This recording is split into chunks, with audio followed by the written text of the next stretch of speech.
Is down to just 2 races to make the playoffs, and why not throw in a little road course mayhem into the mix today on USA.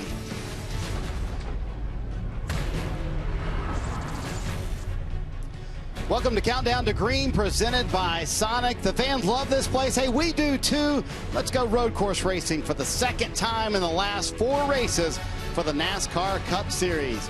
The Peacock Pit Box located at pit stall number 24, right across from the start-finish line. It's a little windy on the pit box today. Why not, right? The Hall of Famer Dale Jarrett, guy who won here as well. Kyle Petty in the Cup Series. I'm Marty Snyder.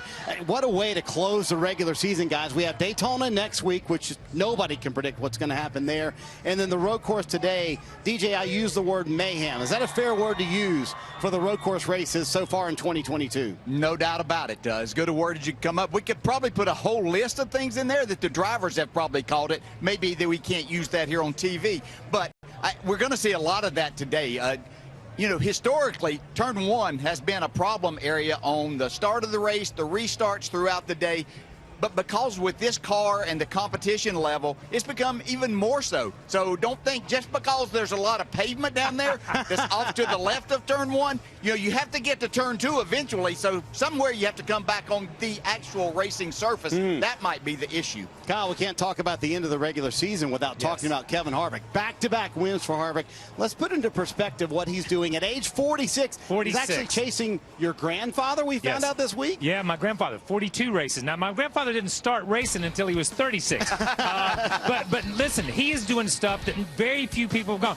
Dale Jarrett, I see you on the bottom of that list. It's still time. You can climb that list a little bit, dude. Let me just say, but he is doing a phenomenal job. I don't believe that what we saw the first 10 or 15 races that we saw Kevin Harvick had another win in him, or this team had another win in them. But these last 2 weeks have shown he's a grinder. He gets it done. And after the age of 40, it gets harder and harder. But he keeps making it happen, man. He is a phenomenon right now. Yeah, and we're just seeing a Kevin Harvick that's not going to give up. He doesn't think about his age. He has no idea, doesn't care what age he is. He knows that he's still a competitor, and every time that he gets to the racetrack, and this weekend at a road course, he's crawling in knowing that he's going to give everything that he has. And a lot of days, just like the last 2 weeks, that's been the best guy on the track when it counted at the end of the race. And DJ, that sets up the playoff standings. Do you think Martin Truex Jr. and Ryan Blaney are going to get any sleep over the next 2 weeks, the end of the regular season here?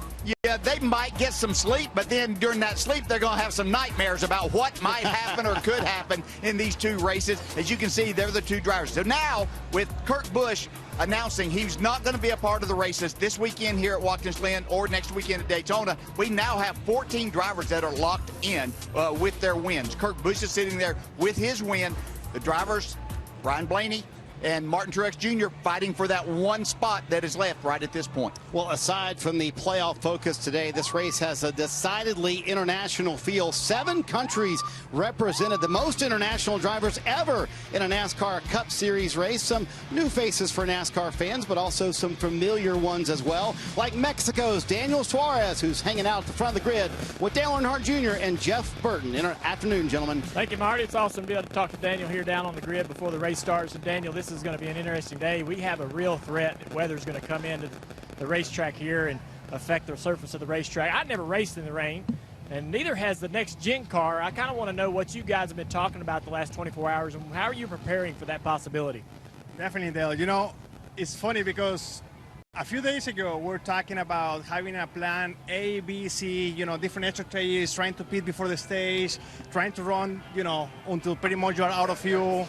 And this morning, when we saw the weather coming, that list of A, B, C, D, F, you know, everything can happen now because just the rain is going to predict what you're going to do. Yeah. And now nobody really knows when exactly the rain is going to get here and for how long it's going to stay here. So I feel like we are gonna all see many different strategies out there, which is going to make things very, very interesting.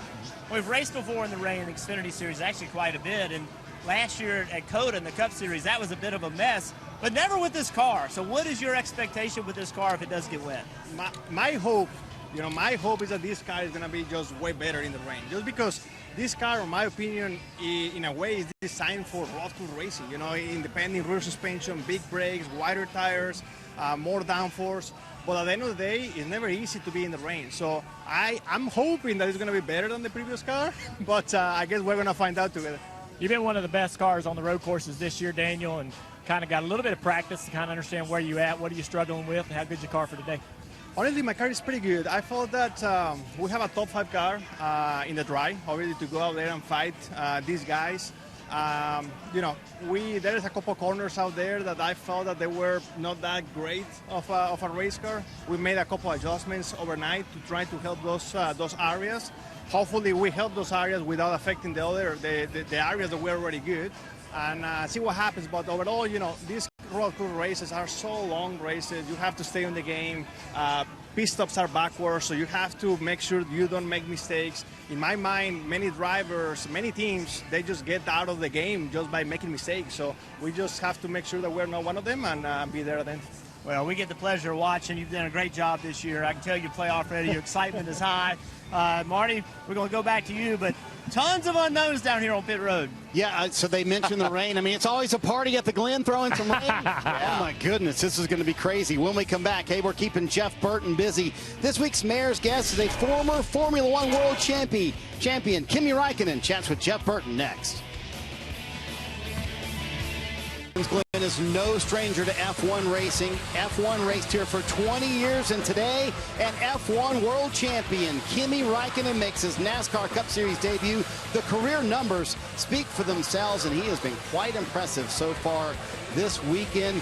Kimi Räikkönen is today's Mayor's guest. We'll get to that in a second, but let's get to the topic, DJ, of how impressive he's been. I mean, I think people thought he would come here and maybe struggle a little bit, but he's really been quick. Yeah, you count me in, those that thought he would probably struggle. I mean, it's just so totally different than what he's ever done. But, you know, he's a champion. He understands that. He's a competitor, and he wants to do well. But, you know, he is falling right in there, and he put up some really good laps there yesterday, KP. Yeah, he did. Listen, he has acquitted himself great in this sport so far. He came out here, he was halfway through the field. That's all you got to do. Be in the top 20, 25 right now. There you go. We mentioned he is today's Mayor's guest. Jeff Burton literally just sprinted from the front of Yes, he did. all the way to victory lane. Nice run, Jeff. Take it away. Well, my condition is not what it needs to be, Marty, but pleasure to be here with you, Kimi. You have, you know, world champion, over 20 F1 wins. It's great to have you here. Why and what is so appealing about NASCAR to bring you here?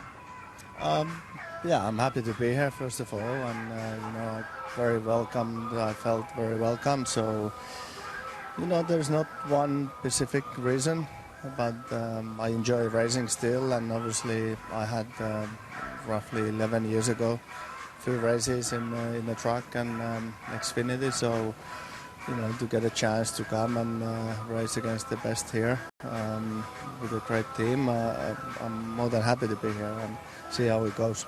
What's been the biggest surprise about this car and how it drives?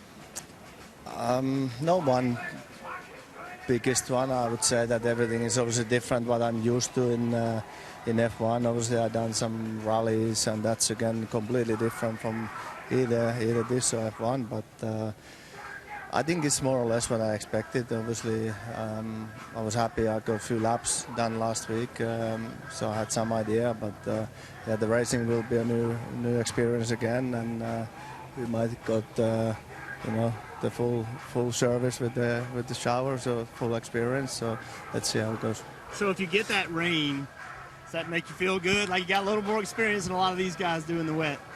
Apparently not. Nobody has with this new car, so we're all in the same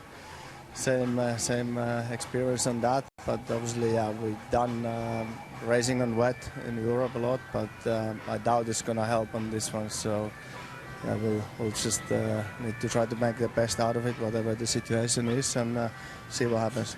Well, we love having you here. I'm assuming the NASCAR community has treated you well. You feel welcome, having a good time? Yeah, it's very, very welcome, and yeah, it's been good, and hopefully we're happy after the race, and you know, whatever the end result is, it's been a great experience already, but obviously the race is always the fun part, and we'll try to stay out of any issues on the beginning and go from there.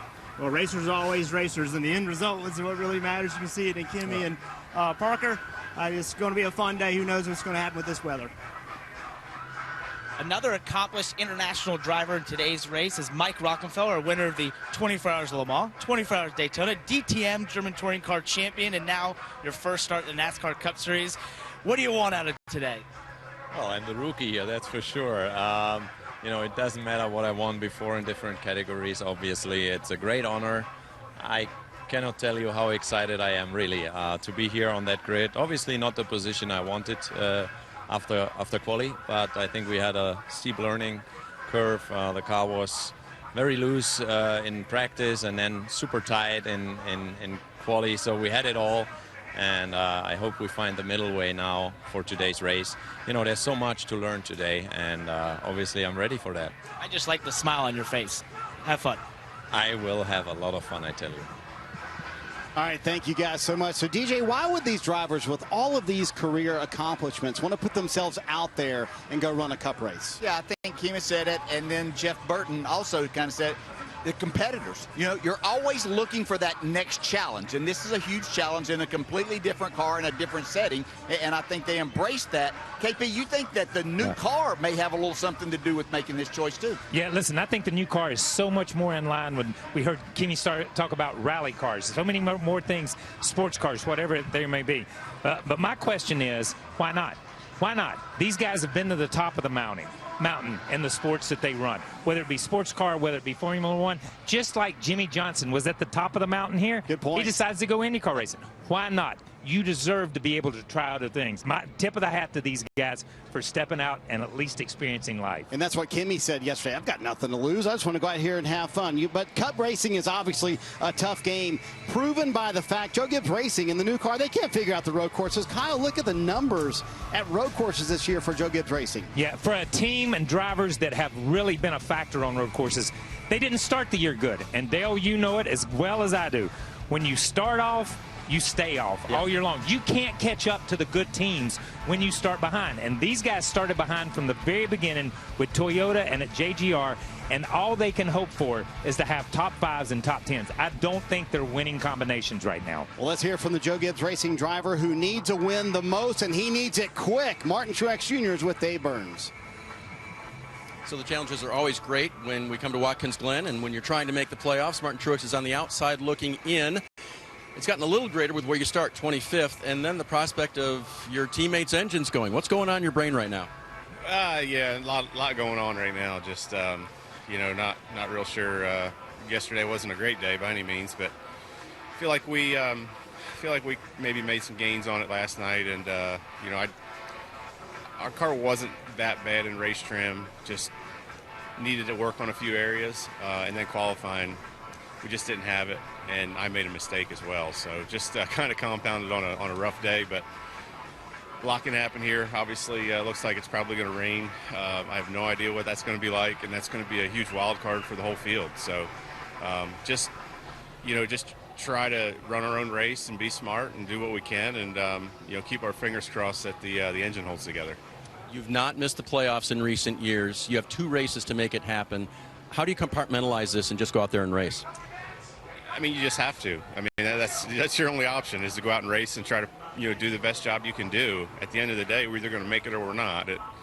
It's you know, no sense dwelling on what's going on and we're in the position we're in. Obviously, we're disappointed that we're in this position, but we can't change it yet. So we just got to go out and race hard and do our thing, and try to be smart and not beat ourselves. And you know, at the end of the day, hopefully we can get in. No dwelling, Marty. They'll just go out and get what they can get today. We'll see what the 19 team can do.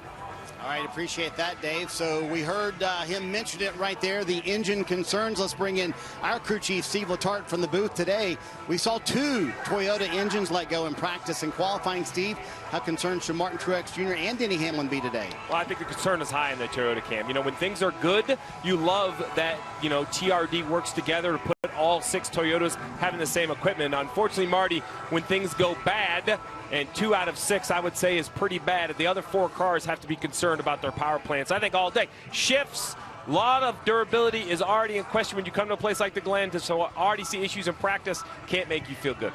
So, Steve, let's talk strategy. If you're crew chiefing Martin Truex Jr. or Ryan Blaney, how do you play the race today? And, oh, by the way, let's throw in some rain to the mix as well. Well, let's start with the easy answer, which is in the dry. It's a two-stop race. You stop as soon as you think you can make it, or perhaps a little earlier in the uncomfortable range. The max uncomfortable will be probably right before the end of stage one, a little more comfortable after the end of stage one, and so forth as you work through. Now, the dark clouds in the sky, your guess is as good as mine. I can tell you this. You want to have a good strategy in the rain, it's real simple. Stay on the racetrack. That would be my first goal with my driver.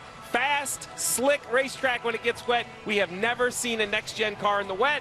So, hey, why not? Flip a coin. Good luck. This is going to be fun today, Stevie. All right, we'll see you for the race call. Hey, when we come back, our Dustin Long tells us about Brett Sancelli, a pit crew member for Michael McDowell, and a story that proves yet again family is everything. You don't want to miss it. Next.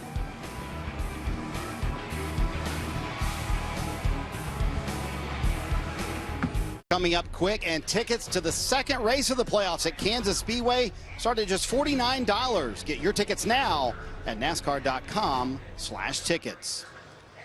Brett Sancelli is one of the tire carriers for Michael McDowell, but that's his job. If you truly know Brett, you know his heart is always with his family, on the inside and on the outside. Brett Sancelli is his family's Superman, disguised as an ordinary pit crew member. We're always all about heart. You know, we never gave up. You know, we always fought through any adversity that life threw at us.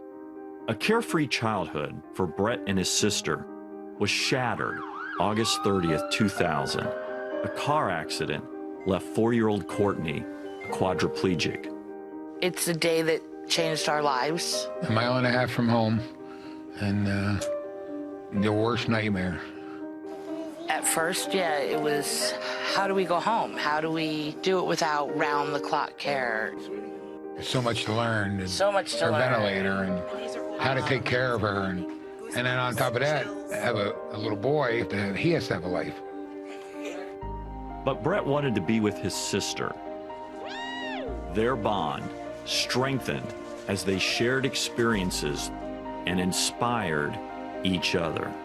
Without him, I don't know where I'd be in life, where I'd be spiritually, mentally. And he got me nominated to be homecoming queen. And thanks to him and the entire school and his friends, I actually won that year. It was probably one of the proudest moments, knowing that I raised a son who was so selfless. That was the best feeling ever. Got to see that smile on your face when we won. Yeah, that was pretty good. Your face was priceless in that picture. Nah, it was all for you, Court. Brett is Courtney's man of steel. She studies to become a graphic designer. As a daily reminder of her, Brett inked a tattoo swapping the S for an H, which stands for heart. When he explained the meaning behind it, it made total sense. Everybody has God-given abilities, do everyday things that she cannot do. So I never take that for granted. For me, it was just, all about heart. Such an amazing story, and as Michael and I watch that again, I mean, how can you not be inspired by both Brett and Courtney? Yeah, it's amazing. Just Brett's heart to love and serve his sister and his family is just huge. It puts everything in perspective. Family's so important, and just to have that love and care that he's had. He brings that to our team too, at front row. A lot of heart, a lot of intensity, and we're going to need it today out on the racetrack. Michael McDowell has inspired a lot of people by chasing his NASCAR dream, and today you have a very fast race car. You mentioned it. You qualified great. What are the prospects today, and what if we get a little rain? Yeah, I'm okay with the weather either way. I got a little bit of experience here at Watkins Glen in the rain, but we have a fast, loves travel stop Ford Mustang. So either way, I feel good about it. Pressure's up for sure. We know that we got to get a win here. Today's a good opportunity for us to do that. So we're going to go for it, give it everything we have, not leave anything on the table, and just see what happens at the end. That's right. A win would get them to the playoffs, and that would be truly inspiring as well. Let's go to Parker. Right, David. Another driver that believes they may have a chance to win here would be Chris Buescher. You guys have been so fast on the road courses this year. Ever since that tire test here, is today the opportunity to go and get that win? Yeah, definitely. Had a few over the last couple months, so we're still just stepping it up. Really proud of our Fast and All group and what they've been able to accomplish this weekend already. Looking forward to this race. in the dry, I hope. But if it must be wet, then it must be wet, and we'll figure it out either way. But I think we have some really good speed. I want to get it done here today, so we don't have to depend on Daytona for that win in the playoffs, and take some pressure off when we get there next week. So definitely feel like this has been one we've had circled for a long time. Today could be a big day for the 17, Dave. Another guy who would like to be a big day is Eric Almirola. He's got the title sponsor on his car, Go Bowling. And I understand you may have been bowling recently, like to some great effect. We did. We performed the world's longest bowling strike here at Watkins Glen on Thursday. So 800 feet from the top of the S's. Yeah, I had to go in reverse from the way the cars go. But went 800 feet from the top of the S's to the bottom of the S's. And we succeeded. So, how many tries? Well, 8 to get the first strike, but the first one bounced off of the guardrail. So 24 tries to actually get a clean strike. But so cool, such a fun weekend here with all the Go Bowling folks. So hopefully we can give them a good run today. And how do you feel about that? How's your 10 car? We struggled. We struggled in practice and in qualifying. Qualifying, we had something go wrong, but we'll see. We made a lot of changes, or what we could change for pre-race adjustments, and see if we can't get our Go Bowling Ford Mustang to drive a little better so we can go to the front. All right, only get one try at this, not 32. Marty, back to you. I don't think I could do it in 124 tries. My goodness, way to go, Eric Almirola. So if you're going to pull off a surprise win the final 2 races, Kyle, I think you can make a case for several drivers. You take this at the road course today. Listen, you can make a case for every one of these guys. Every one of these guys have run up front, have won almost. When we look at Xfinity and other series, I look at the 6 car, Brad Keselowski. Man, he was so tough here so many times. Who would have thought, though, and I'm going to throw this to you, Dale, who would have thought that Michael McDowell would be the favorite here and going into Daytona? Yeah. Here's a guy who could win both places. Yeah, got 2 shots at it for sure. And the super speedways, DJ, I mean, you can make a case for a lot of drivers there. Yeah, with time consideration here, we could have made this list a whole lot longer, but you can see that this is very impressive what we have here, and there's another whole group, but certainly anyone on this page capable of winning next weekend. So that leads us to buy, sell, hold, today's topic. Can this driver outside the playoffs win one of the final 2 regular season races? Kyle, we'll start with you and Brad Keselowski. Brad Keselowski, buy. I'm buying everybody right now. And I say this, I mean, we go back 10 years, he had a classic duel with Marcus Ambrose. We've seen him run up front everywhere on every type of racetrack. He's not run on a road course or won on a road course, but at the same time, this is a crazy season. It's a crazy season, so I'm buying. DJ, how about Austin Dillon? Yeah, you know, I was going to pass on this week with Austin, with them looking forward to next week. He's a Daytona 500 champion, so we know that next weekend's a given. If it rains here today, hey, I'm going to give him a shot at that, even though some others may have more experience. I am buying Bubba Wallace, top 5 at the Indy Road Course, but his shot doesn't come here. It is next week. He is so good at the super speedway races. Finished 2nd in the last 2 Daytona races, top 5 in 3 of the last 4. He's been running up front more. I think the playoff win comes next week for Bubba Wallace. I'm calling it now, guys. Bubba Wallace at Daytona next week. Hey, the fans are packed all around Watkins Glen. We have announcers all around the track as well, as we'll call the race radio style today. Coming up, we'll hear from Mike Bagley, Jeff Burton, and Dale Earnhardt Jr. next. Countdown to Green is brought to you by the new Sonic Churro Shake, for a limited time only at Sonic. A lot of contact. Around goes 2 cars. Holy crap. I mean, all I can say is wow. Oh, man. Big hit here for Ty Dillon. 42. You okay? That's about the hardest I've been hit by anything. Somebody gets turn entirely. Is he legal? Is he supposed to be there or not? Now Chastain right on the back bumper of A.J. Allmendinger. Allmendinger gets into Alex Bowman. Wild finish. No other form of racing other than NASCAR that you're going to get that. You know, other than that, it's been fairly smooth at the road courses this year. Really calm. Huge crowd here at Watkins Glen, the biggest crowd in 8 years. Packed house, a complete sellout in the grandstands. Campgrounds are always full here at Watkins Glen. Cup drivers ready to go. The atmosphere, A+ here. It's always a party at the Glen. Here's what's on the menu presented by Sonic. 2 weeks ago, Kevin Harvick was on the outside looking into the playoffs. Since then, he's won back-to-back races. We'll talk about Kevin Harvick coming up. Points or a win? How do you play the race today if you're Ryan Blaney or Martin Truex Jr.?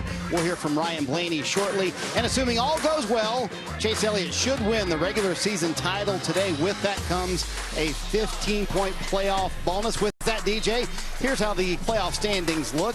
Of note, Kurt Busch out again this weekend. Next, Ty Gibbs in the 45 for those two races. Yeah, so that puts us with 14 drivers now with the win that are locked in. Kurt Busch has his win and is locked in at this moment. So that leaves one spot open. Ryan Blaney, Martin Truex Jr. vying for that one spot on points right now. Don't think that's going to matter. You better go get a win in these next two races. You want to be a part of the playoffs. Kyle, for the Kurt situation with the concussion, do you agree with this path of not rushing the recovery?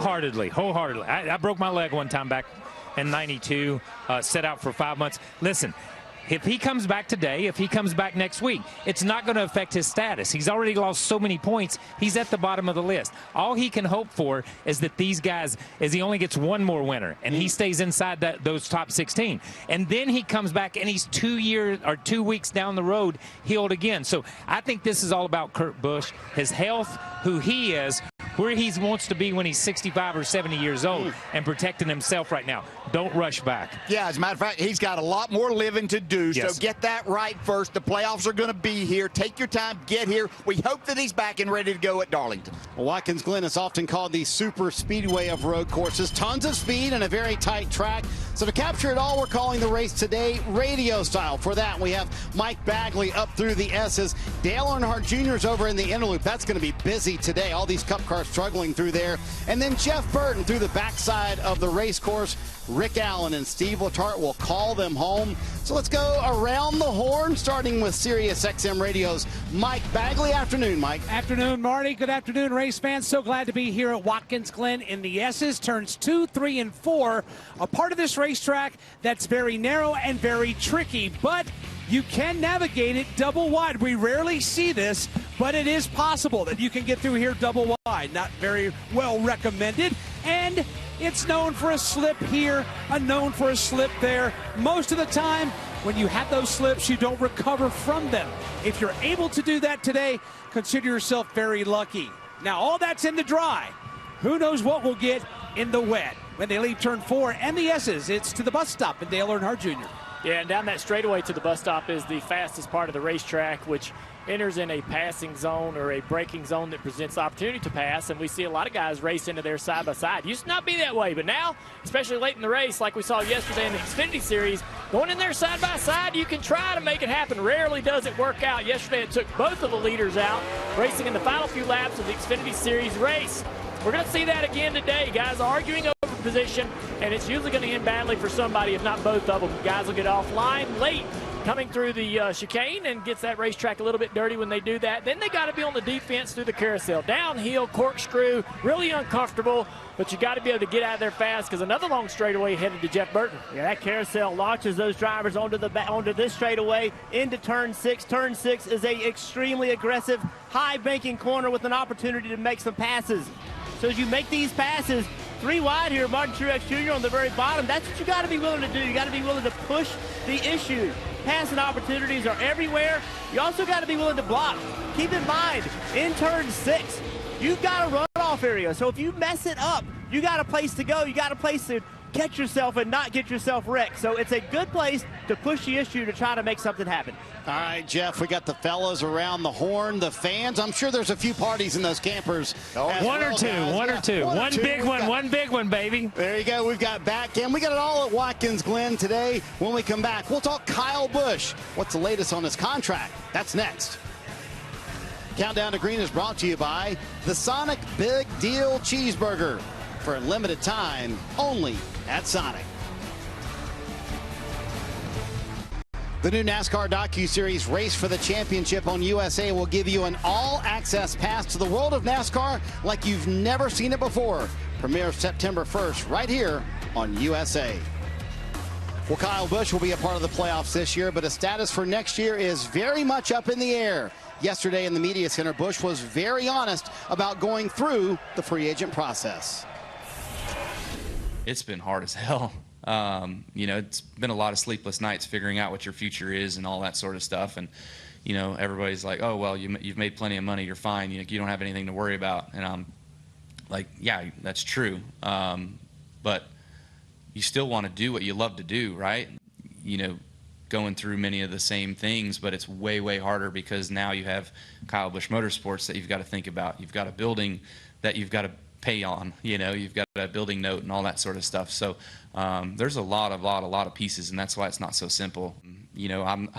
Trust me, I don't feel like it's fair to me or my family or anything else if we're going to have to spend less time together moving forward, because we are going to have to change our lifestyle, no questions. Like, there's a big change coming. And so, is it worth it to go run around and not have an opportunity to win right away versus building something versus jumping in something that can win? All of those questions are certainly being weighed out. Boy, DJ, Kyle Busch very open with his comments yesterday. How much of this process has been a wake-up call for Kyle personally? I think it's a wake-up call for Kyle, no doubt. I don't think any of us ever thought that Kyle Busch would be in this situation, in this predicament, especially at this point in time in his career. I know a lot of people are saying, well, just drive for less money and things might work out. Look, he has earned the right. He's got over 200 wins across the 3 series, 60 Cup wins.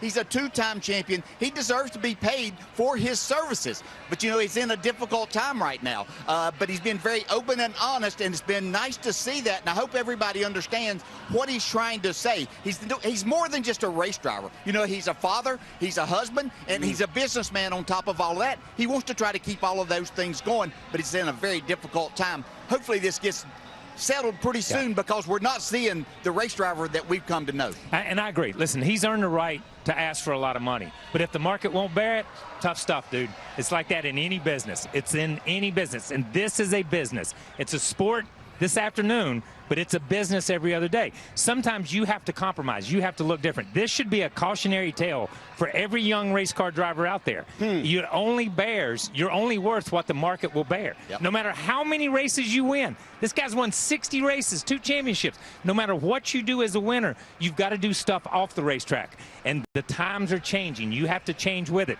He's going to have to compromise a little bit. He's going to have to look a little bit different. You can't have your cake and eat it too, okay? You got to be away from home sometimes. That's the nature of the business, being a race car driver. And I hate to be blunt like that, but he's got to compromise from where he's at and figure out what works for him and his family and for the sport, as long as he wants to drive a race car. I hope every driver out there, young, old, I don't care what part of your career you're in, just heard what Kyle Petty said, because the best advice you'll get. And it was free, KP. Yep, that was free. If the news is good or bad, if you're Joe Gibbs Racing, do you want this out and done with, at least from their side, before the playoffs start? I think this is more not about Joe Gibbs Racing. They're going to continue to do their work and prepare the cars. Kyle Busch needs this to be put to bed as soon as he possibly can, where he can concentrate on Darlington and those races coming up shortly after in the playoffs. It's put to bed for Joe Gibbs. They got Ty Gibbs waiting to jump in this thing. It's put to bed. They have no issues. Well, on track today, Chase Elliott should clinch the regular season title. We'll hear from NASCAR's most popular driver next.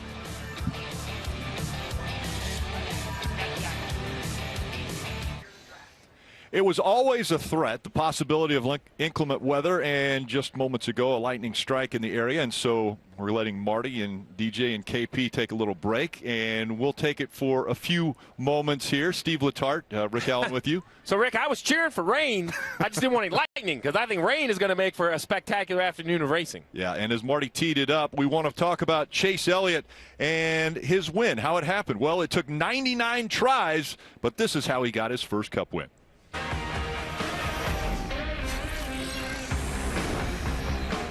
3 laps to go. This race comes down to these 2 drivers. Man, I think it was good that day, huh? Chase driving the race of his life right now. About threw it in the trash right about here. He goes wide. 78 coming up. Here he comes. Half back. Fortunately, I was able to, get it gathered back up and hold the lead there into the S's, which, it's a really tough part of track to be close to somebody. So, Martin being so close to me, I just feel like if I could get back to the bottom and kind of choke off that bottom lane, he would have a hard time getting up through there. All this time we've been wondering, when would it happen? It's going to happen today at Watkins Glen. Yeah, buddy, that's one of many right here. Yeah, baby, yeah! It was just, meant to be, and it was our day. I'm out of gas. How about this? A 7-time champion. This is pretty cool. I got my man Jimmy Jam coming to push me. I'm glad he thought of that. I was kind of helpless back there. A lot more cool Jimmy pushing you around. It's a pretty cool victory lap right there. I'm glad that thought crossed his mind, you know, so that was cool. So good memories for Chase Elliott there, and usually here at Watkins Glen, I mean, you've won 2 of the last 3. What I'm wondering is how the challenge may have changed with the next-gen car. Any difference? You're on the pole.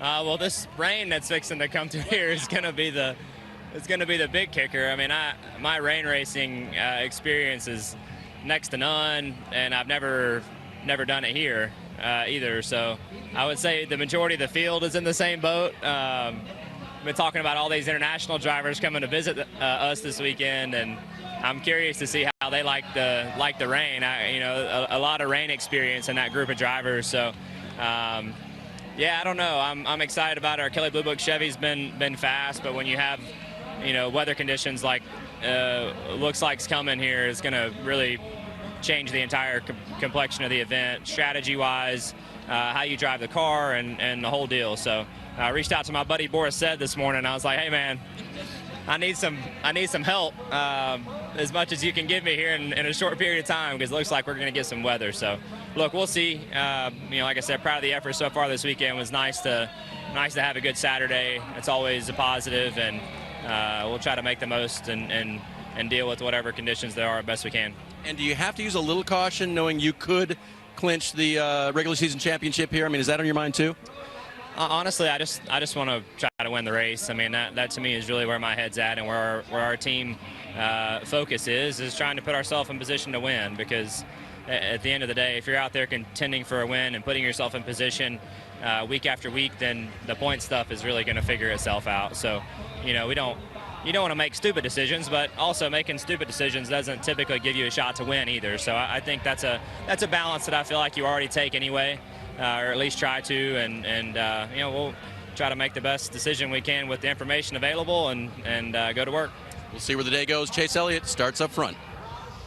Starting up front, Chase Elliott obviously winning the pole, but the weather is in the area, Steve, and that is a story that is going to play very prominent in what's going to happen today. And on a road course, this is something that we expect. It's possible. That's why they have the rules for this. And we know, as we look at the radar, that the rain is coming. It's going to be here. Steve, the question is lightning. As long as it's out of the way, we can still race. Absolutely. There's rain tires. All cars are equipped with a running light, a red light in the rear of the car. They even have these new rain flaps to try to help visibility. So NASCAR's kind of had everything presented to these teams to say, hey, expect to run in the rain, as you mentioned it.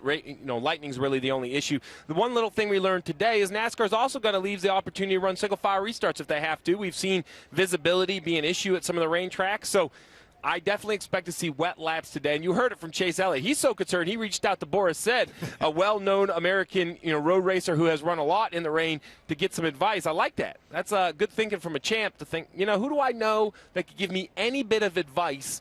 Because it comes down to, where do you run? Are you in the line, out of the line? Do you want to run in the normal groove? Will there be oil there that kind of seeps up with the water? I've heard all these strategies. The one thing I'm sure of, you don't want to get on the painted sections. We've seen those to be slippery.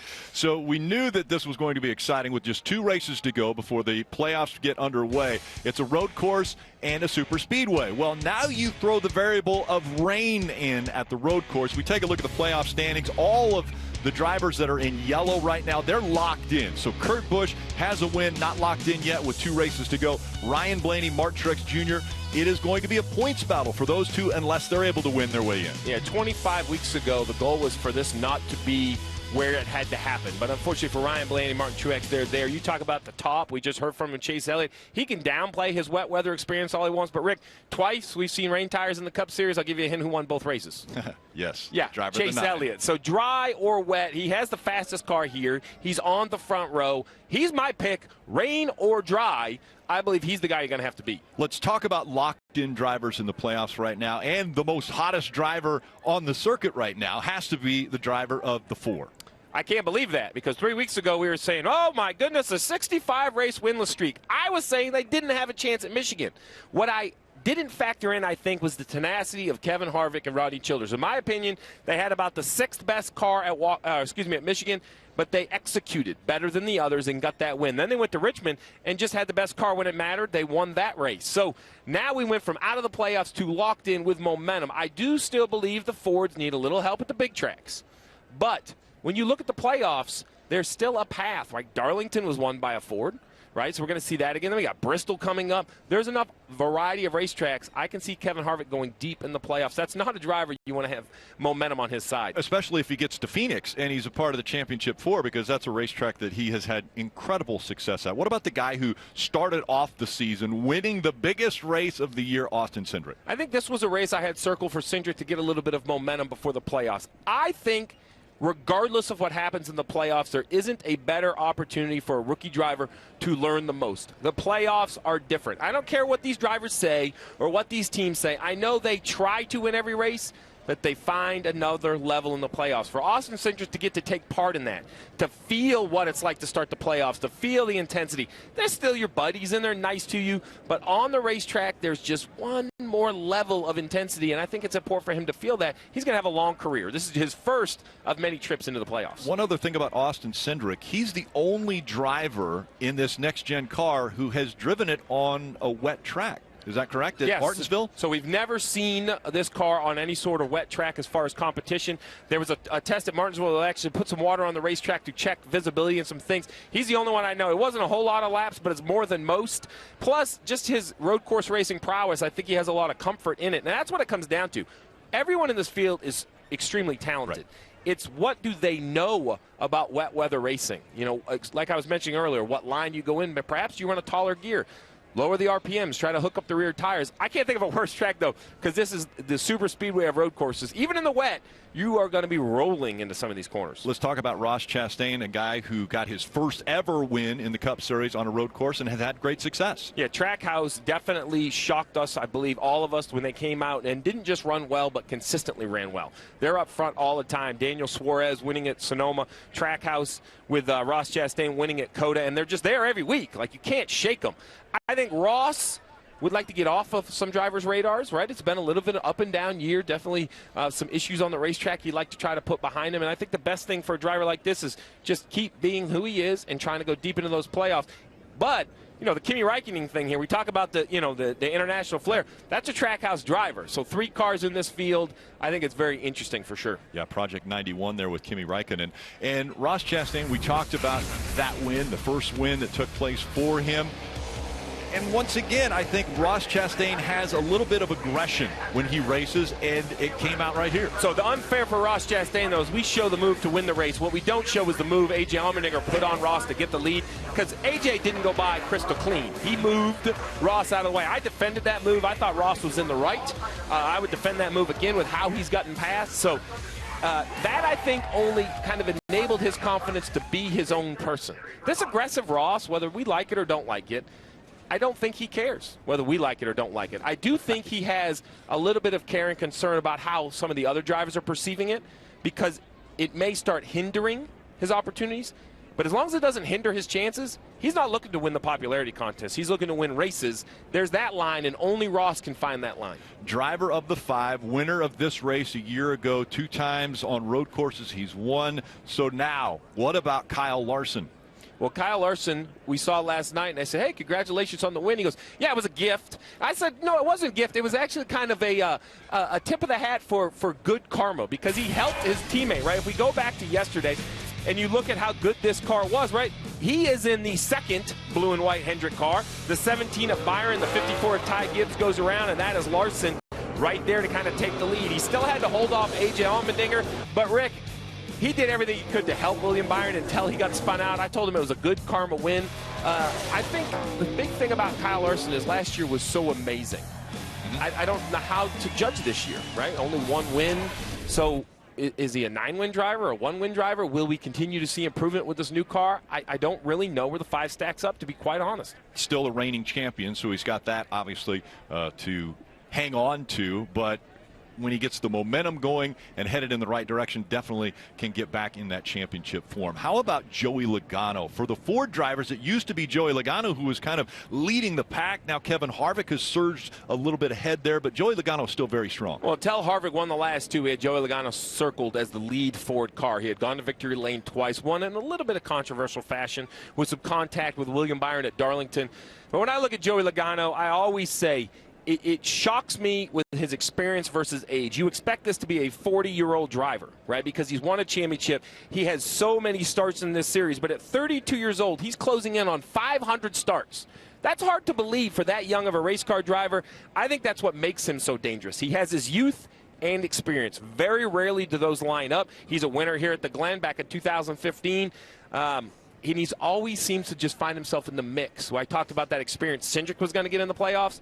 Joey already has it, and I think that experience will pay off here in a couple weeks when they get kicked off. Joey already a champion at a very young age. How about a little bit younger with William Byron? Here's a young driver who has shown a lot of great success. We saw it actually yesterday. The Hendrick drivers were trying to get a little more track time, so we saw William Byron up there running up front with Ty Gibbs until the two got knocked out in the bus stop. I'm waiting to see the William Byron from the first half of the year. I thought the 24 car came out of the box very strong.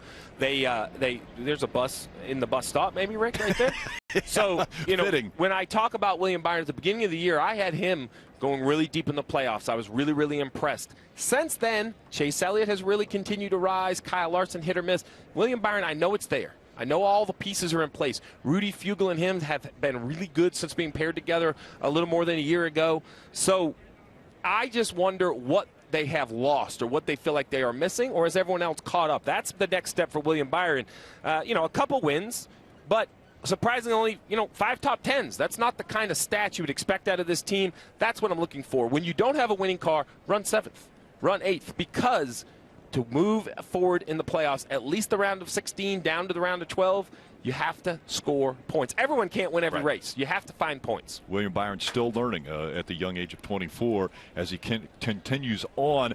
We have guys that have shown greatness on road courses, and one of those has to be the driver of the 8, Tyler Reddick. Maybe a surprise this year that he got his first win, but he followed right back up with some big finishes. Is going to win his first ever Cup Series race. I love you, man. You're my hero. Looking for his second Cup Series win. It's going to come in Indianapolis. Way to not take no shit from nobody. Great job. Great job, team. We got it done. We won a race. Woo! Brickyard. Let's go kiss those bricks. And so much surrounding Tyler Reddick this year, announcing that he's going to drive for 2311 in 2024. So not even next year, but that has caused a lot of ripples in the whole silly season right now. But Tyler Reddick, definitely one of the favorites for today's race. But that timeline of the announcement's important, right? Because he got his win, first win. Then we hear the story that he's going to go to Toyota 2311. Then they found victory lane again in Indianapolis. I think the timing of that second win was very, very important. I think it healed a few egos. It maybe put a little bit of water on the fire or the concern inside that team of what's going to happen. And I think it's going to allow Tyler Reddick, his team, and even his owner, as much as they may disagree about some of the business side, you can kind of lock arms and say, look, we have a chance to be a champion. That does not show up every single year. Some teams, it seems like it does. It doesn't, I can assure you. There are times in my career I didn't perhaps take advantage of the opportunities in certain years. That would be my advice for Tyler Reddick. Be that guy, right? Bury the hatchet with your owner. Make sure everybody's circled up in the right direction, because he is going to be great. When we talk about rain, not because of experience, but just car control, why not Tyler Reddick? Yeah. There's nothing on paper that said it should be, but if you watch what he does with a race car, I mean, I'll give Tyler Reddick a nod. It wouldn't shock me at all if he runs very well here today. We welcome you here to Watkins Glen International. You see the ominous clouds in the background. Of course, it's a road course, which means that in the rain or wet condition, we can still race. Right now, there was a lightning strike. It was 15 minutes ago, and so there is a little delay that has to take place before the drivers can get back out there. But you see right now, it looks sunny, Steve. Well, look at that place. So, I mean, campers everywhere. This place is packed. It is circled on the schedule. Such a great job by this facility. They added some grandstands in different areas of the racetrack. You see them kind of dropped all over. It allows the fans multiple opportunities to see different areas, braking zones, passing zones. But the campers, we can't get wide enough. This place is sold out. When we left the Xfinity race yesterday, I mean, a half a mile from the racetrack, there's still campers in these fields. The fans have come out, and they've come out because on the racetrack, this has continued to deliver great finishes. Yeah, it is an incredible party that takes place here at Watkins Glen. Again, those playoff standings that we've touched on a little bit as far as what is in store for these drivers. Only 2 races remain until the playoffs kick off at Darlington. That means that Watkins Glen, a road course, and Daytona, a super speedway, the only 2 options still for drivers to lock themselves into the playoffs. I'm going to make this as clear for the fans at home as it is for me up here in the booth. What I see right there are 14 drivers that know they're moving forward. Kurt Busch, we're unsure. We have to figure out what he's doing. Ryan Blaney knows the only one who can catch him in points is Martin Truex Jr. They both know that a win from a top 30 driver, and they're both on the outside looking in. That's the key to me. We talk about multiple winners. The simple fact is we do not have 16 yet. There are 16 seats at the dinner table of the playoffs. Look at this list of drivers going to Daytona. Haley, great at the speedways. Austin Dillon, a Daytona winner. Keselowski, Daytona winner. Almirola, Daytona winner. I mean, I could through Michael McDowell. Yeah, Justin Haley. You feeling good? Because I'm not feeling good. Yeah. If I'm Ryan Blaney and looking at this right here, what I do love, though, is every time we hear from Blaney and Truex, they don't look for sound bites. They actually don't even hide from what's here. Truex says, and he says it nonchalant because that, you know, he has a laid-back personality, but he's like, what do you want me to tell you? I'm here to race. I'm here to win. If the car is good enough and I put the best effort in, I believe I can win. But, I mean, they've been trying for 24, 25 weeks. I like his candor. He hasn't hidden from this, but you can only ask the poor man the question so many times. He's trying every single week. Yeah. A friend of his, Chase Elliott, has won the most already this year. Chase Elliott will start on pole for today's race. And really, just finishing this race, he's going to lock up the regular season championship. And what that means is when the playoff starts, at the end of the regular season, they will be given playoff points for how they're ranked. And with a win, he's going to get 15 playoff points. That's like winning 3 races. It is. And so second should receive 10, and then it goes down from there. It just kind of fills that bucket. Early summer, really, when we went on air in Nashville, I didn't think anyone had an advantage. Chase Elliott quickly kind of extended himself, much like Kyle Larson did a year ago. Now, look, that doesn't guarantee anything in the playoffs, but it takes a little bit of the pressure off to get at least to the round of 8. You might be able to carry that into that championship race at Phoenix. But then when it comes to Phoenix, I mean, it's mano-a-mano, man, toe-to-toe. You have to figure out how to beat the other 3 drivers. Chase Elliott, definitely a favorite when you come to a road course, and that's because of the history that we have seen from him. Watkins Glen, he got his very first Cup Series win back here in 2018, followed it back up the next year with a win. Then he goes to Charlotte, wins at the Roval in 2019. 2020, Daytona road course win. The Roval that same year. He just keeps going year after year. In Austin, he was able to get the win. Road America 2021 as well. But shockingly, not yet this year. Yeah, no 2022. Yeah, so, I mean, Reddick kind of took the one away we all thought back at Road America, and then Indianapolis was craziness all around. You know, if this was dry, he's the heavy favorite. I mean, his pace is there. I talked to some of the guys on the 8 car, and they were just couldn't believe how fast both of the Hendrick Chevys were that qualified on the front row. I still think in the wet he's the favorite, but in the wet there's a whole lot more ways to lose it. You know, there's a lot more unknowns. That, I think, if you're the 9 car, you just wish this was a nice dry Watkins Glen so you could kind of stretch your legs and show the pace in that car. We're looking forward to the pre-race ceremonies, the command and racing from Watkins Glen. Again, a little bit of inclement weather in the area, but that's okay. We can race on a wet racetrack here.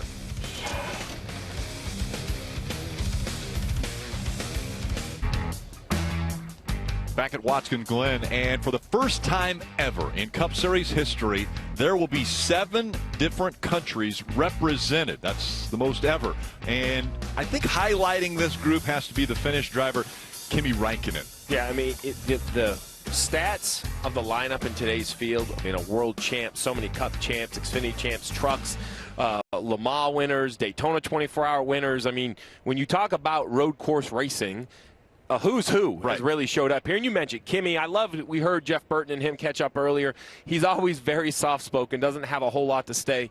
But I loved how he's kind of said, listen, I'm here because I want to be here, because I want to be a part of this. I want to come race against the best in NASCAR. I think that's a tip of the hat to the drivers in this field. And we had the discussion earlier with a group of us talking about what do we think the expectations are for Kimi Räikkönen when he comes in here.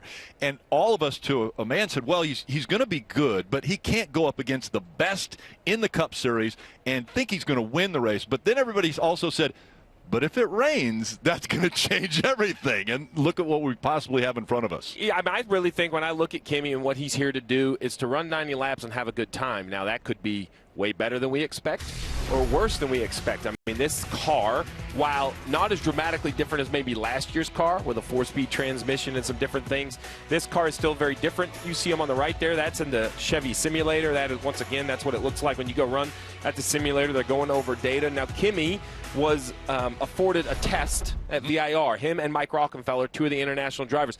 Basically, NASCAR looked at this and they said, we have this amazing interest from some unbelievable world-renowned resumes that we think the NASCAR fan would enjoy to see in a stock car.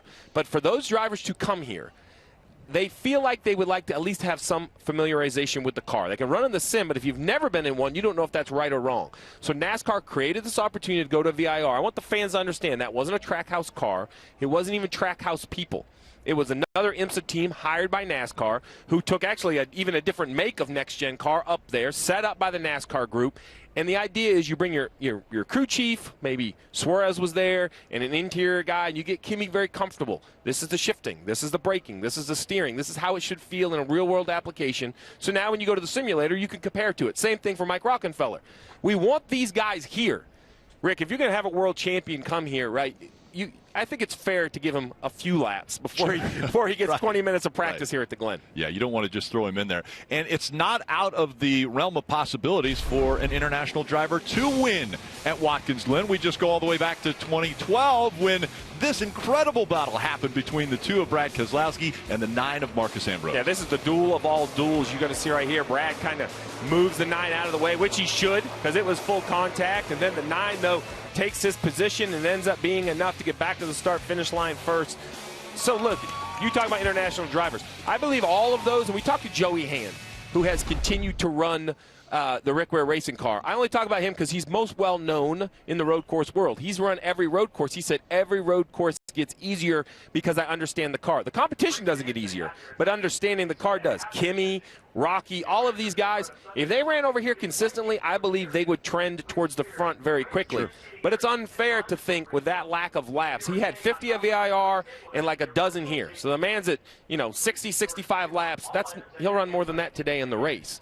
You look at Chase Elliott, he's won 7 road course races. He knows what he's doing in a road course. Right, and there's another American that doesn't want an international driver to win, and that would be Tyler Reddick. He's with Dave. Yes, Rick, that would be Tyler of California. He has joined us now in what we call the rain room, affectionately. It's not really raining outside, but we've been in here because of weather. So, Tyler, this weekend, a little bit of a new challenge at Watkins Glen, the next-gen car on this track. How's it gone so far? Most of the track we've been pretty strong, honestly. We've been needing to get a little bit better in the bus stop, 5, 6, 7, 8. For us has been a little bit of a challenge, especially compared to the Hendrick cars. So worked on it a bit overnight, and hopefully we made the right adjustments. Being behind them in the start of this race, getting to see the line that they're taking through there will be helpful too. So really feel good about our KCMG Chevrolet. That's a very rhythm and repetition type section through that area of the track. They need to get better, and I think with time we should be able to get where we need to be. And I understand very rough in this car, and it's like you can't avoid the curbs and scrub off speed, right? You just got to go for it? Yeah, you just got to shoot across it and figure it out on the other side. For me, I've been really crossed up by the time I get through turn 6.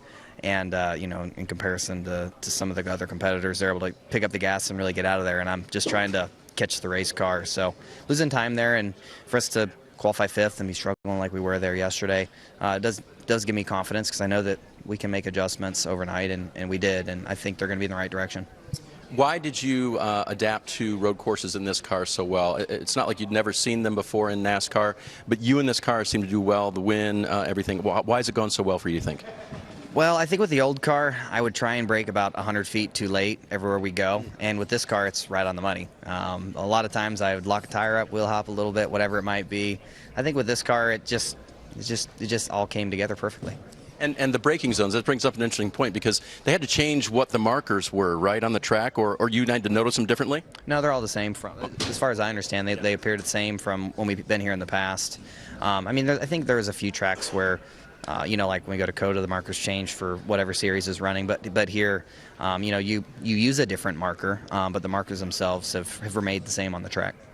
Now you just want to hit the ones that you want to hit, which are further down into the corner, which I think is what he's saying. Let's look forward to the playoffs just real quick. We got to go through these 2 weekends, the wild card, which is Daytona next week. What are your goals with a couple of wins in the bank and locked into the playoffs? Well, today could be a wild card too, depending on the weather.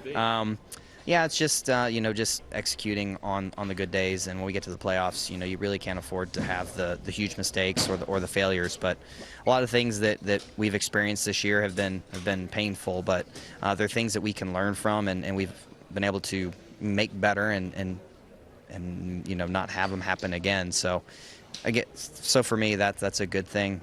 When you get to the playoffs, you really can't afford to have those type of days. You never want to have them, but if you can have them in the regular season and find those issues and work them out now, that's always going to be better. A lot of hard work for the 8 team. They will start 5th today after the qualifying run that Tyler had, and we'll see how that goes in the rain or the dry. We don't know yet. Thanks, Dave. And actually, to a man, Tyler is perfect with being a driver where they call the racetrack turns whatever they want. And so we want to make sure that you understand this is a racetrack with, we call it 7 turns. He obviously calls it different. Yeah, so it goes downhill into turn 1, a right-hander. You're going to go across the short straightaway into turn 2. That starts to climb the hill up the S's 2, 3, 4. Now his 6, 7, and 8, we call the inner loop. We call the bus stop. I don't use numbers because, to be honest, my brain, that was too many numbers for me. Turn 5 is the carousel. Turn 6 is the left-hander. I'm giving you what they're going to be called. They go, oh, that's the left-hander. Everybody knows that. And then, I don't know, the last corner. That's what everybody calls turn 7. To your point, I can get to 9, 7, 12. Dale Jarrett talked to us earlier, and he said, I don't know what corners y'all are talking about because it was 11 for me. Right. That's why you kind of have to kind of pick a map, and in my mind, it's more about identity. That is the bus stop. That straightaway leads to the bus stop, into the carousel, into a left-hander. They all have their own identity. But to be honest, when he said 6, 7, 8, it took halfway through his answer before I realized, okay, he means the bus stop. I just was making sure I knew what he was talking about. And what he's talking about are those curbs. Yeah. So when you first turn the bus stop, you turn to the right. And you basically leave the racetrack with all 4 tires. You basically jump in there. And then the car lands. And then what do you say? You figure it out. Well, some are figuring it out better than others. Their cars land, change back direction to the left. I don't know how you really set up for a jump. We don't see a lot of those, but it looks like a jump here this weekend. Each driver and team have their own language as to what they want to call each turn here at Watkins Glen. You'll see the inclement weather in the background. On the other side of the break, we've got KP, DJ, and Marty. They'll be back with you.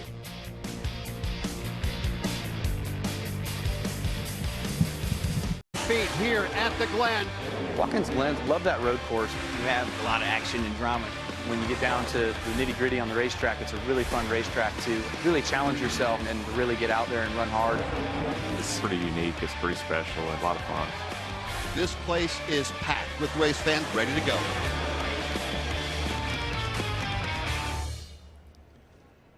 Watkins Glen, always so much fun. A little rain here right now, but we hope to get the race in here shortly. Lightning in the area. That's why they can race in the rain, but that's why Cup cars are not on the racetrack right now. Marty Snyder, Kyle Petty, and Dale Jarrett joining you here. We've made our way from the pit box up here to the booth, and we saw a flash of a Kyle Petty win there at Watkins Glen. Yeah, you almost won 2 in a row here. Let's not lose sight of that, by the way. But can you explain this, please? Okay, so here's what happened here. My friend here, Dale Jarrett, I lost my mind going through the S's and run up on the curb and wrecked. Earnhardt Sr. and Mark, I don't know who all was in it. A lot of people. Yeah, so I'm standing on the side of the road, got my thumb out, got no place to go, called Uber. They hadn't showed up yet. And here comes my man, Dale Jarrett, lets me ride in the car with him, brings me all the way back around. We have video proof of you taking out half the field, including Dale Sr. Here it is. Oh! I don't know what Dale was thinking. He had plenty of room. He had plenty of room. I don't think I've watched this in forever. He had tons of room. So I'm here and just standing there. You see me, look lost. I got no place to go, got no place to be, man. My day's over with. And here I am in the floorboard. Going to give Ernie a high five. Yeah, then he door slams. I think it's Sterling Marlin. That's Ernie. I think that's Ernie. And then he door slams us, but Dale drives me back around right to the entrance to the garage area and lets me out like a gentleman. I tip him, and then I go on. Did you have nothing else to do, DJ? I mean, weren't you in the middle of your race? No, I saw a friend. Yeah, that's it. Friend in need. What are you supposed to do? Yeah. I mean, some things supersede driving a race car and just doing that. Absolutely. Wonder what the fine and the penalty of points would be right now. Oh, gosh, no. Didn't get by with that this day. Well, we saw Chase Elliott when he won. I mean, Jimmy Johnson was a friend pushing him back to the garage area. Yeah, it was very nice of him to do that, right? So that was good. Thank why you not very be much. a friend, Did he ever pay you back for the ride? Oh, yeah. Many times. I ran over him 100 times. 100 times I ran over him. No, I mean, pay you back in a good way, Kyle. Many times he did, yes. No. Yeah, pay you back in a good way. So Watkins Glen, certainly 2 races to go in the regular season here. Pressure on a lot of teams, but we look at the bottom of the playoff grid. I mean, it is stacked with pressure.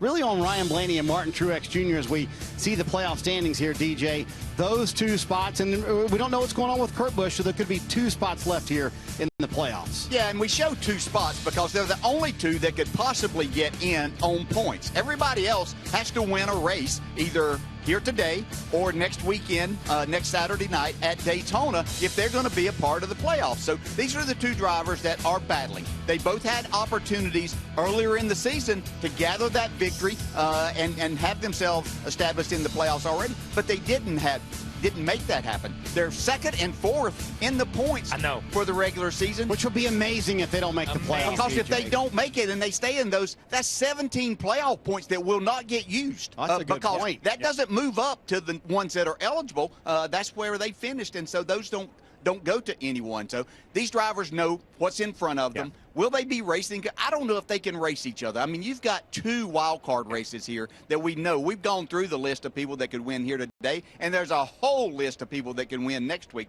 to possibly get in. So I think you've got to be racing for wins if possible. I'm going to say this is the piece to me that just dumbfounds me. They're 2nd and 4th in the points when you look at it. So they've had solid years. They've had a decent year, and they've had looks at wins, but they've not been able to capitalize on them. And if you can't capitalize on them in this system, you find yourself in 15th and 16th, 16th and 17th. You find yourself at the bottom of the list because there's somebody out there, and we've seen 15 of them this year, that have had special days that have capitalized on those days and put themselves in the playoff. I wonder how many times Ryan Blaney's thought about the Daytona 500 since that night where he was like, 500 feet from the finish line and his teammate moved him up into the wall? And I'm going to say this about Ryan. I think that was Ryan's frustration when we got to Indianapolis and he went off on the radio about those people dive bombing turn 1 and just haven't taken their brains out.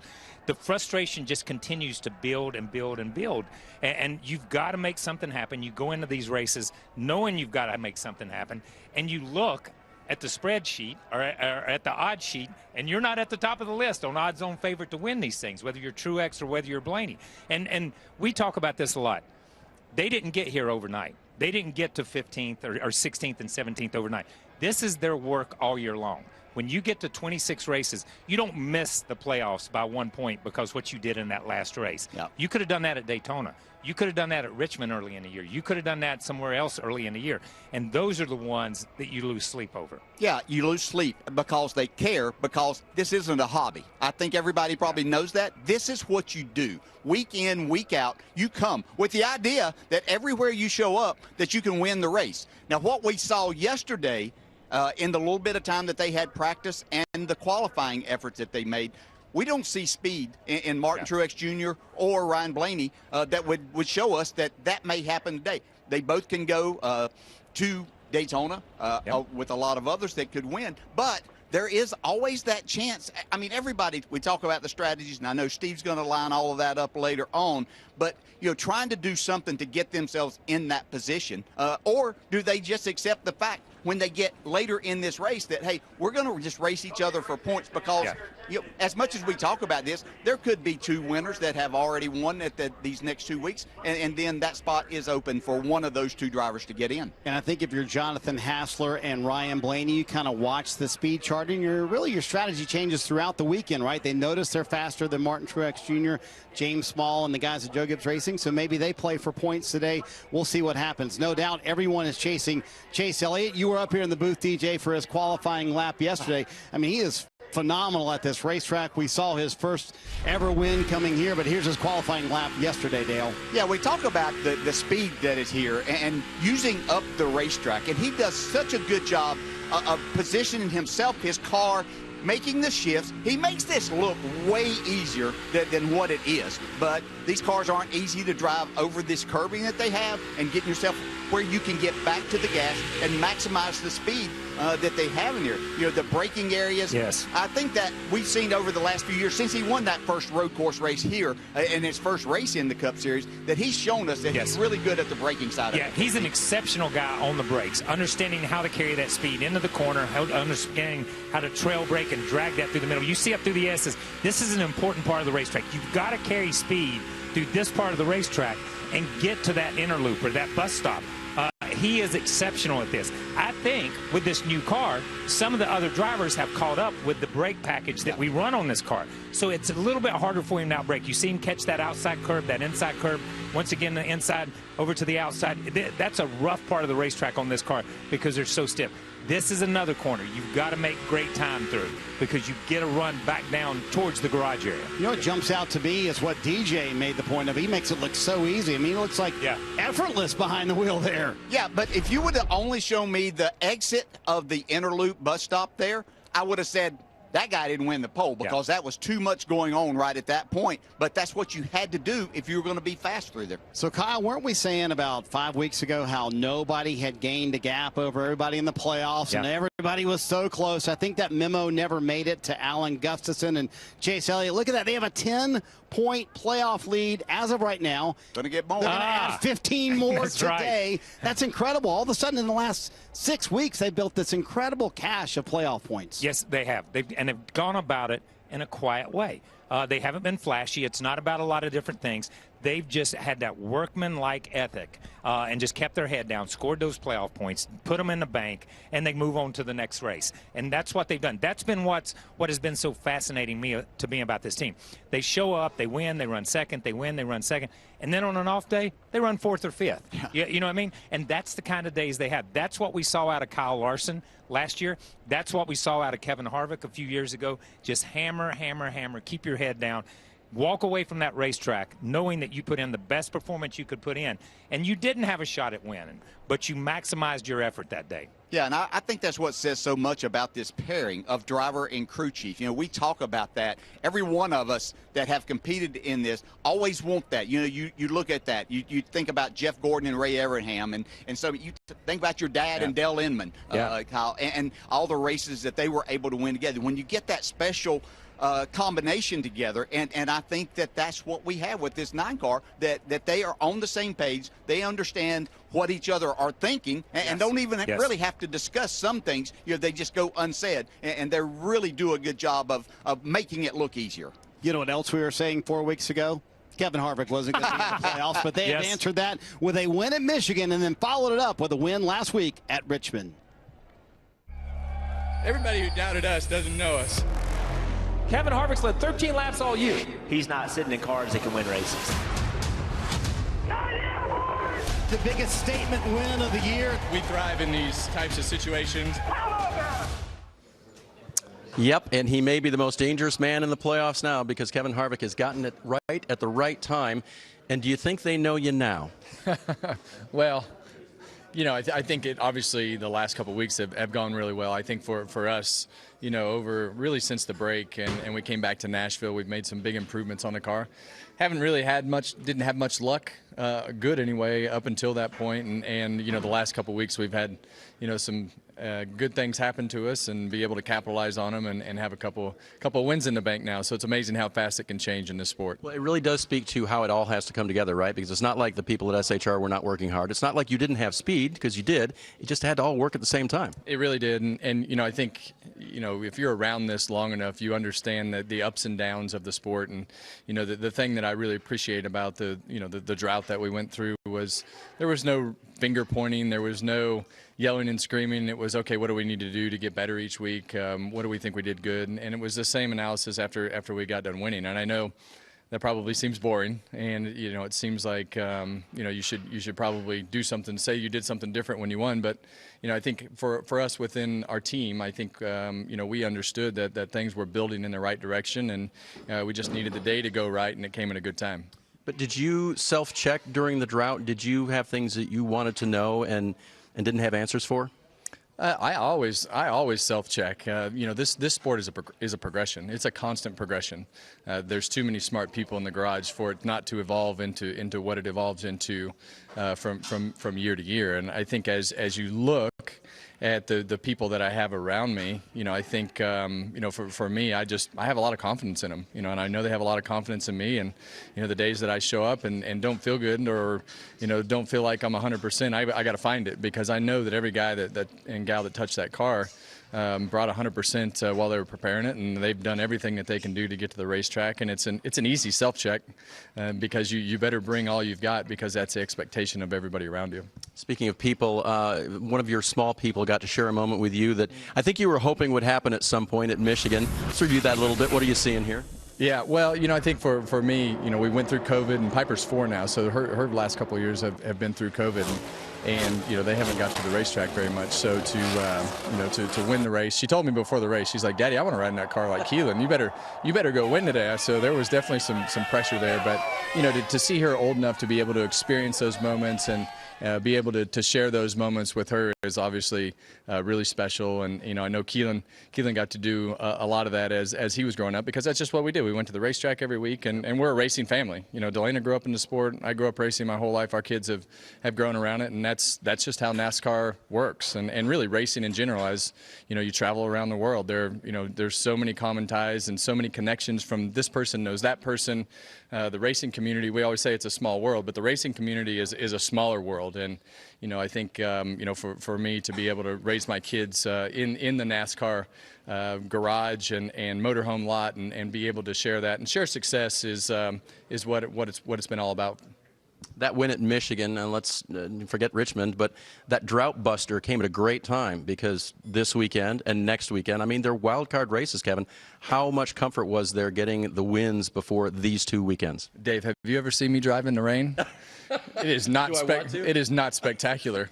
Keelan called me before I went out, and he said, "Dad, you're going to be terrible today if it rains." I was like, "Well, you know, appreciate that, yeah, bud. thanks for the confidence, but you haven't showed up the last couple of weeks either, and we've been to Victory Lane." So, you know, I think for he's been a doubter because of the losing streak. But, you know, I think as you look at you know, this car, I haven't driven it in the rain. You know, most everybody hasn't driven it in the rain. So it'll be interesting to see how much differently and better it drives in the rain. If you can see anything, that's really the biggest problem is the vision in the spray. So, you know, I think as we look at today, if it does wind up raining and we can get the lightning to stop, it should be an interesting day. I was going to ask you, where were the laps in the rain? Were they in a Cup car, Xfinity car, truck? Cup car at COTA.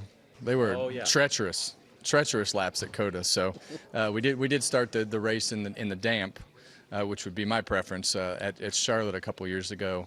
At the start of that race, but other than that, that's really all I've done in the race, other than stand outside and, you know, tell Keelan he needs to get out there and practice in his go-kart, because they go out in the rain like they go out in the rain like it's nothing. It's just another practice session or another race. From stomping in puddles to racing a go-kart in the rain. Yeah. That's Keelan's world. Your world today from 24th. Let's talk dry track. Let's say it is the super speedway of road courses like it's billed to be. How do you make progress today in your car? Yeah, my car's great. You know, I made a mistake in the interloop, whatever we call it. I don't know if it's turn 5, 6, 7, and 8, or if it's the interloop or bus stop, whatever you want to call it. But I hit that second curb and it jerked the car and jerked it sideways. So, you know, probably left 3 or 4 tenths over there. But my car's faster than I am. So they've done a good job with the car. It's just maximizing the car, and our guys do a good job at strategy. And I'll get faster through the day because I'm a slow learner. We're going to make a tape for you, though, because we have the in-car camera with you today. Oh, good. Do they still make tape?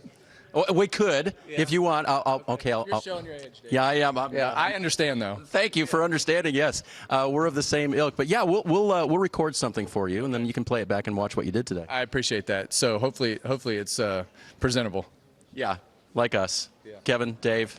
We'll send it back to y'all. You know, it's presentable down here, but we'd rather be racing. Very presentable. Tell them we'll send them a link. That's the proper terminology. Yeah, we'll send you a link. Yeah, there you go. We'll send him a link. So let's talk about Kevin Harvick and DJ, what he is accomplishing at 46 is just unbelievable. You're on this list of all-time winners Yes. after the age of 40, but does it get harder? I mean, how much harder does it get once you turn 40? Oh, I don't know that the 40 part up to 45, and Kevin Harvick even proven at 46. I think I won my last race at 48.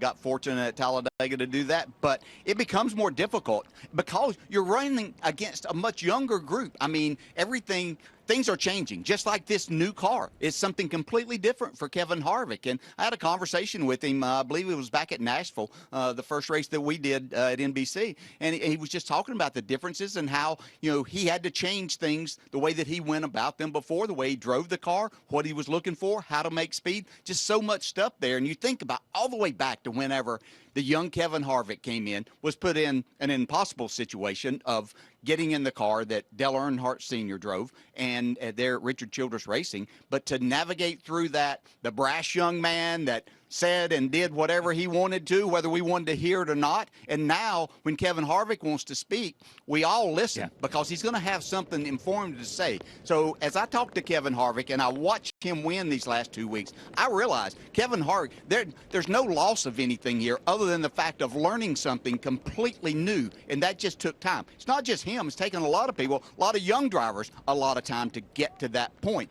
But it is and does become more difficult as your age goes up. Yeah, and Dale started, and he said, so many things change. So many things change. Dale talks about winning Talladega. I am in awe of guys that win past the age of 40, 42, 43. And here's why. Because you get married, you have a family, you go into business, you're making money.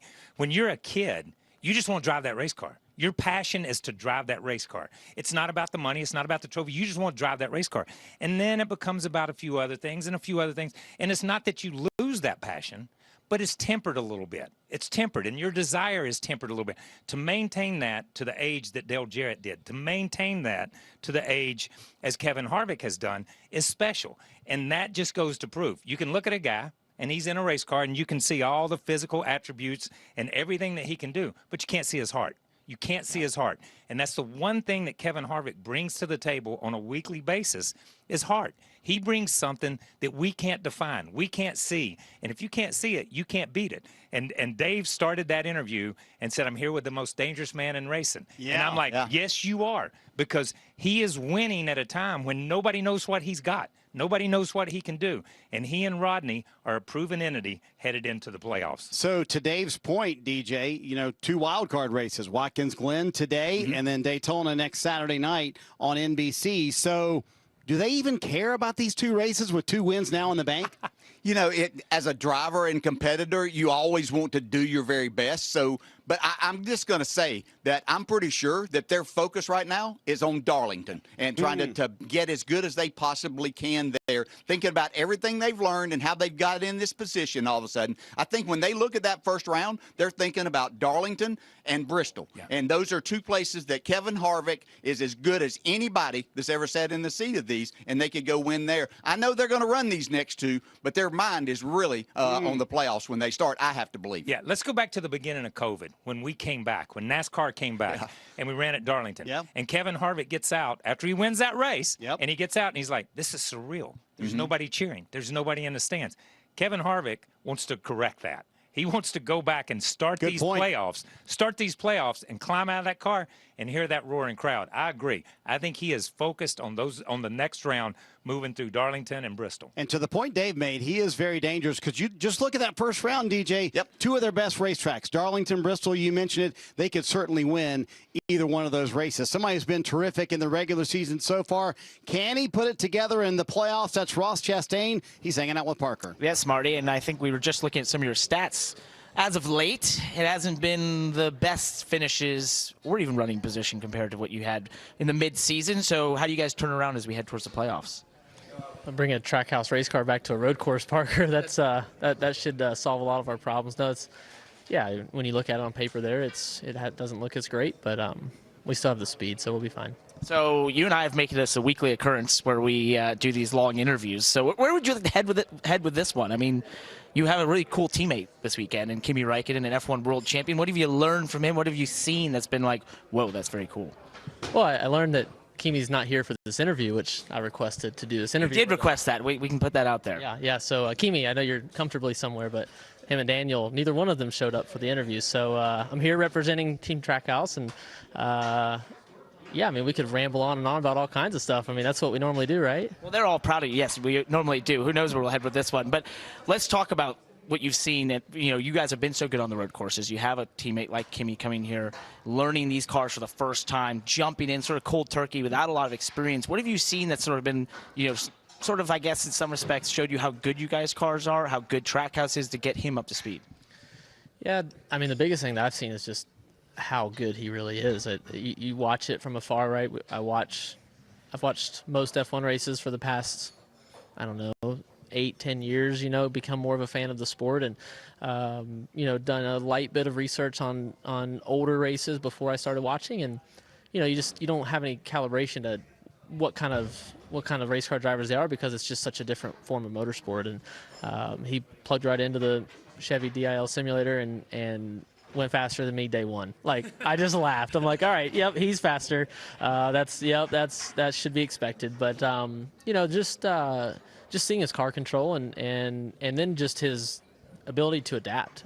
He's just running laps, and nobody's given him any feedback yet, and he starts making, we can see all the data, and we're just watching, and it's just like real-time learning so quickly, where it might take me a bit of time to stop, sit back, look at the data, and you realize, like, okay, those guys that race F1 are really that good.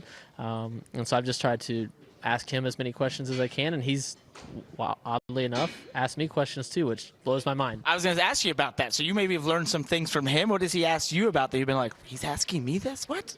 Yeah, it's everything, just general car knowledge to, he's asking what's DVP, right? What's damaged vehicle policy? And what does that mean, and how does that work? And worked a lot on, pit road and pit entry and exit, and because there is no pit entry line except for the orange box on entry, but on exit there's an orange box and a white line you have to follow halfway to turn 2. So just those little things, right? Just those little things that we all just come to know in time, and he's learning as he goes here this weekend. So well, let's focus on you and this one team a little bit. I just want to take a step back the last couple of weeks, where you guys have had the speed that you've shown throughout the season. I look at Michigan as a place that race kind of got away from you guys with an incident. Where do you feel like this team stacks up right now as we get closer to the playoffs? Where do you guys feel like you maybe have strengths and some things you have to work on as well? Parker, I haven't driven one car this year that I didn't think we could win with if a couple things go right, and sometimes I just needed nothing to change, and I end up doing something to take us out. So I don't see, we're not changing anything. There's going to be a lot of learning coming up in the next 12 weeks. That this is something that I've never experienced before. I've done playoffs and a championship run in trucks and Xfinity, but never in Cup, and it's different. And I would be a disservice to everybody if I sat here today and said I'm going to be the same person in 13 weeks as I am right now. I'm going to learn a lot, and we're all human, and I've made mistakes, and I'm going to continue to try to put my Worldwide Express Chevy as far to the front and drive it as fast as I can. But I'll learn throughout this, and I'm excited about learning. Like, it's so cool to think we're getting ready to start the playoffs. I remember last year I wasn't in it, and I watched, and I was at the shop when all these guys were off doing media days, and how bad I wanted it. And now we're scheduling media days, and I wouldn't want to be doing anything else. It's pretty awesome to see Ross's transition to being a part of the playoffs, Marty, and obviously as a team they're feeling optimistic once they get in the playoffs here. Well, Parker, no doubt they have been dangerous in the regular season. So, Kyle, that begs the question, how dangerous can they be in the playoffs?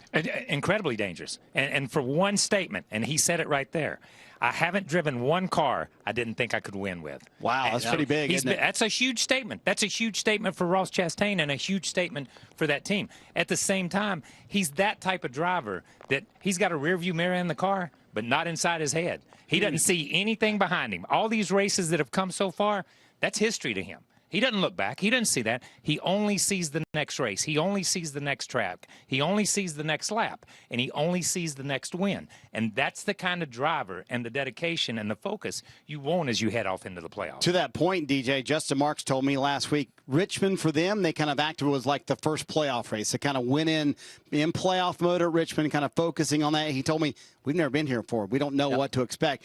But how worried should Ross be in the back of his mind about all the things that have happened this year, thinking maybe, hey, Denny Hamlin owes me one more, maybe two. Maybe Chase Elliott owes me one or two. Martin Truex Jr., not very happy with me. His enemies on the track, is that going to be a big story in the playoffs? It could become a story, but I can tell you, I think 100%, and I only know Ross from talking with him and admiring the job that he does as a race driver. He is not going to think one thing about that. He is going into the playoffs knowing that it's going to take every bit of ability that he has to go out and perform each week. He's watched these playoffs before. He's talked about he wasn't a part of it last year. He wants to be there, but we've seen every driver, every team, every year in these playoffs, they ramp up their game. So we think things have been crazy these first 26 races. These next 10 really get serious because it's win and you move on to the next round, and he's got the ability to do that. So how can they take it to the next level? And you start with Darlington in the playoffs, and Ross terrific at Darlington, yes, so that could be one of his better racetracks. Yesterday under sunny skies, the NASCAR Xfinity Series raced here at Watkins Glen. When we come back, we'll show you the last five laps of that race. It was thrilling. You don't want to miss it. And we start off with one of the best in the business. Up through the S's, Sirius XM NASCAR Radio's Mike Bagley. What a fantastic call. He provides all the action there. The inner loop for the Cup cars has been a challenge all weekend long. Dale Earnhardt Jr. will be over there. He's going to be busy. Down in turn 6, we have Jeff Burton, who gets the call, the action to the final turn in turn 7. And then Rick Allen and Steve Letarte bringing them home. I think radio style is outstanding.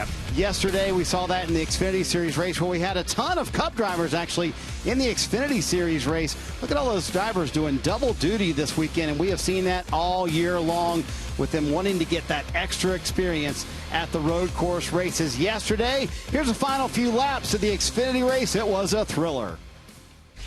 It's going to be a 5-lap shootout. We'll see who has the best restart here. The 54 again, Ty Gibbs, the 19-year-old. He's subbing for Kurt Busch tomorrow in the Cup Series race, but wants to get another win. It would be his 6th win of the 2022 season if he can beat William Byron. The restart so important. Byron on the inside, Gibbs on the outside, back up through the gears to go. A great restart for Gibbs. We'll see if he can make it work. To the inside, the 17 goes up the racetrack. He goes, and the 54 has to go very high now. Almost all the top 10 is off the course. They're 3 wide for third as everybody's jostling for real estate. Ty Gibbs is slipping in the corner. Byron goes wide to accommodate. They lean on each other in turn 4. Side by side for the lead. Larson thinks for a moment, 3 wide up the backstretch. Larson's going to push the 17 of Byron down into the braking zone. Here comes Ty Gibbs, side by side. There's going to be contact. Buzz cars go spinning. Buzz cars are spinning out of the lead. Larson goes through AJ. Sammy Smith into third. Kaz Grala now in 4th position. Now A.J. Allmendinger trying to take the fight to Larson. Larson did not think his car was good enough to win this race. He now has to change gears and go try to make it happen against Sammy Smith. As crew chief just said, he had the best car on the racetrack. He's in there in third. What can he make happen? Now a gift been handed to Kyle Larson. He's up front. A.J. Allmendinger very hungry. 4 laps to go now from the Glen. Sammy Smith looking for his first ever win running in the 3rd spot. But it is Larson up front. Impressive up through the S's, 2 wide for the 17 and the 54. And now we see the 54 live at the bottom is backwards again. And then right here into the bus stop, you just know 2 wide, very difficult. The 54 drives it in and just gets loose and takes the 17 with him. Larson comes through, thank you, he says, and he takes the position. And William Byron spun Ty Gibbs out over here at turn 6. Both of them, at the back of the field, but William Byron expressing his displeasure. Back up front, Larson, AJ, Smith, Grala. Great run for the Grala team. Had to repair the left front of that car, and he's back. Larson knows, slides up the racetrack a little bit, but gets a pretty good exit here, heading to you, Jeff. A.J. Allmendinger finds himself to the front of almost every one of these races. Just so good, so methodical. He's got to beat a Cup champion today to make it happen. The window open for these guys when the 2 leaders spun to the bus stop. Who can take advantage of it?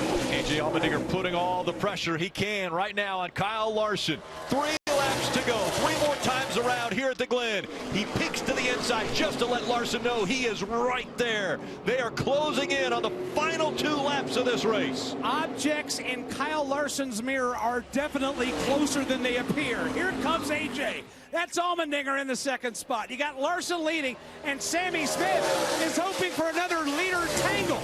Right now, the exit turn number 4. Larson is in control, but AJ Allmendinger staying with him stride for stride. Larson and AJ pushing these cars beyond the limit, sliding all over the place up to the S's. Larson's been here before, lost at Road America late in that race, was under pressure there. He just needs to gain a little bit more time between him and the 16 to fall into a place to where he can run in rhythm. Now he's got to play a little bit of defense, though, because Sammy Smith has closed that gap. Kaz Gralla has gotten up to 4th. So AJ just can't chip it in there. He's got to pay really close attention not to make a mistake, because now Sammy Smith is there. It kind of changes the game a little bit for AJ. It's become a 3-car battle for the lead as Sammy Smith has thrown that 18 into the mix as well. Just in front of him, A.J. Allmendinger, the best it's ever been in the Xfinity Series on road courses, still holding on to 2nd, but they're all chasing Kyle Larson out in front. 3-driver breakaway for the lead and the win at Watkins Glen. You got Kyle Larson in the 88, you got A.J. Allmendinger in the 16, you got Sammy Smith in the 18, and they're slowly creeping away from 4th on back. Here they come now, up to the S's, clearing turn 4. Seems like the separation between 1st and 2nd is stabilized. Gonna have to be mistake-free here. Lap and a half to go. AJ really drives it deep, able to close in a little bit. Maintains that gap, closing even further. Lost a little bit right there in the carousel. Accelerates, trying to accelerate. You can see the car really not taking the throttle as he moves around the back end. He closed a little bit of that gap. Now he's got to try to outbrake. Good job braking into turn 6. Can he carry that momentum into 7? He did. He's closed this gap. Most of it's been under braking. See if he can do it into 7 right there. A little bit of an advantage for Larson. 2 car lengths separate the top 2. 1 lap to go. Presented by Credit One Bank. Kyle Larson has never won a road course race in the Xfinity Series. Can he change that statistic today? A.J. Allmendinger, he's won more than any other driver in the Xfinity Series. Final time out of 1. Final time up for the S's. Larson looks in the rearview mirror. They're lined up. He's got to be perfect for this last less than 2.5 miles. He'll cross turns 2, 3, and 4, and still keep them all in the rearview mirror. Kyle Larson, the man in command right now. AJ is there. He's in striking distance. Trying to close even further. Both drivers really pushing hard. Look at Larson. Sideways. AJ sideways down into the carousel. Only a car length separates the 2 leaders. Larson trying to get out of this corner better. Wants to look at the mirror and see himself driving away from the 16. Is there an opportunity right here for Allmendinger to overbrake, drive into turn 6, get into the back of Larson? Can't quite get there. See the car wiggling around. Did everything he could. One more opportunity for him into 7. Larson's able to drive away from him. Kyle Larson, after making some changes to the car, had to start in the back. He goes all the way to the front, and Kyle Larson's going to win at the Glen. Nice work. Appreciate it. And today, Kyle Larson will go for the first weekend sweep at the Glen in 7 years. The rain pushing through. When we come back, pre-race ceremonies here from Watkins Glen. Continuing here, but the good news is the lightning has moved out of the area. NASCAR has said the command to crank the engines will come at 4:08, so in about 10 minutes we will have the command. You see drivers walking out to their cars right now. This race should start in the rain, which is going to make it a crazy day here at the Glen. We'll start in the rain. Maybe we'll finish it as well. Time for the pre-race ceremonies. It's rainy, but we're going racing. Ladies and gentlemen, at this time, we ask that you please rise as you are able and remove your hats as the New York State Police present our nation's colors. Here to offer today's invocation, please welcome from Genesee County Christian School, Mike Smith. Let's pray. Our Heavenly Father, we thank you so much for this day. Thank you for the opportunity to be here together, and we thank you that you are worthy of praise. You are majestic and glorious. Thank you for this great day that you've given us to race today. Thank you, Jesus, for our salvation and freedom. We pray today for our military. We ask for your guidance over them, for our police. We also ask you to be with the drivers, the race crew, and the safety crew. And we thank you for opportunities like this. In Jesus' name, amen. Here to perform our national anthem, please welcome local performing artist Anna Hurt, accompanied by signer from Buffalo, New York, Rebecca Kasha.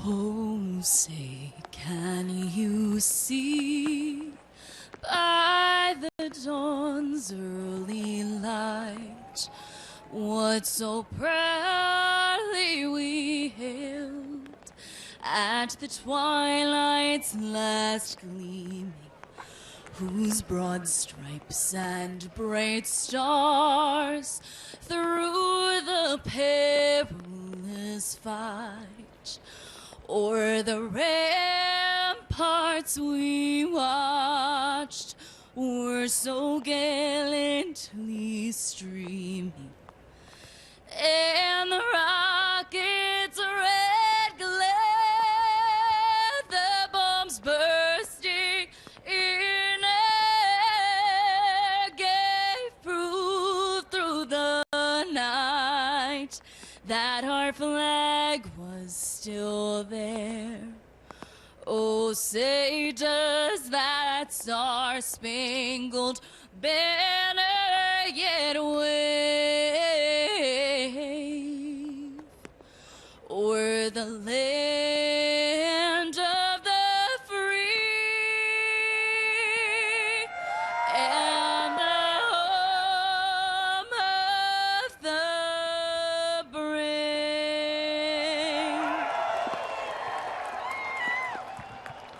Terrific job on the national anthem. Drivers are by their cars. The command coming up in about 8 minutes. We're going to go racing at Watkins Glen in the rain. You won't want to miss it. Regular season, Watkins Glen, and yes, it is raining, and yes, they are going to start this race on the rain tires today. They've moved command back just a minute to give teams time to put the rain tires on, and what a game changer this is going to be this afternoon with all the playoff implications on the line, certainly for Martin Truex Jr. and Ryan Blaney and his team. Boy, you got to be wondering, if you're on the outside of the playoffs like Truex, you got to be wondering what is going to happen this afternoon for everyone here at Watkins Glen. And if you're a driver, you got to be going, what am I going to do? Going into turn one with all this rain. They have never run the new Cup car in the rain. That's going to really make things exciting today, Kyle. Listen, this was a wild card race. Now it's an insane card race for these guys. I don't think they, we heard Kevin Harvick talk about it. We've not driven this car in the rain. We don't know about visibility. Forget the tires, forget the rain tires, forget what this car will react like to the rain. But what about the drivers in the cars? What about the drivers in the cars and what they see out the side, what they see out the front, what they can see out the back of these cars? This is where it's going to be interesting to see how quickly they adapt. These are some of the greatest drivers in the world. We've got guys from 7 different countries. We've already said that. Absolutely. Plus the best that NASCAR has to throw on the racetrack. So, but these guys are going to have to absolutely adapt on the fly. Are you frantically changing your fantasy lineup, DJ, over there? I don't even know what y'all said. So, yes.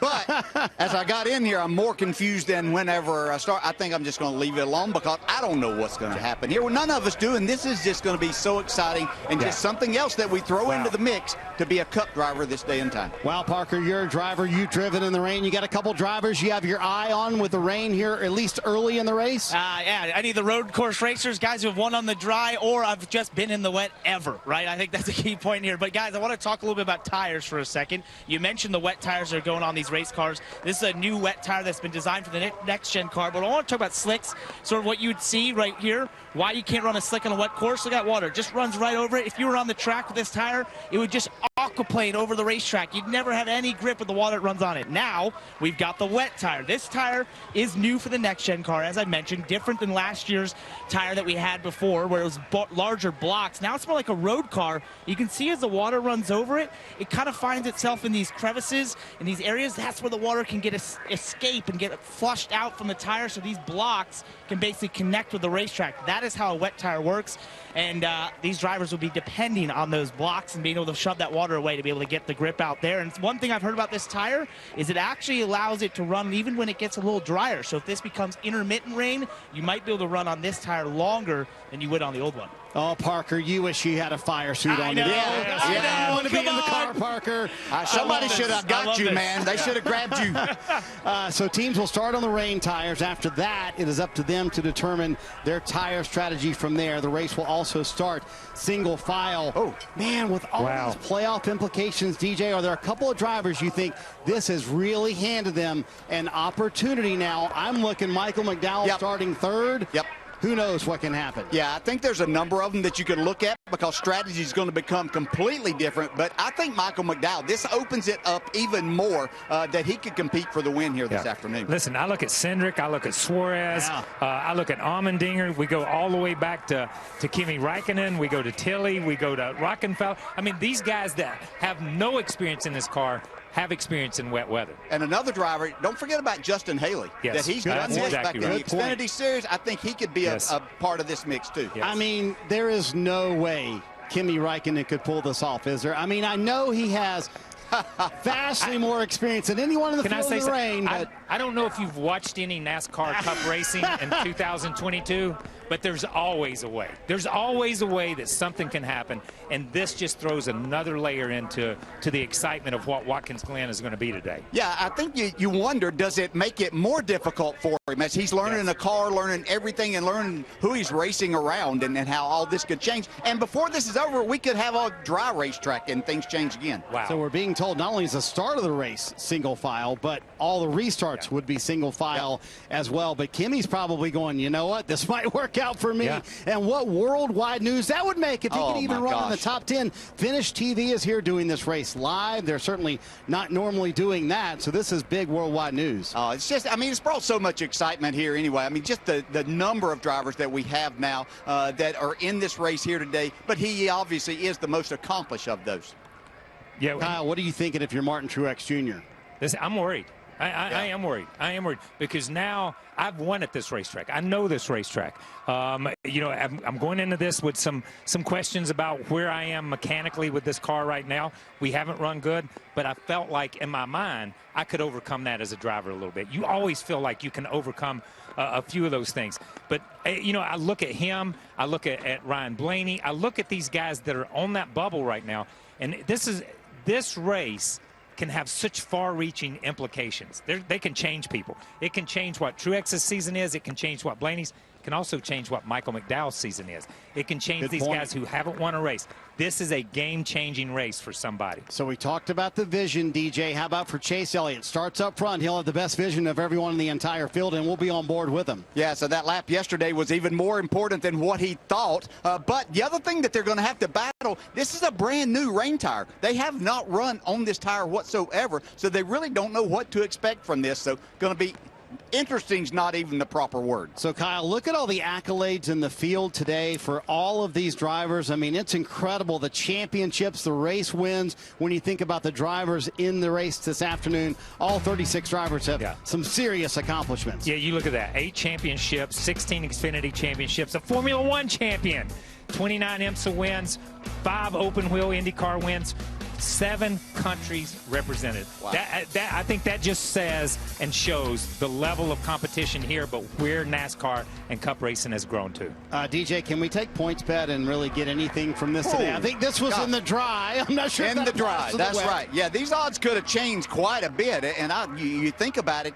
there's some that you would have certainly looked at even more, like a A.J. Allmendinger. That's good odds, whether it's dry or wet, but certainly in the wet, I think that becomes an even better bet. Do we get a hall pass on our our predictions for the race today, because this was in the drive. Yeah, we had two some of extra, us right? may hit it. You never know. I mean, we'll see what happens here this afternoon. There's everybody's predictions. Chase Elliott, the most popular driver. I don't think we should be surprised, Kyle. Yeah, no, I don't think he was the most. When it was dry, he was the most popular guy. William Byron was my get. I'm going to go with somebody totally different, but I'm not going to tell you who it is. Okay. Dell Jr. going with Chris Buescher out there on the limb. That's a good one. And then Jeff That's a good Burton one. and I going with Kyle Larson today. I think Hendrick Motorsports is going to be very tough this afternoon. But again, the rain throws a wrench in everything today. The fans still in the stands here. Amazing. Yes, it's raining at the Glen, and yes, we're about to go racing. Here's the command for a rainy day at Watkins Glen. And now, race fans, here to say the most famous words in motorsports. Please welcome NASCAR Hall of Famer and two-time Gold Bowling at the Glen champion, Rusty Wallace, joined by professional bowlers Stephanie Johnson and Anthony Simonson. For everybody watching and listening around the world, drivers, start your engines!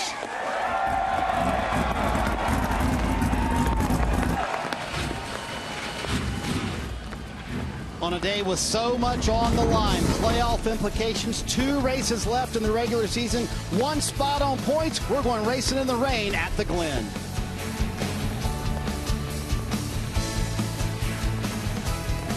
It's brought to you by Go Bowling. Go to gobowling.com to find a center near you.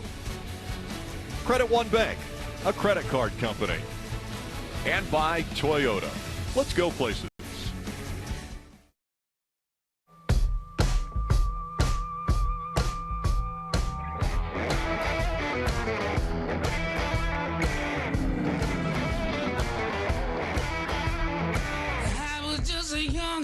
On my mama knee, she said there's only one thing to set your soul free.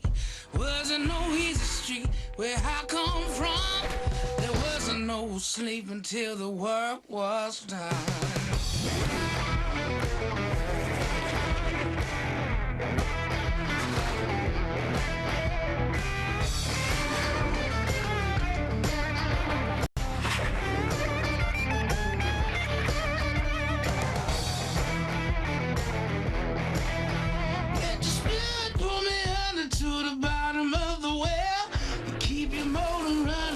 That victory bell. 1 for the money, 2 another show, 3 start your engines now and rock and roll.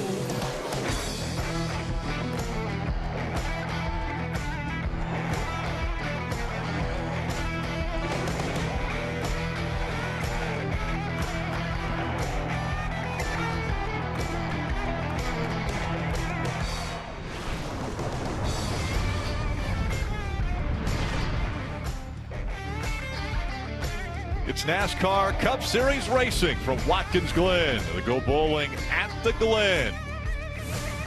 We are into our 8th decade of racing that takes place right here at Watkins Glen. But Steve, our crew chief, this is the first time we're going to see these guys race in the rain in the Cup Series. These cars, these next-gen cars, have done a lot this year, but the one thing they have yet to do is run in the wet condition in any sort of test, in any sort of race. The only time we've seen any laps run were at a Martinsville test where they put a little water on the racetrack. We have no idea what's going to happen. This car is going to start in the wet. Looking at the radar, I think it's going to convert to dry at some point. I think that will be the key. If you somehow survive the wet conditions, when do you convert over to dry? How your car handles the unknowns, the list is too long to talk about. It's going to be crazy. Well, we are doing this broadcast radio style, and that means that we'll have different folks perched all the way around this racetrack. In the S's, it's going to be SiriusXM's Mike Bagley. He'll be taking care of turns 2 through 4. Then through the inner loop and the carousel, Dale Earnhardt Jr. has the call. He'll hand it off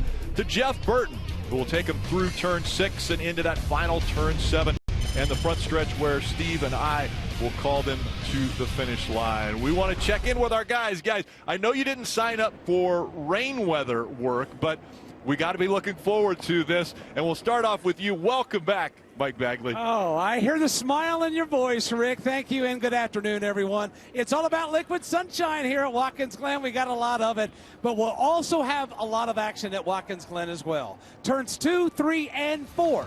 This is where it all happens here. Now, Obviously, this is in the dry. A lot of contact is possible here, a lot of tight racing, and the unexpected slip and slide potentially. Now, all of this is in the dry. We don't know what we're going to get in the wet. That's the $64,000 question. That's the story from the S's when they leave here. It's up the backstretch and into Dale Jr.'s view.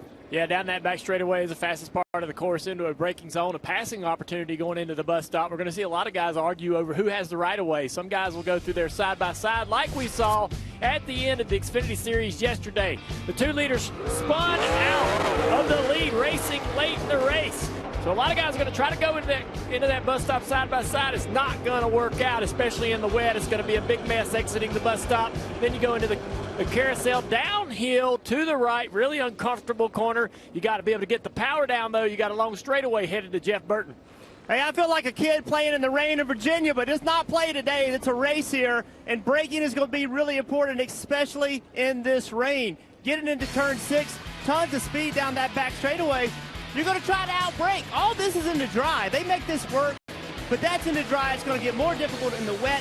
One thing you're going to see all day long, especially with rain, is this runoff area way to the right side of the racetrack off of turn 6. You're going to be seeing it used. It's a race, part of the racetrack that the drivers can push, find the edge of that braking zone, because if you make a mistake, there's a little bit of room to figure it out. You can get back on track. We want to take a look at today's starting grid, brought to you by Go Bowling. Up front, Hendrick Motorsports has captured the front row with Chase Elliott and Kyle Larson. Chase Elliott, he's won 2 of the last 3 races here. Yeah, their Hendrick Motorsports teammate William Byron was on the second row. He'll go to the rear. I think Michael McDowell starting row 2. A lot of road course experience. Look for him to be good. Justin Haley in row 7, another driver, has a lot of comfort. I think the rain will probably help him as well. Joey Hand and Ross Chastain back there in row 9. A little further back, take a look at row 13, Steve. Truex Jr. and Ryan Blaney. Yeah, playoffs on the line. You're starting next to one another, and now it's in the pouring rain. What could go wrong? And as we look further back in the field, Eric Jones, Corey LaJoie in row 16. And even further back, you've got Almirola in row 18. What about the fact of having an F1 champion? The Iceman, Kimi Räikkönen. The 42-year-old has accomplished so much. A Formula One champion back in 2007. The most F1 starts at 349, most of all time. 21 career Formula One wins. And Steve, we've talked about this with him in the field. We knew that the car was going to be a little bit more of an equalizer, but now you throw in the wet weather conditions, and this can only play really into his favor. Well, now, I mean, they're all equal when it comes to experience of this car in the rain, but you see 91 on the door, a track house entry. Project 91, Justin Marks. He's really changed the kind of the game when it comes to NASCAR ownership. They've been very creative. Some of their marketing, they're doing their own sort of thing, and this adds to it, right? He came out and said he wanted the opportunity for stars like Kimi to have the opportunity to come run some NASCAR races. The first event for that Project 91 is here this weekend, but he hopes in years to come that this could be 4, 6, 8, 10 races a year where we see other stars from motorsports around the world join NASCAR in this Project 91 from Trackhouse. NASCAR is letting these drivers get a feel for this track. They're calling them recon laps, so the drivers understand what the track conditions are going to be like, so they're going to give them an extra lap. We mentioned Kimi Räikkönen and that international flavor. Well, he's not the only one. This is for the first time ever in Cup Series history. There are 7 different countries represented. Not only Finland with Kimi Räikkönen, but England, Mexico, the Netherlands, Germany, Russia, and the USA. Yeah, Danny Kvyat's had a start before, but he's going to have some rain experience. Mike Rockenfeller, he had won the 24-hour Le Mans and had some wet weather that year. So these drivers have experience. I don't know if it helps when it looks like this and in a different car, but I think it helps, you know, at least equalize them versus the very comfortable Cup guys. Okay, Steve, I'm going to put you on the spot. I need you to break this race down. I know that all of your notes and everything you were thinking about was a dry racetrack. What changes now? Well, right now, the layout of the race doesn't change. Stage 1, 20 laps. Stage 2, 20 laps. Final stage, 50 laps. This is what I got circled, though, Rick, right here. That last stage. Why? It was going to be a 2-stop race. Now, I believe in those last 50 laps, we will see dry racetrack. When I look at the radar, we're at the back 2/3 of this front that comes through. So survive the first 40. That's what I be telling my driver. Somehow keep it on track, keep the fenders on it, get me into that final stage. And I think the window to go from wet tires to dry tires is going to be small, because if you time it right and you're the first one to get on dry tires, you will have a huge advantage. Okay, so they're starting on wet tires. NASCAR allowed them all to put the wet tires on. What's the other equipment that they will be dealing with? Yeah, so when you talk about wet conditions, really the only required component is that rear window light. You're going to see these red flashing lights. That is purely for visibility. Every team has the option of a wiper. Most of them have them. Defoggers, rain tires. Every car has started on rain tires. Once the race starts, you can go back and forth with the conditions. The rain flaps are new, something that NASCAR has added. They hang down, look like mud flaps behind the rear tires. You start with them. I confirm with NASCAR, if you knock them off, they're not going to worry about them. They're not going to be required. You have to start with them. And then this single file restart, something NASCAR said at their discretion.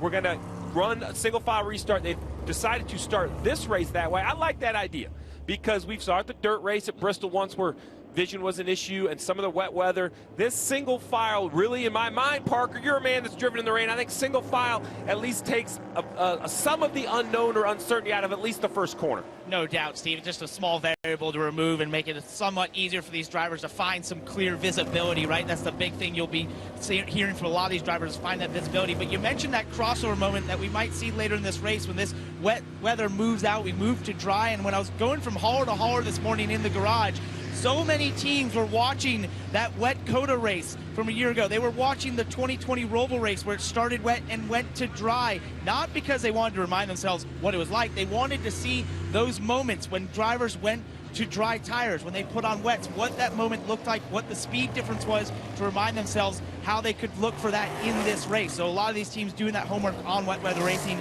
and that crossover moment you mentioned that may come later.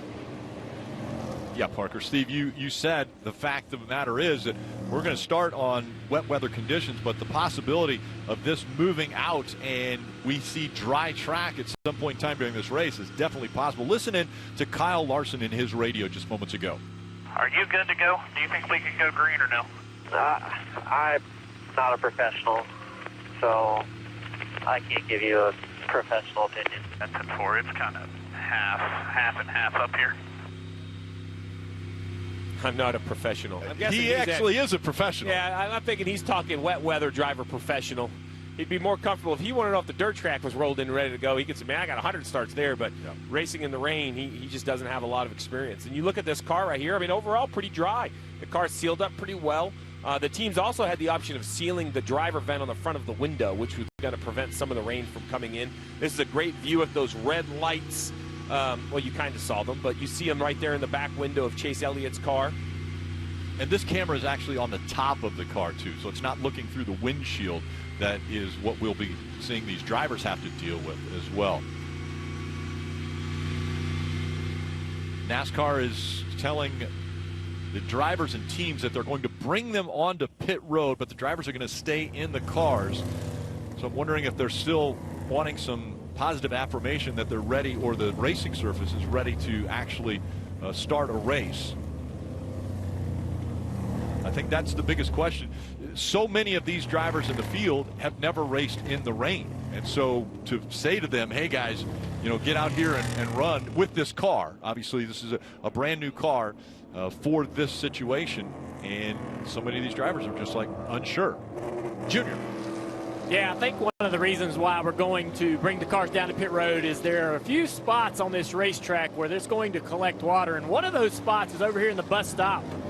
Pretty much the flattest part of the racetrack, and I can see, at least exiting the bus stop, there's a puddle of water that's streaming across the racetrack, a stream of water, and it's already seeing cars really having a tough time just at pace road speed, being under control at that particular area, hydroplaning a little bit with the tires. So they're going to try to get this particular part of the racetrack, water-free as best as possible, but I imagine as a driver, there's other areas that you need to be picking out where you do not want to put a tire. There's going to be other places on the racetrack where water will collect.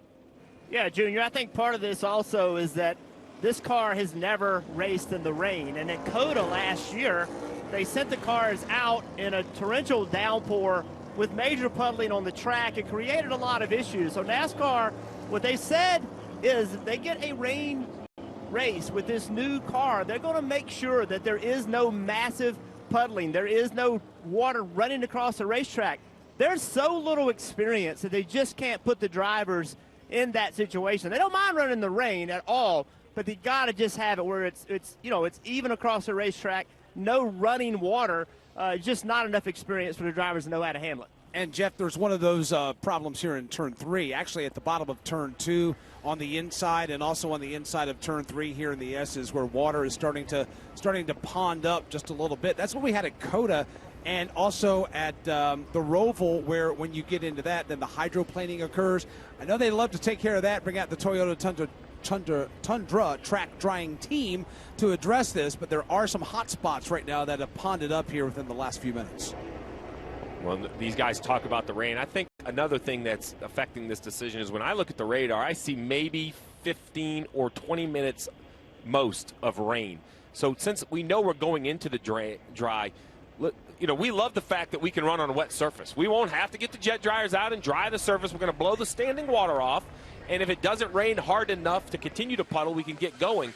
But I think NASCAR sees that radar and says, in 15 minutes, we're probably not going to have any heavy rain. So let's blow the puddles off and then let these guys loose. I mean, I have to agree.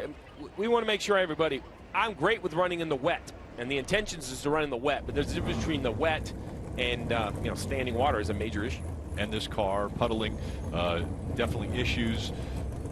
They've run before, these drivers and the teams have run before on a road course. We think back just to the Roval in 2020 when there was rain on the racetrack, rain affecting how these guys were driving, and that's what we saw. We saw the craziness that it took place there, but also at Coda. Yeah, but I think this is where the line was drawn in the sand. NASCAR did everything they could to try to get this race in, and there were some pretty big accidents with vision and visibility in this race right here. It ended up being Chase Elliott. But I think that's the one where the drivers got together with NASCAR and said, okay, we're up for running in the wet, but we have to be able to have a little bit more confidence to at least be in control. And then that's what this is all about. So, yeah, the hydroplaning, the standing water, and as we just saw, the radar, it's looking good once this rain shower passes through. So the drivers still in the cars. They've brought them to pit road. They're going to get rid of some of the puddles, and we hope to see a green flag here shortly.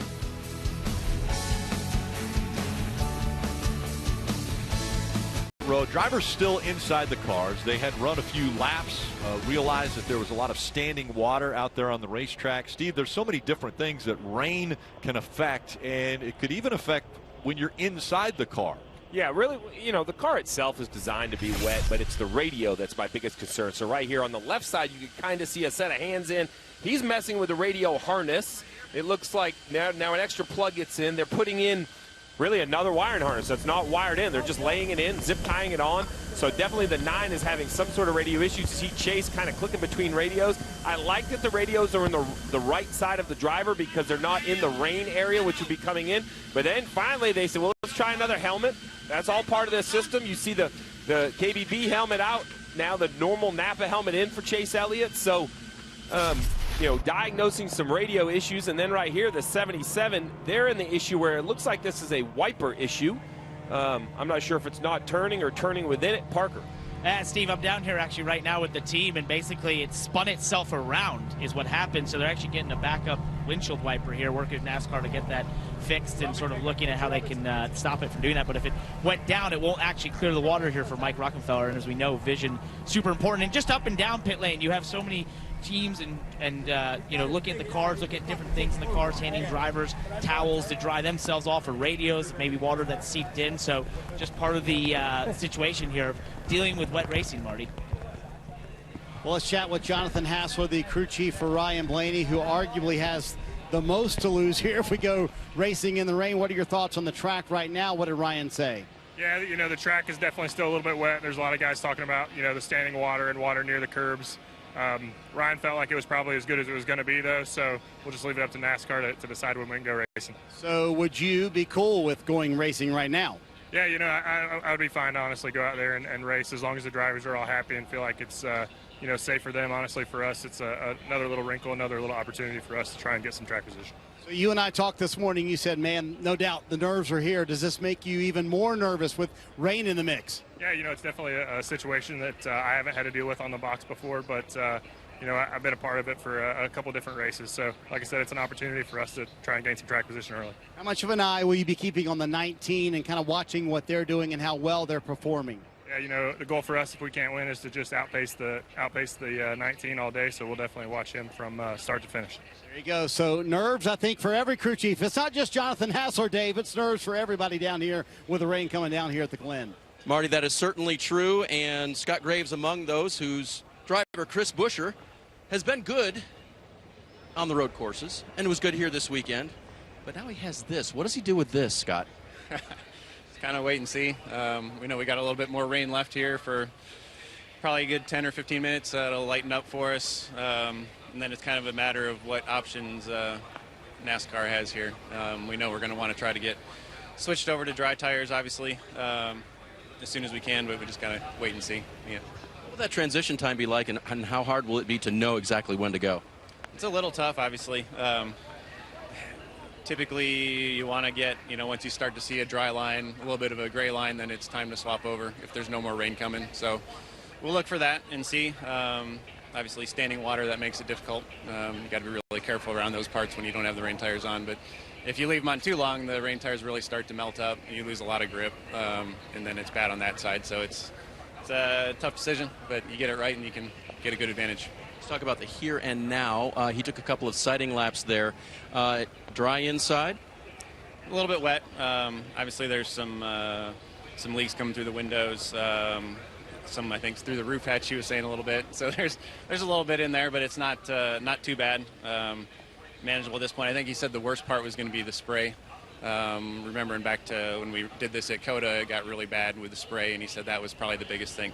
And then some standing water around the bus stop in that area. All right, we'll watch, we'll wait. The 17 should be fast when we get going here, but with a lot of unknowns, guys. Thanks, Dave. You see the new windshield wiper being brought out for the German, Mike Rockenfeller, in the 77 this week. Again, one of the 7 different countries that are represented, and we are doing this race radio style once again. Always look forward to doing that. That means that we bring in Mike Bagley from SiriusXM MRN, as well as have Dale Jr. and Jeff Burton out on the course. Let's go back to these guys. Bag, we'll start with you. Bagman, what's it like in the S's right now? Or is there standing water over there? Yes, there is. We've already had a couple of trucks come by. And matter of fact, we've got more coming through now. You see the Toyota Tundra track drying team behind me. They're trying to blow off all the excess water to try, not to dry the track, but to blow off the excess. As far as what we're expecting, we have no idea. We've never raced this car in the rain. There are certain things that you can expect. Obviously, speeds are going to be lower, but we don't know what that rain flat that Stevie told us about earlier is going to be, what the impact. Will that keep the spray down? And will we just overall have a tame rain race, unlike what we had at COTA and the Roval? So we're in that unknown territory right now. You do have drivers, though, that I think can take advantage of this situation. You've got some drivers that are licking their chops on pit road and in the garage right now, and then you have some that are like, please, son, please come back out. So we don't know really what to expect. They're doing the best to get the track as an acceptable condition as they possibly can. But, Junior, there are just so many unknowns here with this new race car for the first time ever in the wet. Yeah, absolutely. I'm starting to see some clearing skies over here to my right. But and we still got a pretty hard drizzle over here at the carousel. But I'm thinking like a driver, and I'm thinking about that windshield wiper, because that thing has been designed more for aero than anything else. And so I'm on the radio asking Steve, or talking to Steve, about how well does it function. We've never been in a situation where I've needed the windshield to be cleaned by the wiper. Does the wiper actually do the job, considering how it's been manufactured in such a way to really improve drag and aero? And so as that thing's moving across the windshield, and it's a big, bulky piece, how is the air going to affect it? Is it going to allow it to do its job? The spray, not only is it wet, it's also dirty. Will it clean the windshield? Because that windshield's going to get harder and harder to see through if that windshield wiper is not doing its job. So that's one thing I'd be concerned about in the first half of this race for sure. Yeah, Junior, I would be really concerned about the track itself. I mean, the curbs. Think about that.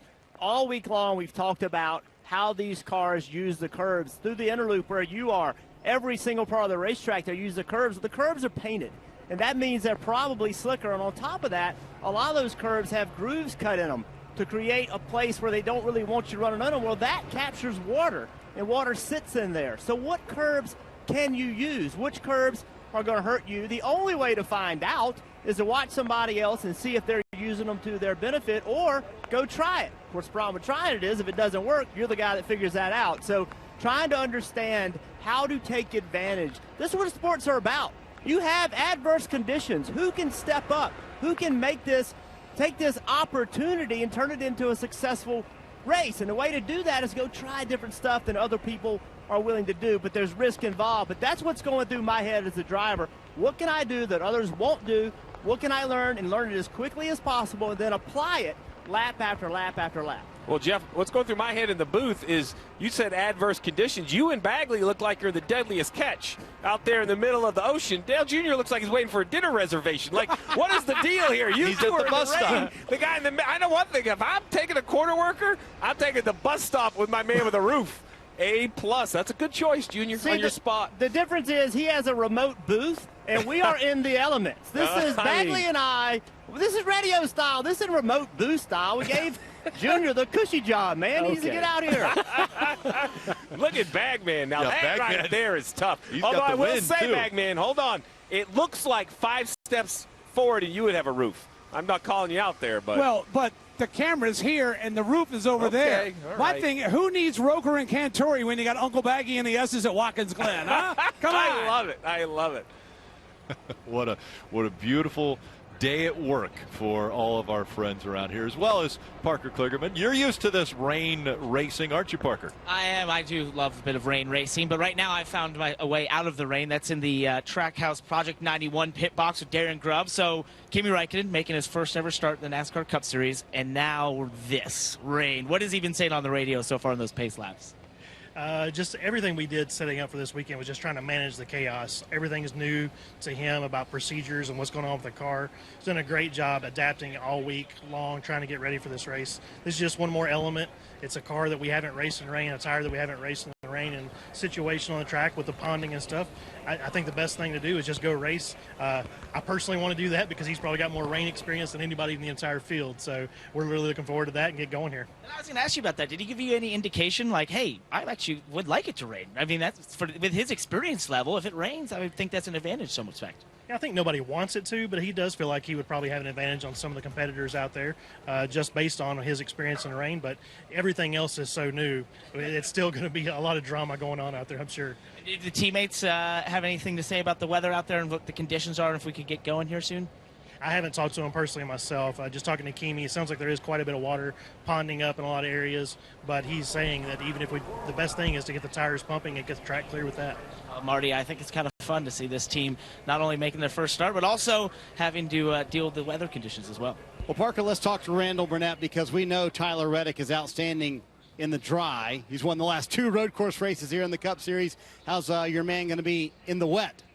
Well, we all know Tyler likes a new challenge, so this will be fun for him for sure. We've got a little rain experience, from Coda the other year and the Roval, so everybody's kind of on level playing ground there. So this car is going to be a little bit of a new thing for us. We don't we haven't really run in the rain with it, so we got to figure that out. And Tyler's certainly up for the challenge. So you never know what's going to crop up, right? Tyler coming down pit road said, man, I need some Rain-X right away, because inside the visor was fogging up. Is that correct? Yeah, with his visor down, it was fogging up just a little bit. And then, we don't know how well these cars are going to be sealed up and all that right now, right? Because we haven't run them in the rain yet. So he's got contacts, so he's a little timid about running his visor up, so it kind of makes it a little tricky. We're going to give him some Rain-X for his visor, and we'll be good to go, I think. I think we'll have to run, a little bit here in the wet. It looks like the weather's clearing out a little bit. There's some opening behind it. So, I think we're going to have to run a little while in the wet. How long that'll be, I don't know. Yeah. Interesting. Yeah, so you bring up that point. You're sitting comfortable here. You got 2 wins. You're in the playoffs. You're locked in. Can you imagine being the guys out right now? But you talk about how the race is going to play out. How long do you think you'll have to run in the rain? And then does that become a game of who gets on the dry tires first? Well, I think we certainly seen that the other year at the Roval, with the Gen 6 car. The guys that got on the slicks quicker made up a lot of ground, and the guys that were a little bit more timid on it, kind of gave up sometimes. So, you know, it looks like once the weather clears out of here, I think we got a good shot at it staying dry for a while. So that's promising. So I think you'll see it'll be kind of a race to get to the dries and make up as much time as you can on dries before everybody gets on them once it gets to that point. You know, Dave, it's funny. I talked to Jonathan Hassel, the crew chief for Ryan Blaney, a moment ago. Currently the last spot in the playoffs. Little nerves in the 12 camp, but over here in the 8 camp, 2 wins. They're feeling good right now. Feeling good down here in the 34 as well, Marty. Michael McDowell, he gets a win. He is in the playoffs. Now, let me explain what's going on here. This is interim crew chief Chris Yergis. The normal crew chief, if I can call Blake Harris normal, right? He is at home in the command center working by communication with the team here because he was suspended a few races ago. He's got 2 weeks left. He will rejoin at the playoffs, and they hope they're in at that point. So the interesting thing is, Chris was just telling me during COVID, you were the guy at home, and Blake was on the road, so you know the system works, right? Absolutely right, and so thankfully we invested in that technology when COVID hit, so we had everything already set up at the shop, so it's pretty much plug and play for these scenarios to keep them in communication with the pit box. So all that stuff's come a long way in the last 5, 10, 15 years that we didn't have it before, so it's business as usual on the 34. Came along at the right time. So did the weather for your driver. I'm thinking this might be advantage, Michael. Absolutely. Michael loves the rain. He's got laps here in the rain. So he was talking about the tendencies earlier when we had the break and where the puddling happens and all that. So we're pretty excited to get going. Obviously, we got a little bit of blue sky trying to poke through. There's going to be a transition to the dry at some point. We'll have to rely on Michael's experience of when to make that transition onto stickers and hopefully be up there up front all day. Did you remind him he's not in a prototype? Yeah, yeah. If he goes driving it in there like a prototype, we may be in for trouble. So, obviously, this is different for everybody. No one has ran a next-gen car in the rain. There's a lot of variables with, sealing the cars up, a lot of different things with radios, communication, all that we're trying to work through. Everybody's trying to work through. So, playing the game of when you go to the dry, what do you want to see on the track? What do you want to hear from your driver to kind of know when that transition point is? Yeah, obviously the grip. There's a lot of elevation change at Watkins Glen, so there's going to be a transition spot. Certain parts of the track are going to dry before other areas. So he's going to best know when that lap time is going to switch over the other way. I think we've seen with other races in Xfinity and a little bit of experience in Cup that you got to be on the aggressive side on going to stickers. So we just got to rely on Michael. We'll evaluate the spray that's coming off the cars as another indicator of how wet it is out there and make the decision and go from there. And hopefully it'll be in our fuel windows for what we had originally planned. All right, guys, and if any of this wasn't to the liking of crew chief Blake Harris, he will be telling Chris immediately because from the command center, he'll give him the information. That's great insight, Dave. Thank you so much. From the mind of a crew chief and one filling in, everything hopefully will go as planned, although there's so many variables that keep getting put into play now as these drivers are still waiting for the go-ahead to fire the engines back up. And that gives us an opportunity to talk a little bit about what's coming up on Friday on USA at 4:30. For the first time ever, Dale Jr. Download will be on USA. And the guest is Ty Gibbs. Junior, I want to bring you back in. And you had some great opportunities to chat with this young driver, the 19-year-old. Ty Gibbs, your guest. Give us a preview of some of the things that you talked about. Well, we know Ty Gibbs has made quite an impact in the sport, and with his success on the racetrack and some of the things he gets himself involved in on the racetrack, there's been it's kind of created a persona or a perception to him. But when we have a guest come on the Dale Jr. Download, it's a real opportunity to dive way deeper into who this person is and to get to know them much, much better. And Ty's going to be in this sport for a really, really long time. The idea is that he's going to be successful and he's going to be around for a while. So it's a great chance for us to get to know him early and, to continue to sort of learn about this guy and have him back several times throughout his career. But just when somebody's so polarizing, you really want to get a chance to talk to them, ask them all the questions. Why'd you do this? What were you thinking here? And we get that chance on the Dale Jr. Download. It's a lot of fun. Young, aggressive driver, again, subbing for Kurt Busch here. He'll be subbing as well at Daytona. And that's when the show will air on Friday at 4:30 in between the Xfinity Series qualifying show and the Cup Series qualifying show. Again, Friday, 4:30 p.m. on USA. You just keep saying Daytona, and I was thinking that was the biggest wild card left, and here we sit Watkins Glen in the rain. So I don't know how to compare the two. I can't wait to hear that. Ty's just an interesting guy. I've been around him a long time. He actually raced at a little local dirt track, so I got to see him when he was younger. And I think he's done a really nice job in this 45 car. I think he has found comfort of just being who he is on the racetrack, hasn't put him in a lot of bad spots. So See the window net going up. Well, that's why the crowd is reacting. Yeah. They see the car covers coming off, the window nets going up, and that can mean only one thing. They're going to fire these things back up, and we're going to see the cars out on track. Parker? Right, and one thing these teams and drivers might have to deal with a little bit is when you take these cars and you heat them up by running them around and then stop them, one thing that happens is this fogging up of all the windows on here. So some of these teams will start blowing fans inside the race cars here as we get closer to get going to try and remove some of that condensation, that fog inside. And it's something you hope goes away once you start running. The air starts flowing. You have different fans inside the race car that can potentially help that. Defrosters potentially under the windshield. But you need to sort of get rid of this at start. So it's just one of the problems these drivers might have to deal with here right as we get going. Some of these teams try to remove this fog that gets in the race car when you have this condensation inside, and they let them sit here and sort of get hot like that. Hey, Parker, so help me out here. So when this rain does go away and we're going to take our wet tires off, now we have to put the dry tires on. This area right here, the window, I'm going to circle it. Can you point to the air inlet at the top of the window? So normally that brings fresh air in. That's an opening, and it's required in these cars, well, until it rains. You're allowed to plug it. So, Parker, is that a grip or something I see right there? Because they know this has to be removed. They have a plan, it looks like, already to get this back off. It's like a latch. You can just flip it out of there, right? So some of these teams have all different sort of designs of how they do this. They're allowed to use different thought processes for how they do this. But, yeah, there's like almost a little spot you can put your hand in there and pull this thing out for when it dries. You want to have that airflow again when there's not water on the racetrack. Well, yeah, because I think it's going to be required. I bring that up, Marty, just because, hey, you know, when you go back to drives, that's live pit stop. You can lose spots, so you don't want to have to mess with that for extra seconds. That wants to be a quick adjustment. Yeah, that's a good point, Steve. So when you qualify well, Steve, one of the advantages is you get one of these front pit stalls as the cars crank up the engines right behind me. But the front pit stalls at Watkins Glen are downhill. Well, guess what water does? It runs downhill. Chase Elliott on the pole today. He has the #1 pit stall, so they're trying desperately to get this a little bit more dry. But look behind Chase Elliott's pit stall. Look at that water flowing right there, and that flows right into the exit of Chase Elliott's pit stall. So if he goes, Steve, to slick tires, maybe early in the game here, I'm not sure they're going to be able to get all this dry. That's going to be a tough exit on pit road for Chase Elliott. We'll have to watch that later. Absolutely. I'm a little concerned about our man there standing next to the electrical cord in the running water. No, these are all the things we don't know. I love the fact that NASCAR has committed, and Goodyear, because they have to be a huge partner in this to create a rain tire. But I love the fact, because if this didn't exist, okay, so the rain just stopped.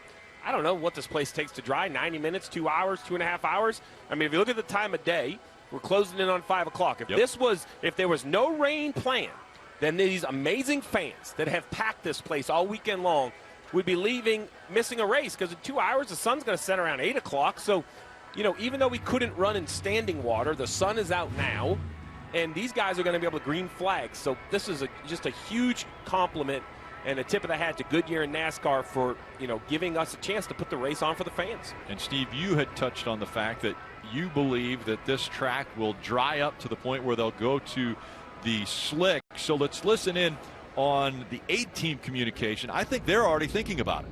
How long do you run? How long does it take for it to dry up enough to where you feel like you're comfortable getting on the slicks? The guys that were on the aggressive side of that at the Roval the other year when we went through this were the ones that made up all the time. So you're going to have to help us with that, because you're going to be the one out there doing it and seeing it. All right, so here's the pros and cons. If there is a dry line, the tire on your right, the slicks, will outrun the rain tires by 10, 20 miles an hour, by 4 or 5 seconds a lap. Easy. The negative is, if it's dry 2/3 of the way around here and there's one wet spot in the bus stop or one wet spot in the carousel, your driver has to change his line. If you take those slicks through the wet, you are off track. There is zero traction. So, you know, it's easy to say, oh, be aggressive, switch over. That's fun until your car's backwards into the gravel or the tire barrier. So I like what Randall was saying. He was basically saying, listen, the radar's good. This isn't on me anymore.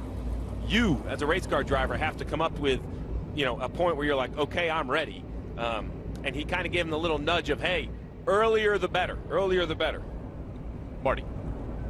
Boy, Rick, the sun's come out here on the front stretch. So, Steve, when it rains like this, other than what's going to happen on the racetrack at a road course, what's your #1 concern? The electronics, right? So we saw that with Chase Elliott earlier. They went to the backup helmet. That is fine. That is now working for Chase Elliott and Alan Gustafson. But is there a problem for Christopher Bell and Adam Stevens? Listen. I heard Adam good. Christopher was all broke up. I just wondered if something ain't wet.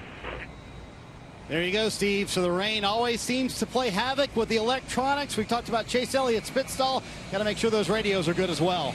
I will say, Rick, it's easy to say now, but with the Roval being in the playoffs and the opportunity to run in the rain in the most crucial part of the season, I think some of these bigger teams are going to leave here with a list and put a little bit of effort, personnel, finance behind some of these issues we're seeing now that we know what they perhaps are. That's teamwork right there that we're watching as they're drying pit stalls. I'm the guy with the leaf blower because there's no chance I'm going to stay on that roller or trust you. And they have 5 sets of tires, Steve, and that now can be a combination, correct, of wet weather tires as well as the slicks. Well, they have 5 sets of each. Right. So, yeah, so they have, 10 sets total, 5 wets, 5 dries. So I think we're going to be shocked at how quickly the dry line dries up.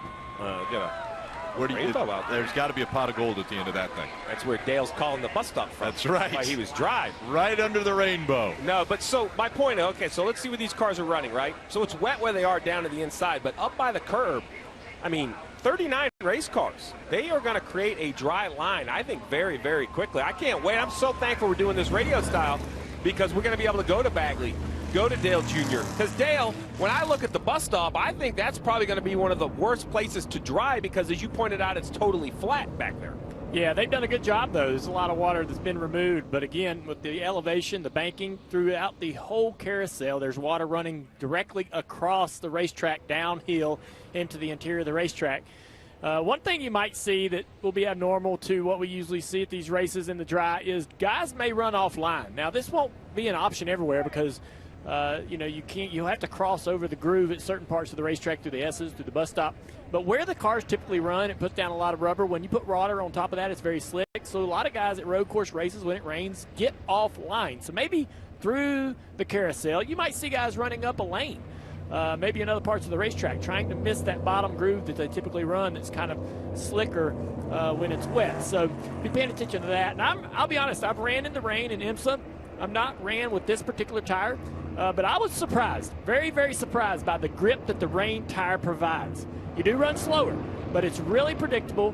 It's forgiving, and I think these guys won't have too tough of a time really kind of coming to terms with it. So, Dale, my one other concern as the cars go through the bus stop is we have seen a lot of guys drop a left front. So right here they turn in, but as they come, I'm going to circle right here. This area right here, we have seen guys drop a left front, or even on exit the other side, they drop a right front. What does the grass and that area look like? We've seen infields before get super muddy, and you can't get anywhere near them. If you get there, there's a great shot. Like right here, you see where it's muddy. Yeah. So like right there, Dale, from your vision, or your viewpoint, excuse me, is that totally off limits now, or what does that look like?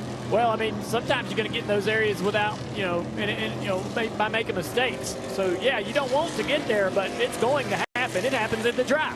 So in the wet, these guys are going to slip a tire. You're going to end up in the grass. Probably in the second half of the bus stop, you're going to see guys dropping tires. That's going to bring that mud onto the surface. And that's going to make anything straight out of the groove very, very treacherous in that particular area. And that'll be dirty the entire rest of the race. When this thing dries up, that'll still be a low grip area. So, guys, one thing about this tire, talked to Austin Cindric this week about the rain tire. Remember, he had those rain tires on his car at Martinsville when they wet the racetrack. He said that this rain tire is much more of a tire that's kind of like a street tire. The old tire was made for almost racing in really high standing water. The other thing that he said was it lasted longer in the dry. So maybe not as difficult of a decision for the teams of when to go, because this tire could last a little bit longer without wearing out compared to last year's rain tire. 2 races to go before the playoffs begin, and here are the playoff standings. 14 drivers locked in. Kurt Busch has a win. He is still out, though. He won't race here. He won't race at Daytona. But with that win, he's still in the playoffs. He's not in the yellow yet because he's not locked in. Ryan Blaney, Martin Truex Jr., they're fighting for points. Yeah, we've heard all this conversation between the 12 and the 19. Dave, it's really a points battle. Blaney and Truex, who can run better, and they're both crossing their fingers, hoping they don't see a new winner. Yeah, you saw Truex there in the red, and he was reminded on these laps by crew chief James Small, we just need to avoid the carnage and be there when it's over. So be careful with what you're doing there. If we can get through all the mess that we expect may happen when the green flag is thrown, then we can worry about getting our points, possibly getting our win. He's got 2 races to do it. He's only missed 1 time in this elimination format in the playoffs, Marty. Dave, while Martin Truex Jr. is the first one out, Ryan Blaney is the last one in the playoffs. He just told his team moments ago, he said, listen, I will do my best until this track dries up, but he does not have a lot of experience in the rain at all. But Jonathan Hassler has shown a willingness here in the regular season to take gambles. Parker, this could be a game of who goes to slicks first. Hassler might be that crew chief to make that call. No doubt, Marty. And starting behind them is the 2007 F1 World Champion Kimi Räikkönen here, jumping in the deep end in his first ever NASCAR Cup Series start with limited time in one of these next-gen cars. And you may think that's a lot to take on, but this is something he's done his whole career. Back when he was 21 years old in 2001, he was signed to a full-time F1 ride. In his first start, he scored a point. He had only done 23 car races in his entire life up until that point. Some drivers go their whole career without scoring a point there. He told me yesterday, I just want to have fun, and so far we've seen him all weekend smiling. I think he's going to have a great time here as we start to get going here at Watkins Glen. Doing something that nobody else has been able to do and take this car and work his way around the 2.45 mile road course as we kind of have a good vantage point of what it's going to be like here for Kevin Harvick. Thanks to Northern Tool and Equipment. We really want to welcome Northern Tool and Equipment to NASCAR, to NBC Sports, as they have come on board and are helping us out with this view from Kevin Harvick. Yeah, a little closer near the front. We have Kyle Larson in the second position with the Xfinity onboard camera, and then even a better view, his teammate, also in an Xfinity onboard camera, the 9 of Chase Elliott. Martin Truex Jr. has the Toyota onboard camera. Again, looking forward to the green flag here. And there's the Coca-Cola pace cam. And this will be a little different as well, Steve. Yeah, single file start. NASCAR has the discretion to move it to single file in wet conditions. They have chosen to do so. So here we go, single file. We're going radio style as the field is single file, all chasing after Chase Elliott as we get ready to race in the rain at the Glen. Up through the gears they go. Green flag is in the air. Vision, definitely something they're going to be learning quickly as they dive into turn number 1. They're 3 wide already. Chase Elliott away with the lead, stacking up from about the 5th or the 6th position on back. Elliott now will grab that top spot. Here's Michael McDowell trying to capitalize. He's trying to ease through, grabs second. Larson gets into him in turn 3. They both straighten it out. Everyone tiptoeing their way through turns 2, 3, and 4 in hot pursuit of Chase Elliott. Look at that spray. It's difficult for everybody that back there from 5th on back to see anything. Chase Elliott down into the bus stop. Watching everybody gingerly go through this part of the racetrack. I do not envy these drivers under these conditions. Watching them around the carousel. A lot of guys running the higher side, trying to find grip up there. Not running the traditional low line. Everybody gets through the bus stop pretty clean. Real surprising. We have one car actually missing, have to pull in to stop to serve a penalty. He'll pull away. As you can see right now, they're all testing the braking limits. They don't want to make a mistake early, but track position does matter no matter what. So every one of these drivers navigating down that back straightaway, how much can they see? Look how much spray there is, and where is the corner? I mean, it's very difficult to see. And what is my braking limit, and how much will these rear tires stand on the gas? Chase Elliott now with about a 3-car length advantage over Michael McDowell as he goes into turn number 1, being followed by that 5 of Kyle Larson. And around goes the 16, A.J. Allmendinger, the first to spin as he tried to test the limits just a little too much. I couldn't tell if there was contact with the 2 of Cindric or not. He was running in the 5th position. Still hasn't got back on track, but we are under green. Take another look at what happened. You see right there, yeah. Cindric just basically straight. I don't know if he was in too deep in the wet and couldn't turn, but heavy oh, you see the tires locked up on the front of the 2. He's trying to slow down, just skipping across the wet pavement into the right rear quarter panel, and around goes Allmendinger. The car that served the penalty the lap before through the bus stop was Eric Almirola at the tail end of the field with AJ.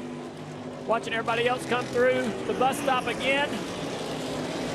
pretty much clean so far. Everybody taking a very careful approach to the carousel.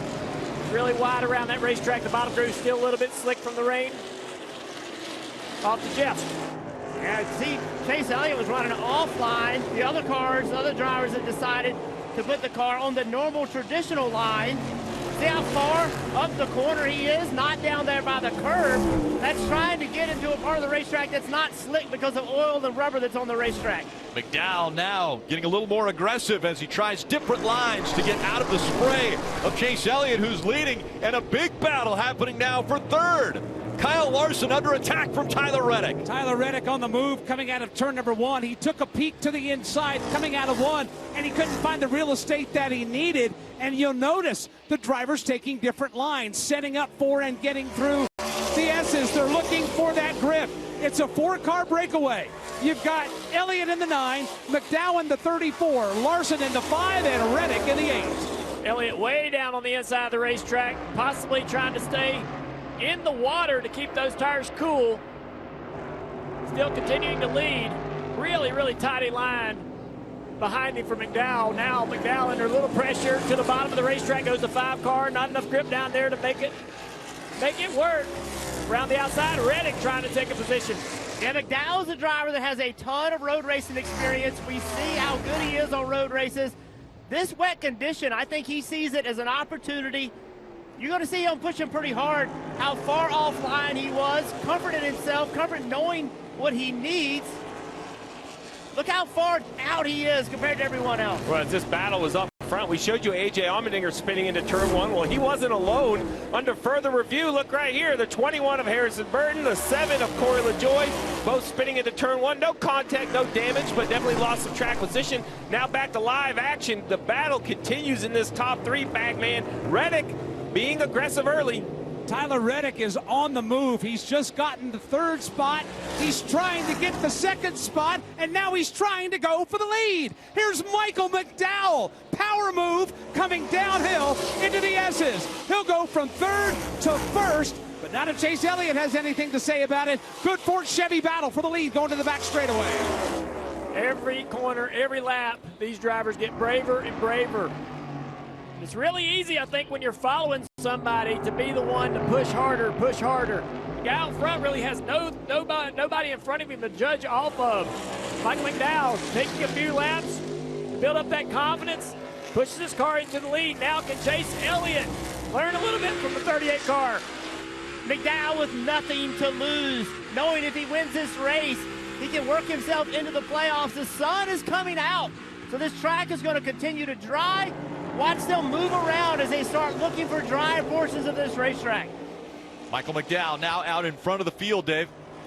And looking good as Tyler Reddick takes over 2nd place there in the final corner. Michael McDowell in that yellow 34 should be no surprise that he's up front now searching for a little water for those tires. That's part of his expertise in racing in the rain. But specifically, he's raced in the rain here at Watkins Glen. You see a wiggle just a little bit there through turn 1. It was in a prototype car in the IMSA series, but he was able to understand exactly where things puddle and don't puddle, where you can get the water when you want it and when you don't. And McDowell now takes the lead in his Mustang.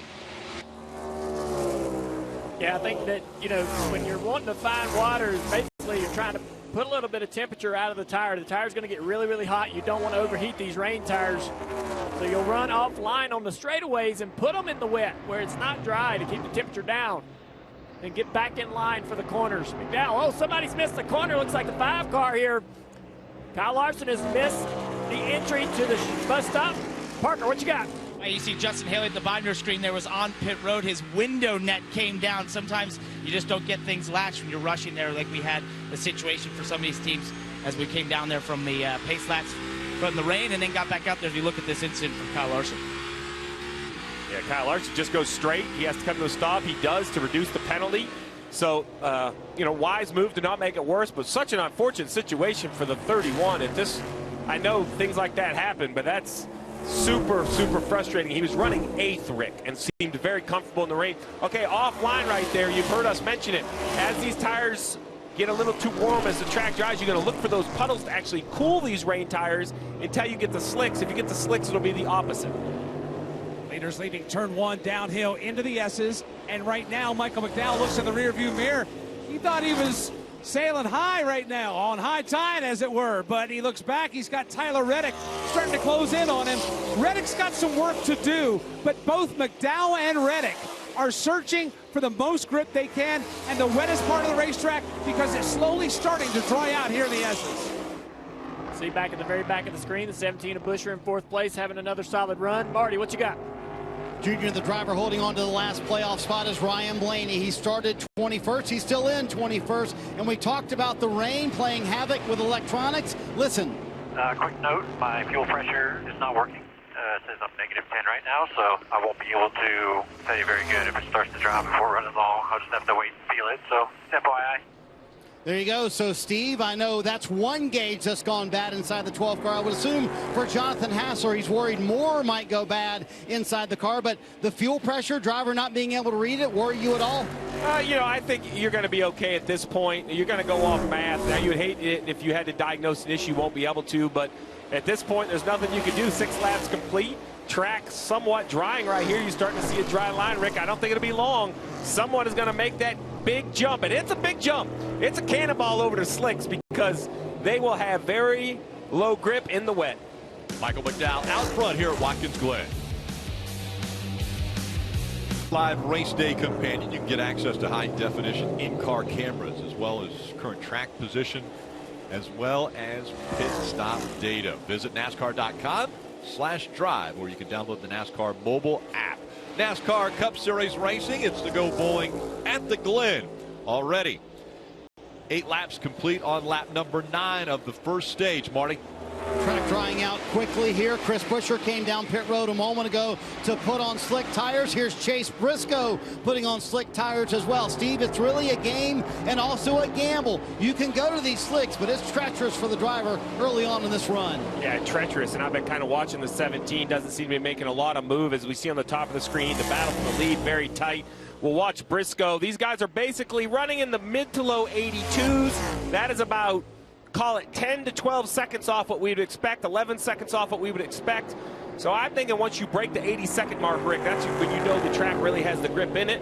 Other teams have gone now. I like the aggressive call, though. McDowell still out front, has Tyler Reddick hounding him every single lap. Reddick and McDowell have separated themselves by 6 seconds from Chase Elliott, who's running in the 3rd position, still searching out that wet weather and that wet racetrack to keep these tires a little bit cooler as the two continue to fight for the top spot. They come now off turn 1 downhill, continuing that run into turn 2. Michael McDowell and Tyler Reddick have broken away by now 9 seconds over Chase Elliott. This is a private battle for the lead as they climb to the clouds through turn number 3, working their way over to turn number 4. McDowell now is going to pad his lead by about 5 car lengths as they continue to look for as much grip as they possibly can. What an impressive drive by Tyler Reddick here to be able to stay. We know McDowell can do this stuff. We know he's a talented road racer. See the 22 car on pit road as well. But just an impressive run by Reddick, showing the talent he has. Such a versatile driver in this 8 car for RCR. I think the difficult decision on when to put dries on is, number 1, how dry is the track? Number 2, how long will these tires last in these conditions? That's why they're searching around looking for wet racetrack on these straights. There's no history, no understanding of what these tires will do, Marty. Jeff, here's the problem. Tyler Reddick actually sitting there in second in that blue and white car just said, hey, can we come put on slicks? Randall Burnett said, no, we cannot, because we are not in our fuel window right now. If you can hang on, keep those tires cool, please. We want to go about 8 more laps. So, Steve, that's the biggest factor for a lot of these leaders. They want to wait until that fuel window opens to make it on 2 stops today. So 2 stops, Rick. We figure 33, 34 laps on fuel. If you come at lap 17, right before the pit road closes at the end of stage 1, it's short, 2 or 3 laps short, but you know you're going to get enough yellows, or you hope you get enough yellows to save gas. You only want to pit twice. Parker. And we're going to see some more cars hitting pit road here, as we saw the 22 Joe Logano on pit road. His teammate Austin Cindric also coming. Ty Dillon in the 42, Bubba Wallace in the 23, all hitting pit road here to put those slick tires on and get those fast lap times, Marty.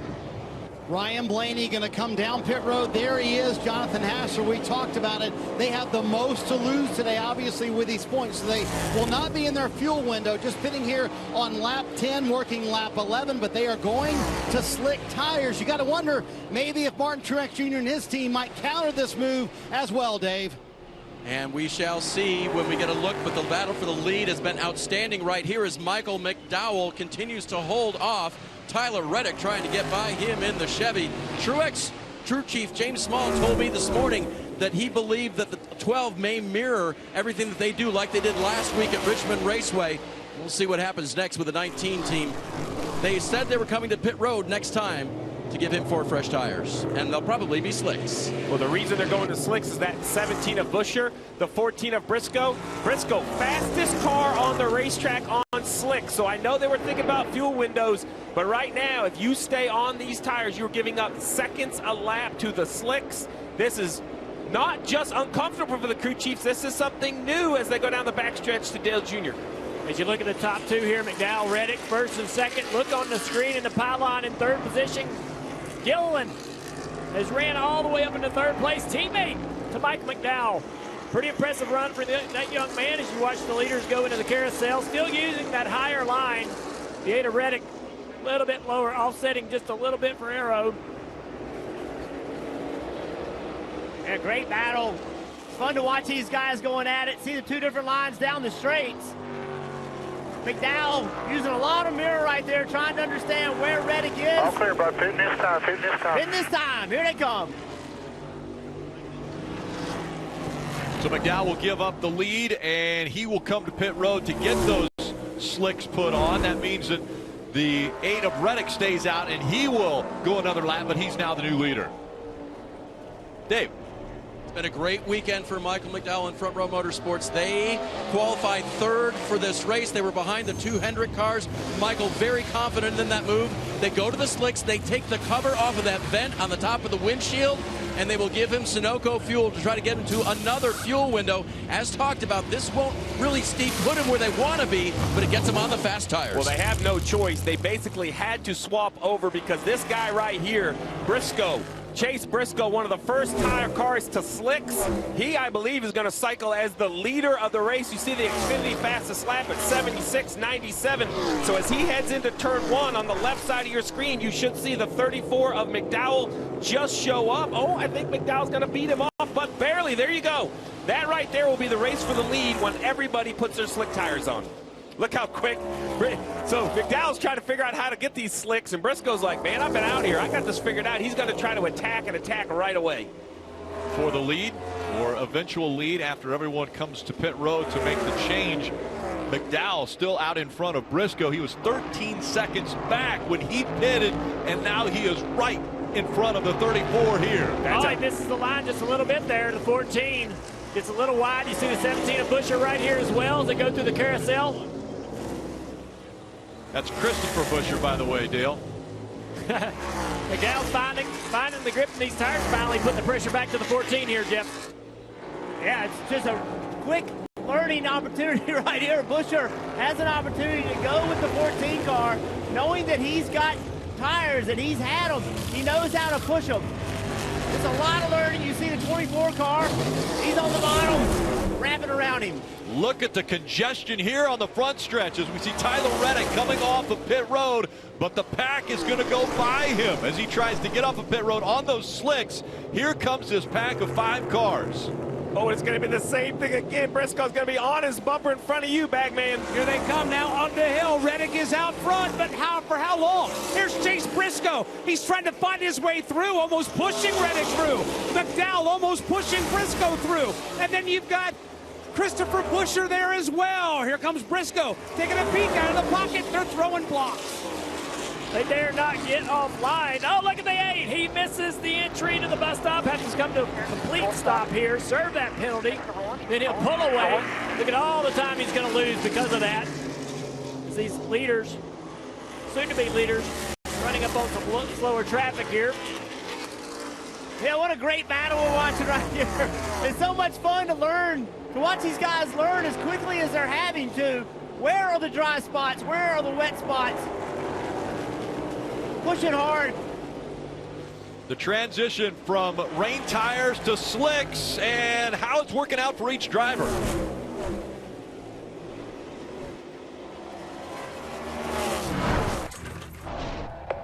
Verizon Frontline is built for those we all rely on. Built to prioritize first responders. Built for extreme conditions. Built for America's most reliable 5G network. Because when seconds count and lives are on the line, the people we rely on need technology they can rely on. Verizon is the #1 network choice in public safety. Verizon Frontline, the advanced network and technology for first responders. It's the all-new Subway Series menu. 12 irresistible new subs. The most epic sandwich roster ever created. It's Subway's biggest refresh yet. Think Dad's searching doggy diet plans for Josie? No, he's switching his choice cashback category to home improvement, so he earns more on a new doggy door, extra large. With the Bank of America customized cash rewards card, you just can't stop getting rewarded. Pain used to keep me from what I love most. Not anymore. Blue Emu gave me my horsepower back. It's the powerful relief my joints need. Blue Emu, it works fast and you won't stink. Dad, which one's your favorite? I'm gonna go with Josh. Yes! I'm sorry, what? I was talking about the types of chicken. Come on, you know I love all my chickens. He is a really sweet kid, though. Did you just fist bump? At USAA, we've been called too exclusive because we were created for officers. But as we've evolved with the military, we've grown to serve all who've honorably served, no matter their rank or when they were in. A Marine just out of boot camp, or a petty officer from 73, and even his kids and their kids. USAA is made for all who honorably serve and their eligible family members. Are we still exclusive? Absolutely. And that's exactly why you should join. There's a buzz in the air at Kansas.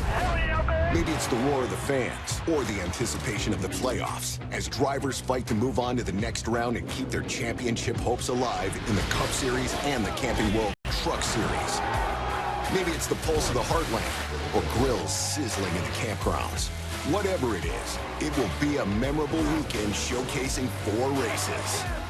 NASCAR Playoffs weekend at Kansas Speedway. Get your tickets today at kansasspeedway.com.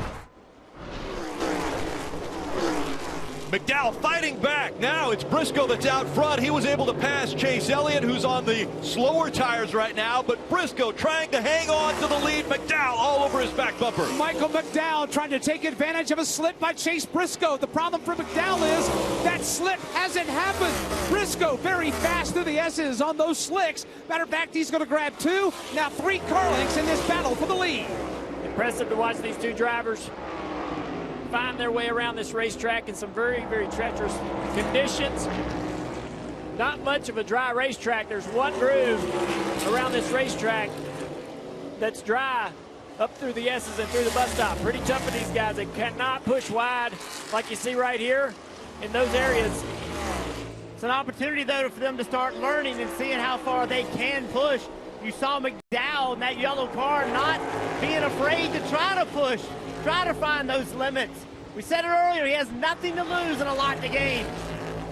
The 14 and the 34, Briscoe and McDowell leading this race purely by getting to slick tires first. Their lap times were amazing. They ran Chase Elliott down on the rain tires.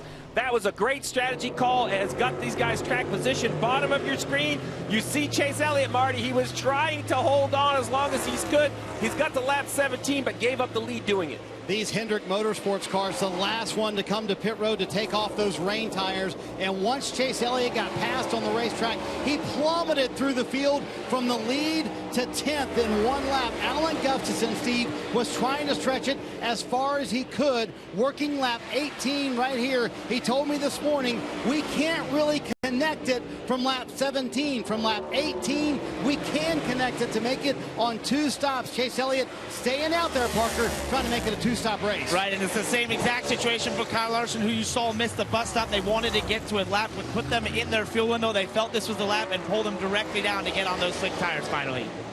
So as this battle rages, just to connect that whole story, these guys that gave up track position, all of those Hendrick cars, they think from here they only have to stop one more time to finish this race. Now you see McDowell says, man, I got to get on their fuel strategy. This is purely a counter to try to not have to pit twice. So he comes to pit road before the end of the stage. That leaves Briscoe out. Briscoe is feeling great about winning the stage now, Dave. McDowell and Chris Busch are on pit road as well in the 17, so they've made that 18-lap connected lap. You see the fuel there just to get them gone.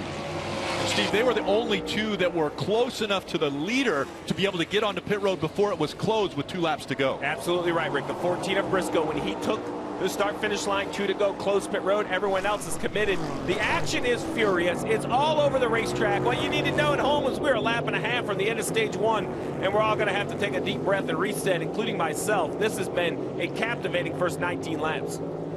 Briscoe up front, Tyler Reddick, Suarez, Chastain, and Todd Gilliland, the rookie, running in the 5th position right now. Logano, Ty Dillon, Michael McDowell, Austin Dillon, and Kyle Busch all in the top 10, under 2 laps to go in stage 1. Martin Truex Jr. fighting for every point that he can get. You see still on some of the cars the red light blinking. Those are no longer required. NASCAR has said that's not a requirement anymore when you go to slicks. Yeah, so basically they've just now said that they feel the track is in dry condition. So that is basically what all these cars are now swapped over to.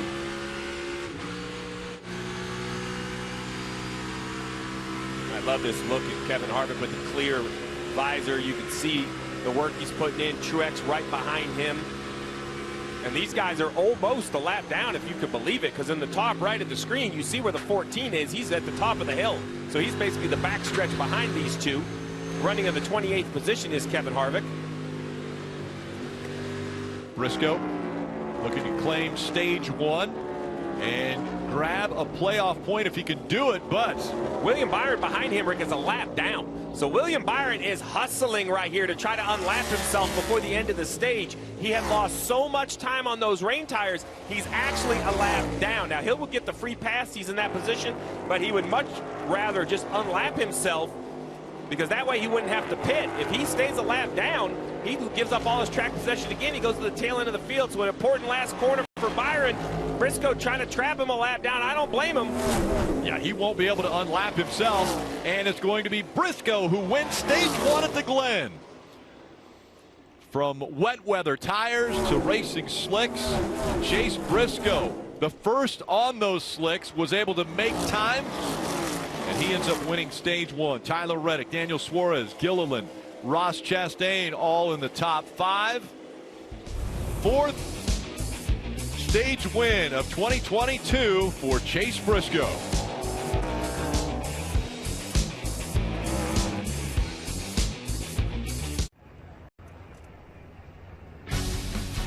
NASCAR on USA is brought to you by Ford. Built Ford proud.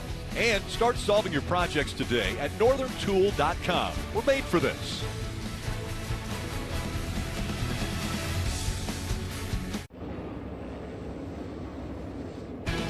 Today's aerial coverage brought to you by Geico, giving some great view of this facility here at Watkins Glen International, packed full of campers, tents, fans coming out in droves to sell out.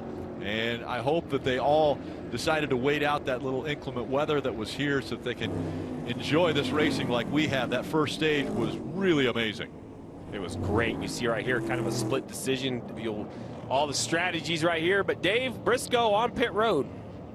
He is indeed below him. The one of Ross Chastain kept it clean through there. Hit it on lap 11. We'll take on 4 Goodyear tires. Fill it full of Sunoco fuel here to get to the next window, Marty. Terrific radio between Johnny Klossmeyer and Chase Briscoe. He came on the radio, said, if you start up front, can you win the stage? And then he said, our only shot to win is if we pit now. They do fuel only here. For Chase Briscoe, won stage 1, back with the start of stage 2 in a moment. He knows other people will get some, but 15, that's the most you can get in the regular season. Good for Chase. Another big announcement from NASCAR. Look at that, double file. If we take a little look at the front stretch, one thing to point out, though, while there's a dry lane, there's still some dampness on the right side. So if I'm one of the cars on the right-hand side right here, I'm going to have to really be careful down into turn 1. You see it right there, a little damp on the inside. Stage 2 about to get underway. The field approaching the Geico restart zone. Back to action. Gilliland in the 38 on the inside, trying to hold off Logano on the outside of the 22. Gilliland surging ahead. How far off the track will he go? Enough that he hopes to get grip and traction as he dives into turn 2. Got some new players at the front of the field. Todd Gilliland now takes the reins of this race. He will lead Joey Logano by 4. Side by side behind them. That blue car on the inside of that yellow car, that is Ty Dillon. And now they're 3 wide on the back straightaway. Kyle Busch takes them 3 wide. Dillon backs out of the gas. Kyle Busch goes into the bus stop pretty deep. Oh, he did a good job, man. Stayed on line, didn't lose anything on corner exit. And McDowell really surprised by that. See the gap to the front 2 there. Logano, Gilliland leads them out of the carousel. Yeah, first time they've been through that interlude side by side, still running this racetrack. How about the rookie, Todd Gilliland, showing the experienced guy, Joey Logano, what he's got on this road course. Ton of confidence on road courses from Todd Gilliland. Impressing everybody. So all strategy you see on the left-hand side, these guys 12, 9, 10, they have to stop 2 more times to the finish. McDowell, the first guy that can stop 1 more time. That's what swamped up this field. How about Kimi Räikkönen, the F1 champ, up to 9th on this strategy? Great experience running at the front, learning quickly, Bagley. Kimi Räikkönen on the move. What a maiden voyage in the Cup Series for him. He's trying to wedge his way underneath and slide through. He'll do that at the bottom of turn number 2 and the bottom of the S's. Here's Kimi right now through turn number 3. He is up to 9th. He is 3.14 seconds behind the race leader. A lot of traffic to deal with, but Daly's got a full head of steam right now. Yeah, we really didn't see as much movement as we anticipated from Kimi under the wet conditions, but now that they're on the slicks, you can see a little bit of a mistake right there, losing the back of the car a little bit in the bus stop, but that's put the 9 and the 17 Busch side by side. Chase Elliott right here, the Xfinity camera, watching Kimi do work. Chase Elliott trying to understand, who am I racing right here? Do not have any experience racing with Kimi Räikkönen, doesn't know his strengths, doesn't know his weaknesses. Kimi's having to learn these drivers, and they're having to learn his traits as well. So the regular season champion now trying to figure a way around the F1 world champion here at Watkins Glen. And again, Gilliland out in front, Logano a half a second behind him. Kyle Busch has moved in front of McDowell. Those guys will all have to come to pit road before we see the 34 of McDowell come to pit road. Running on board with Chase Elliott right now as he works his way up through the S's. You mentioned how he's trying to figure out what he's racing against. Well, right now, the best way is to follow him through until you get the opening. That's exactly what Chase is doing right now. Closing up on the back bumper, looking to the inside, now the outside going into the bus stop. Kimi throws the block. Now they're going into the bus stop side by side. Chase backs out. Still right there on the back bumper. Looks to the inside now in the carousel. Going to be side by side to the carousel here. Kimi's going to give the spot to Chase on corner exit. Kimi showing everyone he didn't come here to ride around. He came here to race. Put a block on Chase Elliott. Forced Chase Elliott to get aggressive in another part of the racetrack. Made the pass, but everybody in this area is watching that happen, knowing now if you're going to pass Kimi, you're going to have to take it from him. And some other names in front of Kimi. We have Joey Hand running 6. We've seen him in a lot of the road courses. That yellow car right there holding up the lines. Corey LaJoie, he cycled to the front. Just in front of him, or right behind him, excuse me, is that 41 of Cole Custer. That's who Chase is attacking here into 1. That is the battle for the 7th position. Corey LaJoie in 7th. He's into 7. Cole Custer in the 8, or in the 41 in the 8th spot. Here's Joey Logano. He's running in the 2nd position right now. And Kyle Busch, after that great restart, is still moving forward. He wants a piece of 2nd. Yeah, it's a great run here by Kyle. He puts the pressure on Joey, and they get over the curbs there. Man, these cars abuse the curbs through the bus stop. They closed in a little bit on Gilliland right here. Joey trying to get up there and battle for that lead. Kyle Busch right behind him. Yeah, really good battle. You see, now they're starting to run that traditional line, use all of the curbing. Todd Gilliland continue to do a good job. See, the 18 right there, Kyle Busch, a little bit of a wiggle getting into turn 6.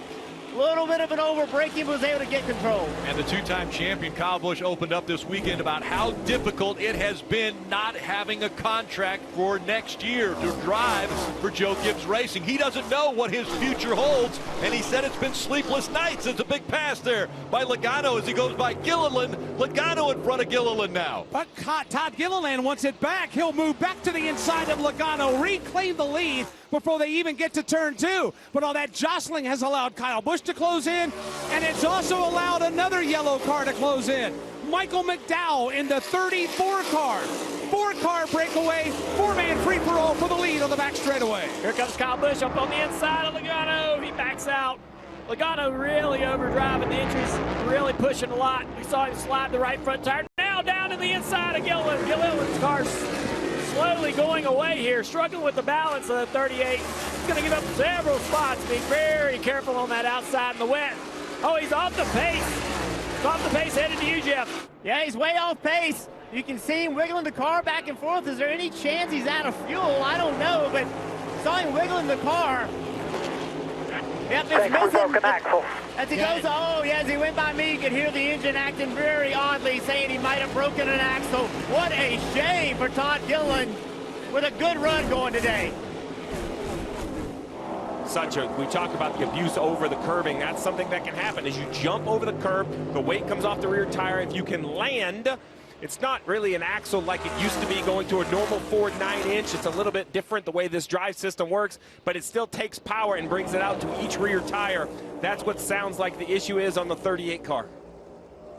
Not something you're going to be able to repair on pit road. So, of course, they'll do their due diligence. Marty. They're going to check the rear end here. Remember, they finished top 5 at Indianapolis, so they're putting the rear tires on, Steve, but they do indeed think it's a broken axle. And a moment ago, Todd came on the radio, said something is broken in the driveline, no doubt about it. It's too bad for Todd. Did such a nice job. Joey Logano still looking good, Rick. Still out front. Kyle Busch running second. McDowell is third here at the Glen. 2, you're watching the NASCAR Cup Series. Go bowling at the Glen. And let's see who is on the move. Power Moves are brought to you by the Propane Education and Research Council. The 18, Kyle Busch, definitely on the move. Plus 30 since the start. So Kyle Busch, after starting this race, because they did an engine change after qualifying at the back of the field, all the way up to the second spot right now, chasing after Joey Logano. Kyle Busch down this straightaway into the braking zone. Can't really close the gap on Joey. Keeping a nice little gap between him and McDowell. And we've seen, you know, the 18 car doesn't have the results, but they have had races like this, where they have been fast at some point or another, showing that the 18 and Kyle Busch still have the pace. A lot of odd things happening this year, Jeff. Yeah, a lot of odd things. We talked a lot about.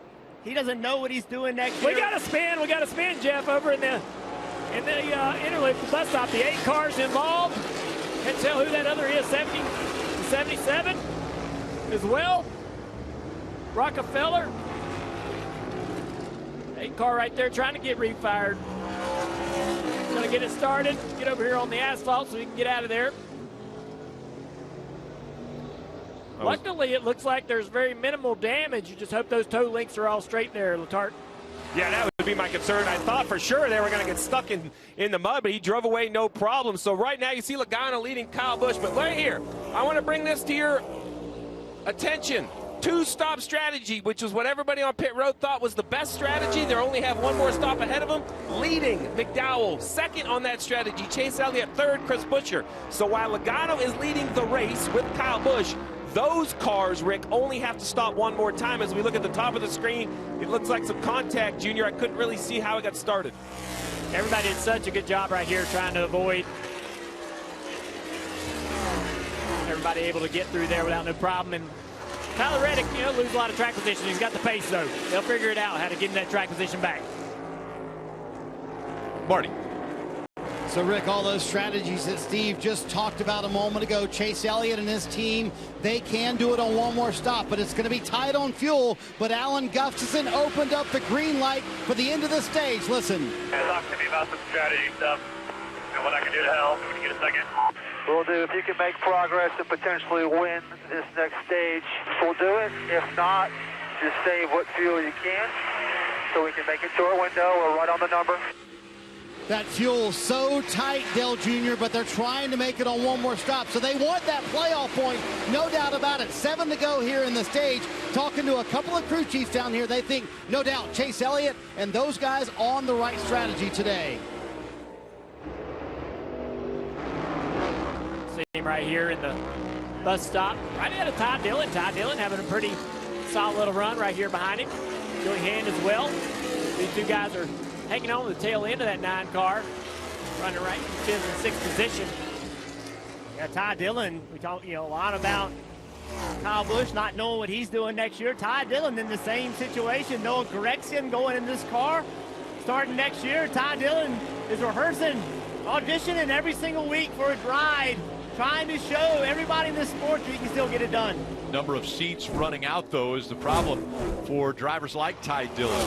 When you have Kyle Busch out there also searching for a ride, potentially, if he's not coming back to the 18, he goes to the top of the list as far as drivers looking for positions. Watching Ty Dillon go off course right there. Now he starts to face another challenge. It was Chase Elliott. Now it's Joey Hand. And further back as they come off the end of the front straightaway and diving down into turn number 1. Martin Truex Jr. in the 19. You've also got Ross Chastain around him in the 1. And you've also got Loris Hazelman's now flying around his outside as everybody now trying to work their way through the S's. And now here's Daniel Suarez right behind the 19. He's looking for real estate. He's got a lot of work to do to get by Truex. Martin offline here. Going to go in there side by side with the 99. They're going to continue to battle through the exit. Suarez is going to get that position right behind him. Bowman now put the pressure on. Martin struggling today, just don't have the good speed or the pacing we usually see from this 19 car. It's not been the same 19 car at the road courses since the next gen. No, it's really not. Really struggled all year. Kyle Busch, though, having a really good day up in 2nd place. I'd say this is the best we've seen a Toyota run all year on the road courses, but Truex struggling. As we're riding along with Martin Truex Jr. and the Toyota onboard camera, you've got Denny Hamlin, who stayed on the rain tires a little too long as a lap down. Ed Vance here, and I'm at my favorite place again. Sorry, did you say your name is Ed Vance? That's me. Like advance? Crazy, right? And it just so happens he knows everything in advance. Oh, you know the future? Did you know I needed 10W30? No. I just know everything here in Advance Auto Parts, like where the 10W30 is. So you don't know what I'll do next? Actually, I do. You will be going to the oil aisle. He's good. He's Ed Vance. I spent a lot of time here. He's here a lot. This is how we advance. This is supersonic Wi-Fi from Xfinity. It's fast. So gaming with your niece has never felt more intense. Incoming! Hey, what does this button do? No, don't! Welcome to the fastest internet on the largest gig speed network. Are you crying, Uncle Ed? No! A little. Only from Xfinity. Unbeatable internet made to do anything, so you can do anything. We lost part of our forest to fire several years ago. We decided to stay and help it recover. People who have heavy machinery have the opportunity to reach out and help their neighbors for the common good. Can I get a big dill cheeseburger? Grill the cheeseburger. Adding the pickle fries. Almost done with the Dilly Ranch. Order up. Sonic, big dill cheeseburger. So, it's Friday night dinner. All of a sudden, boom, boom. The kid's like, Dad, what is that? And you, Gecko, go, roar! Huh? It's a bit too aggressive, isn't it? Okay, yeah, sure, rewind it. How about this? Beg your pardon, but bundling your home and car insurance could save you hundreds. And then the neighbors are like, giant gecko? Huh? Who? The little girl's like, hi, Gecko. Well, quite the commercial. Yeah, I know, right? See how much you could save by bundling with Geico.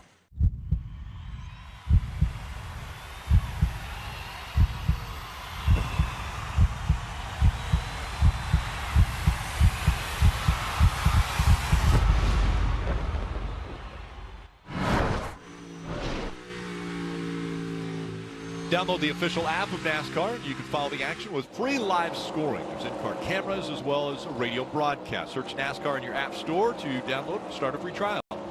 Parker. Kimi Räikkönen here on pit road with 3 to go in this stage here. He was one of those cars that got the slicks early, so just trying to connect the fuel strategy here for the 91. He makes his second stop, Dave. And Martin Truex Jr. trying to find a way into the playoffs. Remember, one of his tasks today is to take care of the engine in that 19 car, baby that motor, so that he doesn't have the same problem that 2 of his teammates have had this weekend so far. Little contact here between the 19 and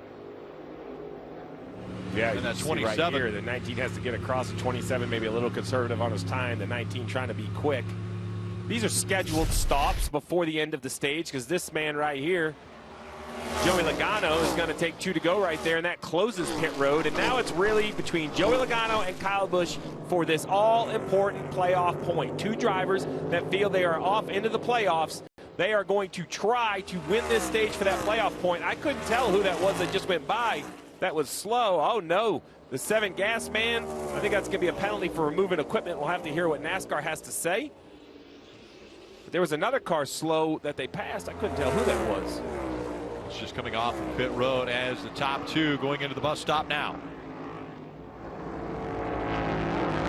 Marty. So a moment ago, Rick, we told you Chase Elliott, Alan Gustafson told him, hey, if you can get the stage win, go for it. They have since backed him down. Listen to the radio. How much help do you need fuel-wise? As much as you can give us. I mean, you got no pressure back. Say what you can here. Good time to learn.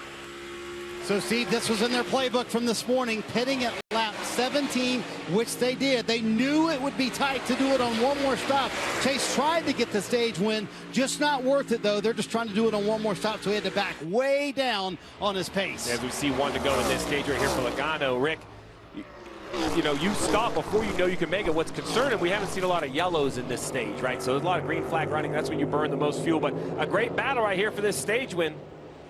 Comes down to Joey Logano and Kyle Busch. Right now, Logano's got about 3, maybe 4 car lengths in hand over Kyle. Kyle should just probably take this second place finish of this stage and then go to the final one. No need to put that car in a precarious position. Although, he's done it before. The question is, can he do it in the next half lap? I think Logano's certainly got a comfortable lead. Neither one of these guys are going to push that hard to make that type of mistake. I don't believe these 2 veterans. Kyle, though, getting a wide entry. That's a unique line into the carousel to be able to try to maximize the acceleration on corner exit. Yeah, right now, Joey Logano coming to the end of this stage. Just no mistakes. Get in these corners easy. Don't try to leave too much speed on corner exit. Simply make no mistakes. Get this stage win. Logano already 2 wins in the 2022 season and 3 stage wins. This will be stage win number 4 for Joey Logano as he takes the green and white checkered flag here at Watkins Glen. Mike McDowell continuing a great run in the 3rd position. Chase Elliott, you hear all these cars shut off. They're going to save gas. The 7 of Corey LaJoie, we showed you that replay of the gas can sliding out. That is removing equipment. He'll have to start at the tail of the field for the 3rd stage. A little more bumping and banging, and the racetrack drying up quite a bit, but it was Joey Logano even locking up that right front, still getting stage 2 win.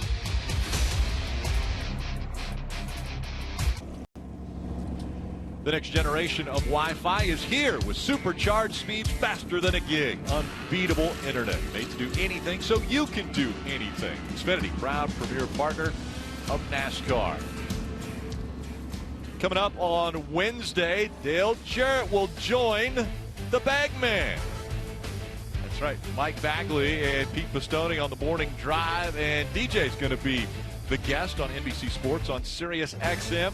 Bagman, what do you think? You guys going to have enough to talk about? Oh, I think we're going to have a lot to talk about. Pete and I always love catching up with DJ. If we're not talking about racing, could be talking about golf, could be talking about anything. DJ, what do you think? Yeah, we can talk about anything, but I'll probably be talking a little slower because it'll actually be 6 o'clock where I'm going to be out in Scottsdale. But I'll get up, I'll get ready. Looking forward to it. Always a fun time covering what all is happening. What an incredible start to this day and this race, KP. Listen, I'm not sure you can cover it all on the morning drive. You may have to do that 2 or 3 because there's been so much. Start in the rain. We saw some great drives. How about Michael McDowell? We talked to him earlier. He said, I'm feeling the pressure. I know this should be a good race for me. Daytona should be a good race for me. We have seen some spectacular drives out of Cup drivers in so many varying conditions. Kimi Räikkönen, we keep talking about Kimi Räikkönen. He's running the top 10. They've put him in position, and a lot of it's strategy. But so many things have happened here. This wet weather, this car, these drivers, it is an honor to be sitting here talking about Cup drivers today because they have shown what they're made of. Yeah, but the thing that's going to come to play here possibly, because we haven't really seen, other than the stage endings with the cautions, haven't seen any of that. There's some drivers that are going to be really close. They're going to have to save some fuel at the start of stage 3 here. So it could get very interesting as to who actually can and will make it. Listen, I'm glad that I don't drive right now because staying on the racetrack and saving fuel are two things I'm not sure I could have ever done. I have to say, but it has been. We've seen some great calls on from the pits. We've seen some great strategies. We've seen so much positive stuff here today. It has been for these fans that sat here through the rain and they're sitting in the grandstand, and the ones at home that have waited it out. It's been a show, Rick. It definitely has. As Joey Logano will lead Kyle Busch onto pit road, as well as others making their way onto pit road. Parker, in front of you. Right, and that blue car back there is Ty Dillon, who finished 5th in stage 2 with this excellent run in these variable conditions. Very happy with the handling of that race car, saying it's turning well before Goodyear tires, Sunoco fuel for him. They're going to tell him to wait on that fuel, Dave. Stage winner Logano said, I need more turn, but I can't afford to lose the back end. He came into this race today 3rd in playoff points. He'll get one more there, Marty. Dave, these are the teams and drivers that pitted at lap 9 or 10. They will have one more stop today. Kyle Busch needs more front grip. They're thinking maybe on that final stop, fuel. Only a little drag race there between Kyle Busch and Joey Logano off of pit road. Stage 2 wrapped up. Logano wound up getting the stage win here at Watkins Glen, but all these guys will be way behind in track position. NASCAR on USA is brought to you by Propane, environmentally friendly energy for everyone, and by Go Bowling. Go to gobowling.com to find a center near you. What a run it has been already for the 34 of Michael McDowell. He is out front, but it's not only the driver that's behind the wheel making things happen. It's an entire team effort, Dave. Well, it certainly is, Rick, and we want to redirect folks to NBCSports.com to relive the story of Brett Sancelli and his sister Courtney. Brett has dedicated his life to taking care of his little sister after she was involved in an auto accident early in their lives. Instead of being selfish and just worrying about himself, he took care of Courtney, brought her through life, watches over her every moment he can, even got the school to have her be the homecoming queen. And in dedication to her, the diamond on the left side of his chest doesn't have an S for Superman, but it has an H for heart, because that's what it's all about with the Sancellis, and Brett has shown that throughout life with his sister Courtney. Today, his driver has cycled to the front after pit stops and did not pit this time, so McDowell in position to win, and what a story it would be. Again, inspiring to watch. You need to go to NBCSports.com. Hear our Dustin Long narrate the story of Brett and Courtney Sancelli. Yeah, thanks, Dave. What an incredible story that we have been able to be a part of on the pre-race show. And you can see that again, as Dave just mentioned. But a great story there for Brett Sancelli, his sister Courtney, and their family, and what they've gone through, and how giving that family is. But it's Michael McDowell who is out front of Chase Elliott and Joey Hand. Joey Hand's going to be on a little bit different strategy. He won't be able to get as far as the others will. But Marty, what about the 18 of Kyle Busch? Had to come back down pit road. A penalty on that last stop, Rick. Kyle said, what happened? What was the penalty for? Ben Bayshore said, we were 1 inch over the front line. So when they did come back down pit road, Steve, they did top off with fuel, but Kyle Busch now even further back, going to have to restart in the 30th position. Yeah, that's all. I mean, that is tough. So we talk about strategy. You see last pit on the left-hand side.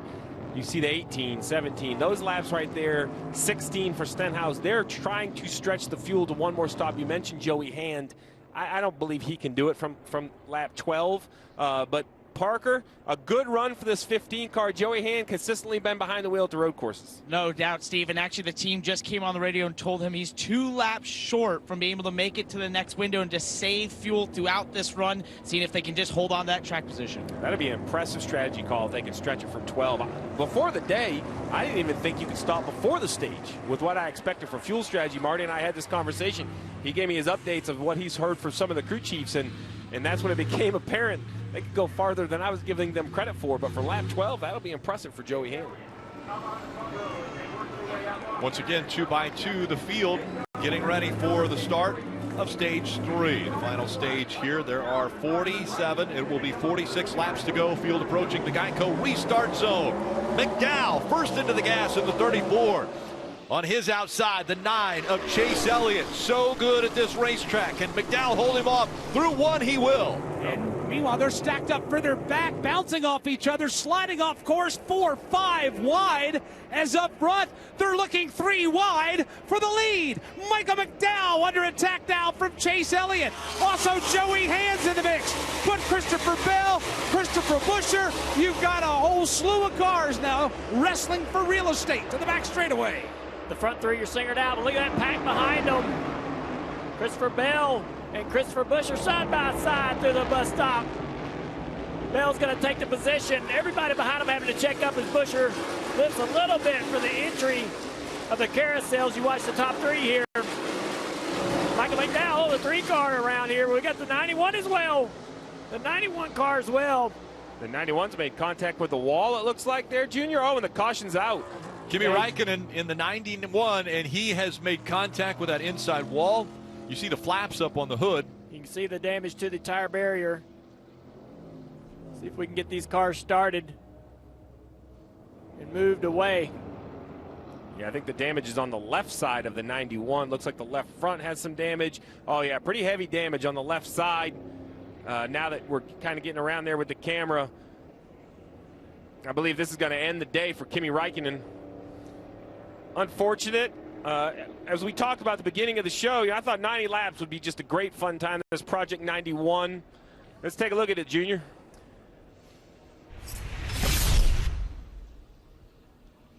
There you see in the middle of the bus stop, just some contact when the left rear quarter panel of the 3 car sends him around from the 1 of, I believe, Ross Chastain.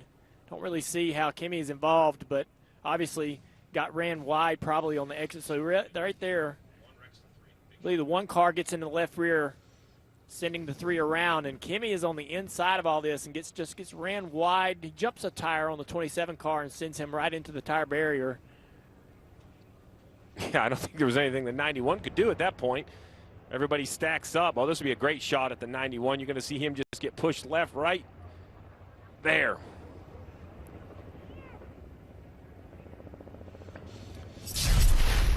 So Kimi Räikkönen had climbed out of the car, the AMR safety team there to help, and he is coming back out of the car now. Different, obviously, for Kimi Räikkönen, something he has not done before in the Cup Series.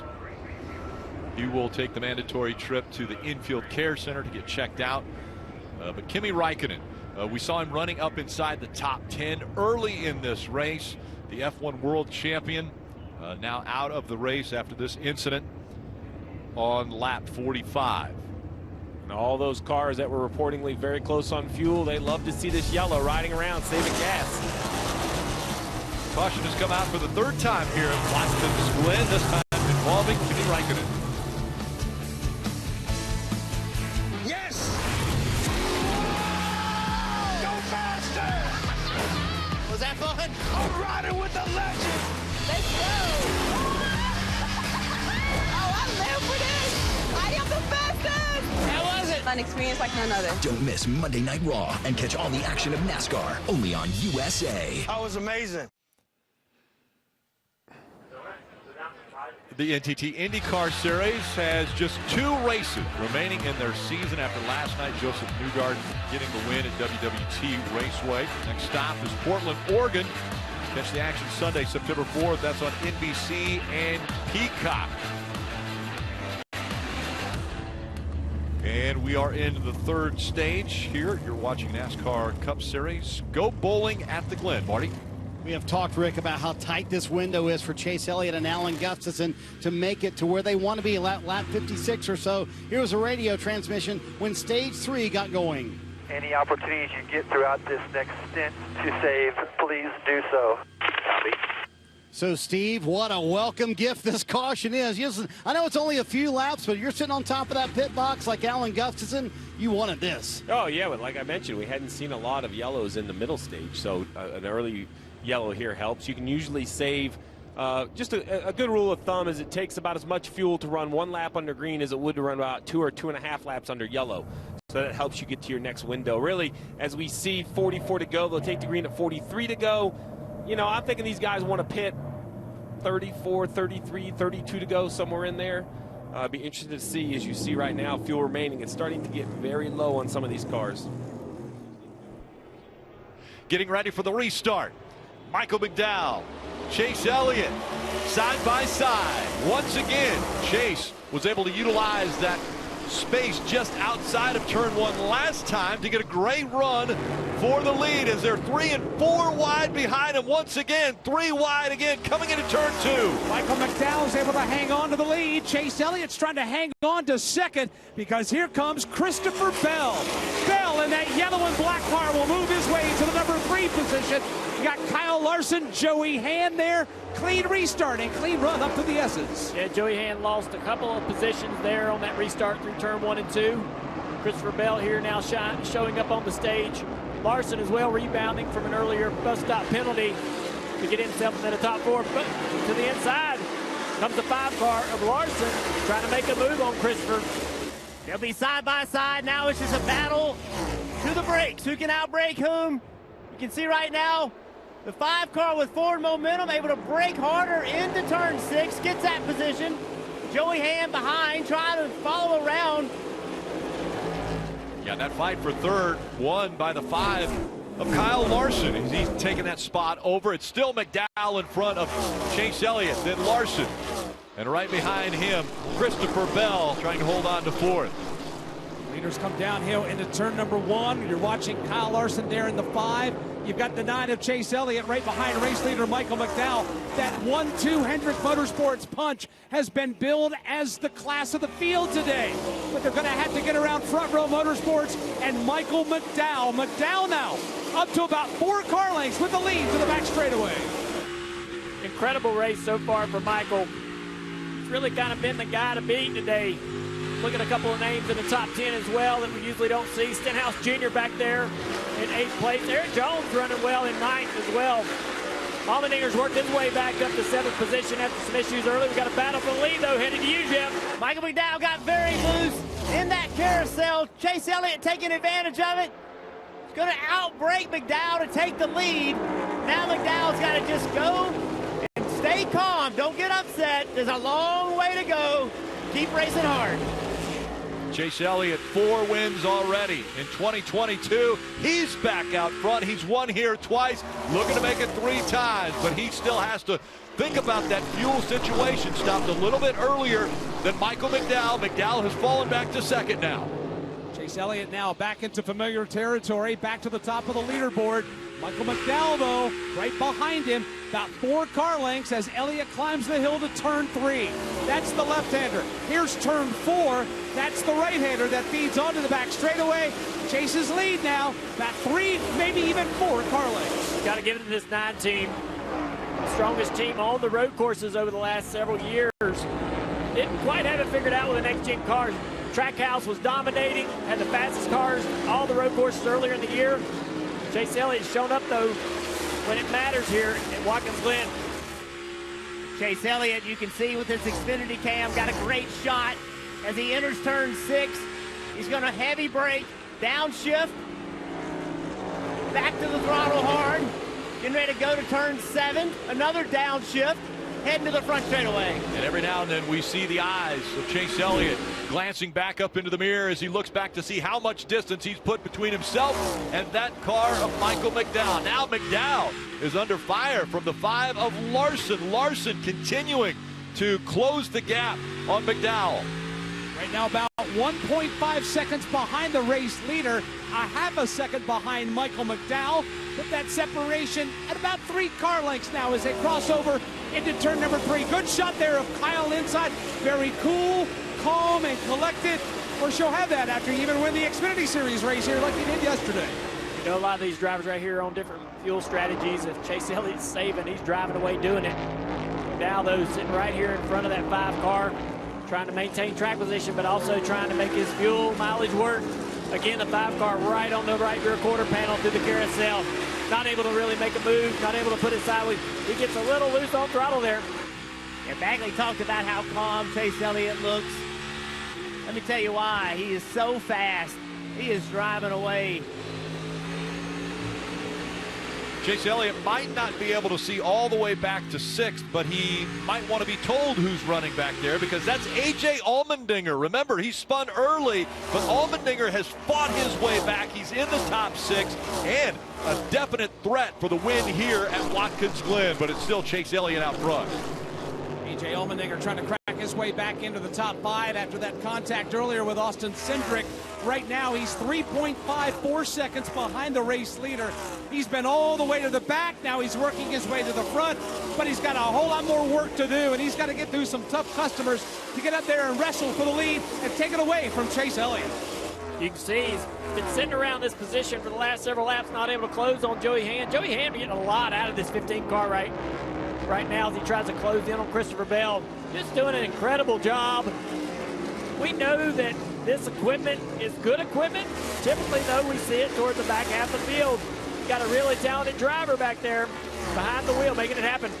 Yeah, he's also helped several of the Ford drivers trying to hone their road course skills. Joey Hand's been a good addition to the Ford driver roundup. So important to be good on road courses. There's so many of them, you better find a way to be effective on them. Elliott, McDowell, Larson, Bell. Bell running in that 4th spot. Time now for an exclusive Toyota nonstop. Hi, I'm Kurt Busch, and this weekend, my number 45 Camry TRD will carry the all-new Toyota SmartPath platform at Watkins Glen International. Unfortunately, I won't be behind the wheel, but Ty Gibbs, who has been doing an incredible job subbing for me, will certainly give all you fans a show. SmartPath is Toyota's all-new digital retail platform that enables customers to complete payment estimates, trade-in values, and more before even stepping foot inside a Toyota dealership. SmartPath is their fast track to an all-new Toyota, allowing customers to simply log in, drop in, and drive off in their new car. And again, Kurt Busch, hoping he gets back a speedy recovery. He's out for this race and for sure Daytona. Hoping to see him back for the playoffs. He is still in the playoffs with that win, and there's still a fight right now for that 16th spot. It's Chase Elliott, McDowell, Larson. When McDowell was up front, that would have been the 16th different winner if McDowell could have held on. But right now, you can't count him out. Still running in that 2nd spot. Here he comes down the hill into turn number 1, looking further back. Good battle stacking up there from 4th on back. Christopher Bell right now in 4th. Got Joey Hand there in the 15th. And then you've got A.J. Allmendinger, who's trying to make that a solid 3-man fight. Then you drop back, and you got one more trying to get added into the mix. That's the 17th of Chris Buescher. So they were fighting for a position, but it seems like they've stabilized out, Dale, and no one's really tried to or able to make advancements there in that battle. Yeah, the last lap through, Hand was all over the back of Christopher Bell in the carousel, but now you see Christopher with a little bit of a healthy gap there. And now A.J. trying to get to the back bumper of that 15 of Hand in attack. Yeah, A.J. Allmendinger, we know how good of a road racer he is. We've seen him win so many Xfinity races, also Cup races.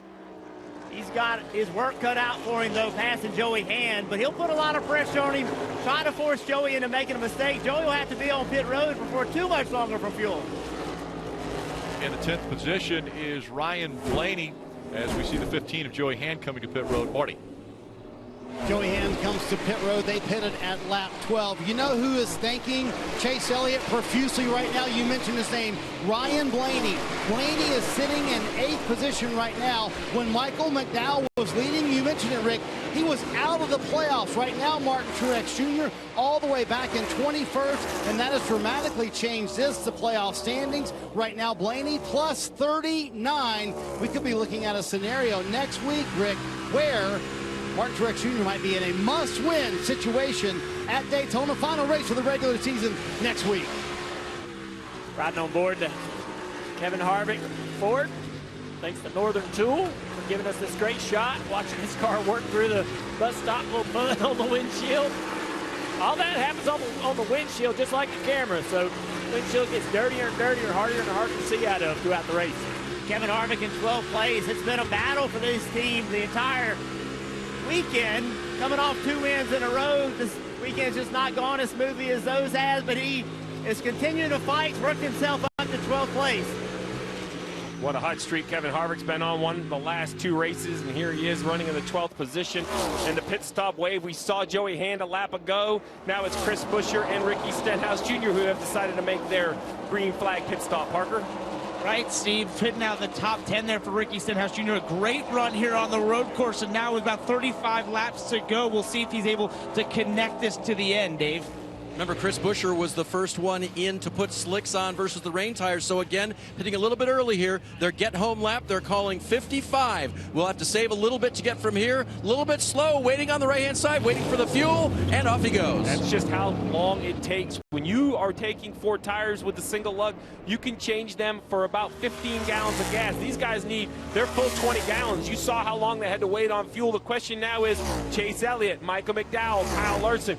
When will they pit? Everyone who has pitted, if a yellow comes out, they would cycle to the front. So it's risk versus reward. How far does the 9, 34, and 5 dare to go as the 5 gets really loose in turn 6? My goodness, that was a big save by Larson. Here comes McDowell. Larson will follow him in. So that answers your question. Elliott stays on the racetrack.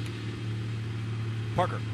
Right, and you saw it there in turn 6. Larson just struggling in that dirty air behind McDowell. They're just unable to get the car to do what he wants, and it's getting tight at times in traffic, and then you get that loose on the exit. It's 4 tires for him and filling it full of Sunoco fuel, Dave. Crew goes over the wall, including tire carrier Brett Sancelli. They'll try to get Michael McDowell on and off pit road with a fast stop here, but again, waiting on fuel. Remember, 1 extra lap compared to Chris Buescher, who came in, and now they will send him away. Joey Logano on pit road as well. This will be their get-home lap. They put on left side tires and fuel it. He didn't have to take as much, right, Steve? He pitted later. Yeah, so basically they're just trying to, they're afraid of those yellows, Dave, right? So they're coming right now. They don't have to wait as long for the fuel. You see what the advantage is, Dave. Great point. He catches right back to the 34 because the 22 had the requirement of less fuel. I assume the 9 will come this time. But Burton, how about that save by the 5? Yeah, Kyle Larson. Watch him as he gets into turn 6. Downshifts, tries to throttle up, and just sideways trying to go to that throttle. Rear tires did not hook up. That shows you how hard you got to drive these race cars. Now, risk reward. You see the 9 stand on the racetrack. Going to come this time. Come this next lap. So right now, Alan Gustus is saying, just no yellow. Let me just get this 9 on the pit road before the yellow comes out, or we will lose our track position to these cars. Parker. See AJ Allmendinger pitting here from the top 5. Really fast race car here as we went into the dry conditions. He told me he was really happy with this race car after yesterday's practice and that they were, quote, in the ball game, Marty. Here comes the group who pitted at lap 17. Among those guys, Ryan Blaney coming to pit road right here, saying he lost the handle a little bit towards the end of that run. No word on Chase Elliott's radio as to when they would pit. You see that big wedge adjustment for Blaney as well. Interesting to keep in mind, Tyler Reddick and also Kyle Busch came down. Flash of fuel only for both of those cars. Remember, they topped off under that last caution, so we'll see if they gained a lot of track position as well. Look at that track race off pit road. Chase Elliott still on the racetrack. Chase Elliott going through turn 6 and coming up on turn 7. Good opportunity for him to make his way to pit road this time, and he will. So now it's basically Chase Elliott against his teammate Kyle Larson. On the upper right hand, you see the 5 going through the bus stop on the track map. The 9 is on pit road. Larson, the first car on the racetrack that can make it to the finish. So this would be control of the race. That is a long time on pit road. Marty for the 9 of Elliott. Slow down there to his stall. We'll see if he can beat the 5 out. I would bet it's excruciating for the driver. This is exactly the lap Alan Gustafson wanted to hit pit road. When I talked to him this morning, lap 59, got to pull the windshield wiper up to get that tear off. Chase Elliott said, I think I hurt the front tires early in that run. That's on me. Once no other changes otherwise, waiting on all the Sunoco fuel to get in. Now let's watch the Glen. Going to be tight with his teammate Kyle Larson. I believe the 9's going to have it. We've seen this when people are putting drives on that exit of pit road, kind of shortcuts turn 1. Look at the big advantage. That short pit exit around turn 1 puts the 9 back out in front of the 5.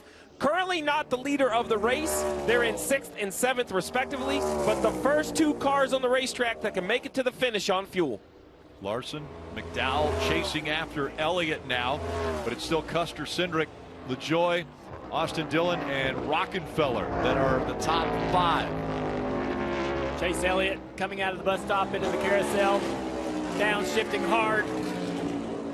Right behind him, Kyle Larson. McDowell not far behind them. Those 3 cars right now setting up to race to the finish. Big advantage for these cars. Look at the gap that they've created. If you need to save fuel, now's the time. You got a teammate behind you if you're Chase Elliott. You got McDowell multiple seconds behind. If you need to save a little fuel, you can do it right now. Out in front, 2 Hendrick drivers. It is Larson chasing.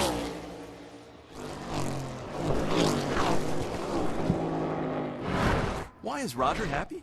That's the little things Carvana does. See, Roger wants to sell his car, stat. Little things like getting a real offer in 2 minutes really make Roger happy. So does Carvana's customer advocate, Caitlin, picking up his car at promptly 10 a.m. Hi, are you Roger? Berglund, with the Honda Accord? Yes, I am. It's right over there. Will I be getting... And he loves that Caitlin pays him on the spot. Yep, Raj, it's the little things that drive you happy. We'll drive you happy at Carvana. It's the all-new Subway Series menu. 12 irresistible new subs. Like number 6, The Boss. Pepperoni kicks it off with meatball smothered in rich marinara. Don't forget the fresh mozzarella. Don't you forget who the real boss is around here. It's Subway's biggest refresh yet. In my experience, if you work the land, you got to be a jack of all trades. You got to have a little bit of optimism, a little bit of idealism, and a whole lot of get-go.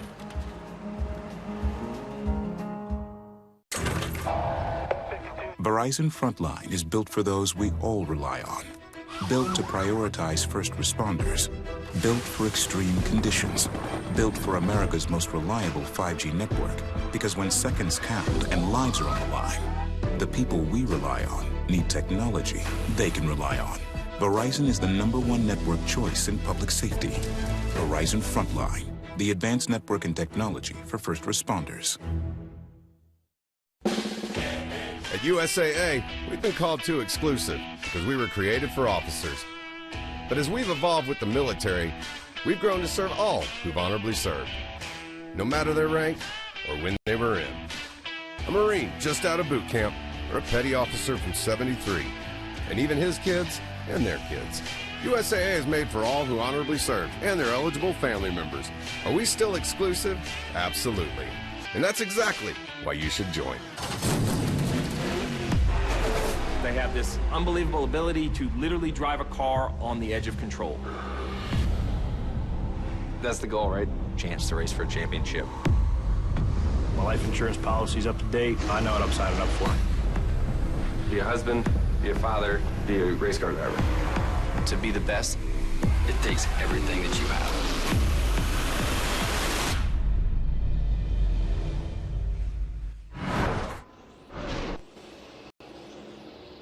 It's NASCAR Cup Series racing. Go bowling at the Glen. And our aerial coverage this afternoon once again brought to you by Geico as we look down on this facility. Out front, it's still Cole Custer, Corey LaJoie, Austin Dillon, Rockenfeller. They are still out in front of the 9 of Chase Elliott and the 5 of Kyle Larson, but that is because they have not come to pit road. They're going to need a little bit less fuel than those other guys, Steve, but the time on pit road is going to push them back. They'll probably come back out in the 14th, 15th position. Yeah, they're basically just using this clean air. I mean, these are the fastest laps that Cole Custer's run today just because of the clean air. Same for LaJoie, Austin Dillon, Mike Rockefeller. Out of that traffic, they're kind of enjoying a little bit of clean space. And to your point, we'll have shorter pit stops. That's a strategy call for these four. The third caution came out earlier today, and it was for the 91 of Kimi Räikkönen. He went to the infield care center, and Parker caught up with him just moments ago. Kimi Räikkönen released from the infield care center here. Kimi, you're involved in that incident out of the bus stop. Was there anything you felt you could have done different there to avoid it? Yeah, I wasn't very involved with it until I had a good line there, but everybody seemed to come on the left. Unfortunately, I had no time to react, and yeah, the impact was small. Apart from the first impact, somebody hit the tire or the wheels directly, and the wheel spun, and yeah, something wrong with the wrist, but that's how it goes. I know it was shorter than you wanted, but did you enjoy yourself here in the NASCAR Cup Series? Yeah, it was good fun, you know, and yeah, felt more confidence all the time, and you know, had some good battles, and yeah, it's a shame. I think the car felt like it had a lot of speed in there, but that's how it goes sometimes. Will we see it come back? Well, we'll see. I don't know myself either, so. Thanks. Thank you. Kimi Räikkönen, again, the world champion, was running up as high as 9th at one point in time during the race. After they switched from the rain tires to the racing slicks, and was looking very impressive until that incident in the bus stop. Still up front, it's Custer. He hasn't come to pit road yet. Will have to do that, as will LaJoie, Dillon, and Rockefeller. Now Chase Elliott, Kyle Larson, those two can make it all the way to the end, as well as Michael McDowell. And there's Christopher Buescher in the 17, just in front of that 43 of Eric Jones. He has been involved in the battle with Eric Jones for a while, but he's also been involved in this huge pack-up traffic in the back half of the field. Right now, he's been able to break free. Chris Buescher has been able to break free of Eric Jones, and right now, he's in the 16th position. Yeah, a lot of cars on so many different strategies, and there were some short pit stops that have sort of cycled him back behind a few cars that are on older tires, taking advantage of those newer tires and the pace in the car. Taking a few passes here, trying to drive. As you see the 11 and the 4, those guys kind of riding in the back of the pack earlier in the race, working their way midway through the field. Oh, we got 14 car in trouble. Yeah, it looks like an innocent spin, maybe a little damage to the right front on the 14 car. Let's take a look here. Heading on down into the braking zone. Him and Chastain getting pretty aggressive. Oh, Ross spins. Both cars spin. They chased each other through the mud, it looked like. Yeah. Maybe there was a reason he was chasing him through the mud. I don't know. Ross continues on, as does the 14. There's the 14 of Briscoe. Had a good run early on. And now Briscoe after the spin. There you see the lead right there, at least between the 5th and 6th place car, Chase Elliott and Larson. Still waiting on the top 4 to come to pit road at some point. Chase Elliott, though, seems like to me he's kind of putting a little bit of the distance between him and the 5 car. Yeah, you really wonder right now, what is the strategy with these two guys right here? Look, you can't even see McDowell behind them in the picture. So clearly they're running hard, but you wonder if they need to be running this hard. Maybe save a little bit of tire. Maybe that would be in their best interest. See a good battle right here. Buescher underneath the 19 of Truex. Truex continuing to struggle today. 15th and 16th for Buescher and Truex Jr. as they come out onto the front stretch. Truex Jr. out of the playoff picture. Ryan Blaney currently in based on points, Dave. And Rick, it's just been a tough day for Martin Truex Jr. The good news is the motor is still operating well in this Toyota Camry. The bad news is the handling and the speed have not been there for Martin. He said he just had no grip anywhere the last time before he came down pit road. James Small promised he would give him a little bit of a fix. Little less of a complaint on the handling now, but way, way too far forward for Truex to go to make something out of this day. Currently running now way down in the field, Rick, and it's just not been a good day for the guy that needs a win to get in the playoffs. in that 16th spot right now. And Parker, we see Cole Custer coming onto pit road now. Right, this should be a fairly fast stop as you see the fuel there. The team goes over to put tires on. So he pitted from the lead here like we saw Austin Cindric do, but they're electing to do 4 tires. Cindric was able to rejoin around 13th or 14th. We'll see where Cole Custer's able to rejoin after this pit stop. So let's just see where this works for Cole Custer, right? We know he's not going to take the lead. Chase Elliott's easily going to go by, but we see, all right, so we see Cindric right there. Cindric is the 13th place car. I'm thinking somewhere inside the top 20 for this 41 car. We see Buescher come by right here.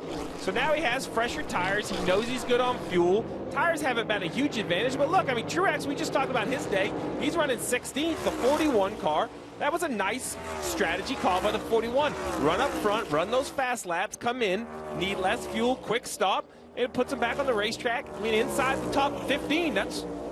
Well, we got a spin in the bus stop. The 51 cars around. Cody Ware, he's going to try to rejoin here. Not impeding anybody else's progress as he does that. Just got into the bus stop just a little bit too hard here. And there he goes. Great job sort of avoiding any kind of issues there, getting it turned around. So now you see the 77 of Rockenfeller to come to pit road. So to put it in perspective, Austin Dillon was running in the mid-30s on this restart. So when he pits and he reblends, if he's anywhere inside the, say, top 25, it's a huge game. Inside the top 20 is even better because I don't believe the 3 thinks they have a car that can drive up 10 spots. So, you know, we talk a lot about strategies to win, but everyone on pit road is grinding over how you can get your driver any positions possible. Marty. Remember, they pitted on lap 46, so much further than everybody else. All the guys coming right now, lap 42. And your point's exactly right. If you're Justin Alexander, Steve, you kind of take this gamble, see what you can get out of it. But from lap 46, I mean, there's no way, Steve, right? I mean, there's no way they could make it. Couple cautions, though. They have no indication of coming to pit road so far for Austin Dillon. In fact, they just told him, you're the leader. He went, really? I am? Yeah, so, you know, I'm a little surprised here because I don't believe there's any way they can make it. I mean, it would be a long ways. I shouldn't say no way. It would shock me. But now the concern, the risk is a yellow. You know, now he kind of is going to go by everybody that stays out. But now, Justin Alexander, the crew chief of this car, might think that 20th on back comes for tires and fuel anyway. So it'll be interesting to see Corey LaJoie right behind him. The 9 of Chase Elliott running him down. Yeah, 4 seconds back is Chase Elliott right now for that lead as well. Is Dad posting a farewell to his favorite college freshman? Nope. He's switching his choice cashback category to gas. The road to college can be emotional, but also rewarding. With the Bank of America customized cash rewards card, you just can't stop getting rewarded. When you hear best-in-class range or best-in-class fuel economy, you may be thinking of really tiny cars. And you'd be really, really wrong. The Ram 1500. Exceeding expectations. Again. No wonder more people are switching to Ram than ever before. Right now, get 0% financing for 72 months, plus no monthly payments for 90 days on the 2022 Ram 1500 Bighorn. Dad, which one's your favorite? I'm gonna go with Josh. Yes! I'm sorry, what? I was talking about the types of chicken. Come on, you know I love all my chickens. He is a really sweet kid, though. Did you just fist bump? T-Mobile has 5G here, and we also cover you up here. Yup. Get free Wi-Fi now with streaming all flight long. We do coverage differently, with expanded high-speed data across the world. So you're connected here, and here? Not yet. But down here, you're covered with a year of AAA roadside assistance on us. On the ground, in the air, or overseas, T-Mobile has coverage beyond the expected. In the future, everything will be powered by renewable energy. But it's not as easy as flipping a switch. It's a long road, requiring decades of time and trillions of dollars. But what if there was a better direction on the path to zero carbon emissions? An energy source that's available right now, that's affordable, plentiful, and environmentally friendly. There is, and it's propane. Get the facts at propane.com/now. Saturday, Premier League Mornings is on NBC and Peacock. Arsenal. Fulham. It's a London derby. Premier League Mornings. Arsenal. Fulham on NBC and Peacock. Can you spot the snake? Push all the way up. All the way up with your foot. Ryan is really struggling. Don't look like a snake. But me with my chicken arms could do it. I feel like something is snaky here. Snake in the Grass. All new Mondays after Law. NASCAR fans, don't let anything pass you by. The official app of NASCAR Tracks lets you stay up to date on the latest race and event information from all your favorite tracks. Search NASCAR Tracks in the App Store to download for free. Watching Chase Elliott here try to close in on the back of the 3 car. Austin Dillon is going to be taking that position for the lead here soon, Jeff. Yeah, Chase Elliott has been running Austin down quite a bit of lap. Can take his time, does not have a lot of pressure behind him yet. Larson about 15 car lengths behind him. There's Larson in his rearview mirror. Right here, I think Chase Elliott will be able to turn. Just go to the right a little bit and outbrake Austin Dillon into turn 1. Right now, it's the 9 and the 5 that have separated themselves from the field. Of course, the 34 of McDowell, he is back there, but he is a good 8 seconds behind the top 2. Chase Elliott exercising great restraint right now, not putting himself or that car in any sort of a bind to reclaim the lead. It's going to happen. The question is where and when. He is drawn up 2 car lengths off the back bumper of Austin Dillon for the point. Not in any position, though, to make a pass, even in this braking zone right here. And you see Larson closing in. Larson gained a lot of time the last time by, now underneath the second behind this 9 car. Chase is going to try to look to the inside here. Austin Dillon's going to let him go into the carousel. Also, the 5 car going to try to fall in there and take that position as well to fall into second. Right on the back bumper, this 9 of Chase Elliott. Chase is going to look at the mirror. He's going to have some company. Yeah, Chase Elliott may have gotten a little bit too patient with Austin Dillon right there. Has allowed Larson to wind up, cut that deficit in half, just by Chase Elliott not being able to get around Dillon as fast as he needed to. Last 2 champions fighting now for the Watkins Glen win here. The 9 of Chase Elliott and the 5 of Kyle Larson. Larson closing the gap. He's less than 3/4 of a second behind race leader Chase Elliott. 18 laps to go, and it comes down to Chase Elliott and Kyle Larson. They've been the talk of the racetrack all weekend long as the teams to beat. In that order, by the way. You talk to people in the garage, they'll say, man, that 9 and that 5, they're stout. But Chase Elliott has a winning record here at Watkins Glen. But then again, Kyle Larson does as well. He won yesterday in the NASCAR Xfinity Series race. Coming to 17 laps to go. This will be a good judge of speed and pace between the 2 vehicles when we get this back to the start-finish line. The last time by, Larson was a half a second faster than Chase Elliott. What kind of lap time will they run this time? Yeah, how awesome is this? Being able to ride along with both drivers, see what they're doing, how they brake, how they downshift, where they do all those things. We got a Hendrick battle for this win. This is a great shot right up top. You see on the left side, that's Chase Elliott working it to his right. That's his rear bumper. Looking back at Kyle Larson. On the bottom, Kyle Larson. And it's his roof camera looking out at Chase Elliott. So you see the work, and you also see the distance between the 2. Look at the work they put in and the precision required to run these laps. It's amazing watching them come through this portion of the racetrack, Stevie, with the laser precision that they've been doing it all day. You're looking back from Chase Elliott. You're looking forward from Kyle Larson. As now we go over top and watch how they attack this racetrack and the lines that they use in which to attack it. They're headed to the inner loop. That last lap, the 18 car, Kyle Busch is around. This looks down toward turn 1. That's Kyle Busch. He's got looped around, and now he'll spin the car back around. That blue flag alerting everybody in that portion of the racetrack that there is something askew, but he does get the car righted. And I know a lot of people wanted a caution flag right there, but he just doesn't get it. They don't get it. But Kyle Larson, or I make that Kyle Busch, breaking loose on his own in the straightaway between 1 and 2 with a little pop to the Armco on the inside. Yeah, hit pretty hard. You wonder about that toe link, that rear suspension piece, and if it would survived. Take another look at it as you divide. I think maybe a little moisture or maybe just got loose, but watch this hit. That's a pretty solid hit. That could bend a suspension component, so we'll have to just see as the 18 rejoins how it goes. Guys, Kyle Larson ran into him last night. We congratulate him on his win in the Xfinity Series, and he had something great to say. He said, when I was chasing William Byron and Ty Gibbs, I had a judge in front of me. I didn't overdrive a corner all day. And he said, all of a sudden, those two wrecked, and I was the leader. I went into turn one for the first time. I don't know where I left. He said, I didn't have a mark. I had been chasing people. That comes to mind as we ride with Kyle Larson, because that's what he's doing again, right? He is judging everything off from Chase Elliott. He kind of has a rabbit to follow.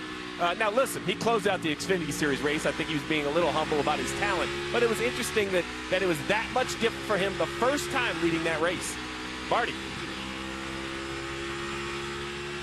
You're going to love this Hendrick Motorsports head-to-head battle for the win here at Watkins Glen. Kyle Larson trying to make his way through some lack traffic.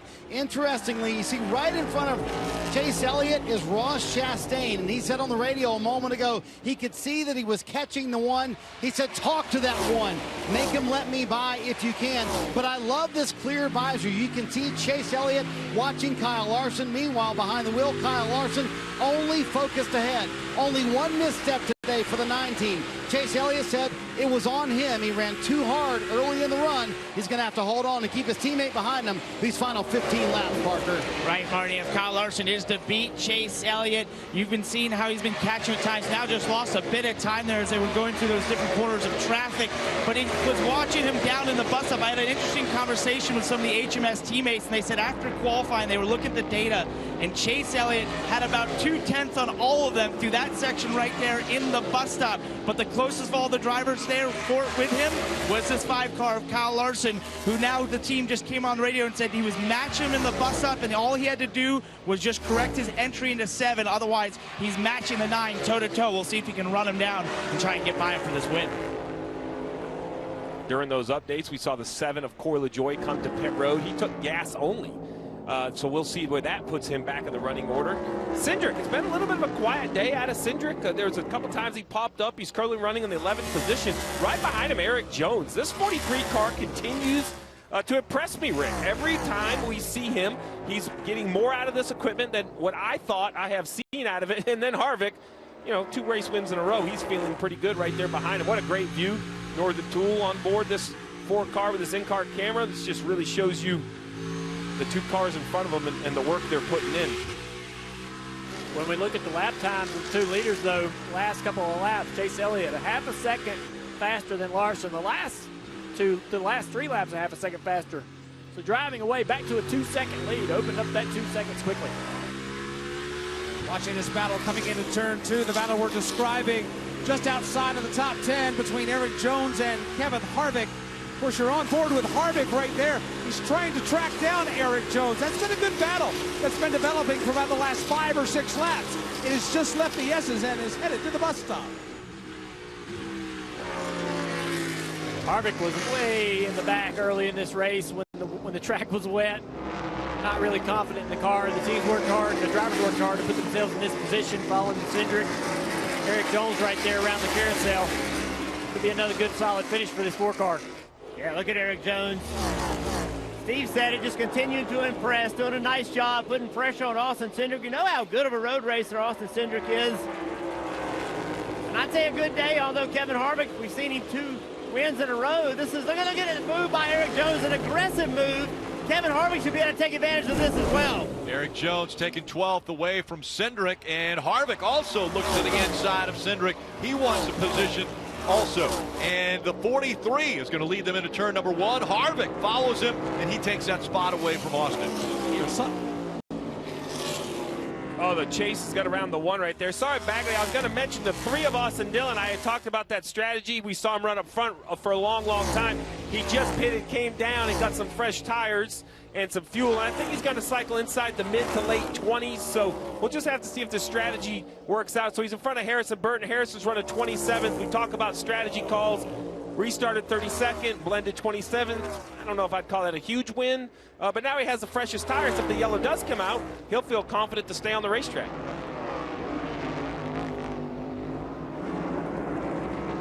Now he's thinking, it was so much more fun when I was leading. Up front there, all by myself.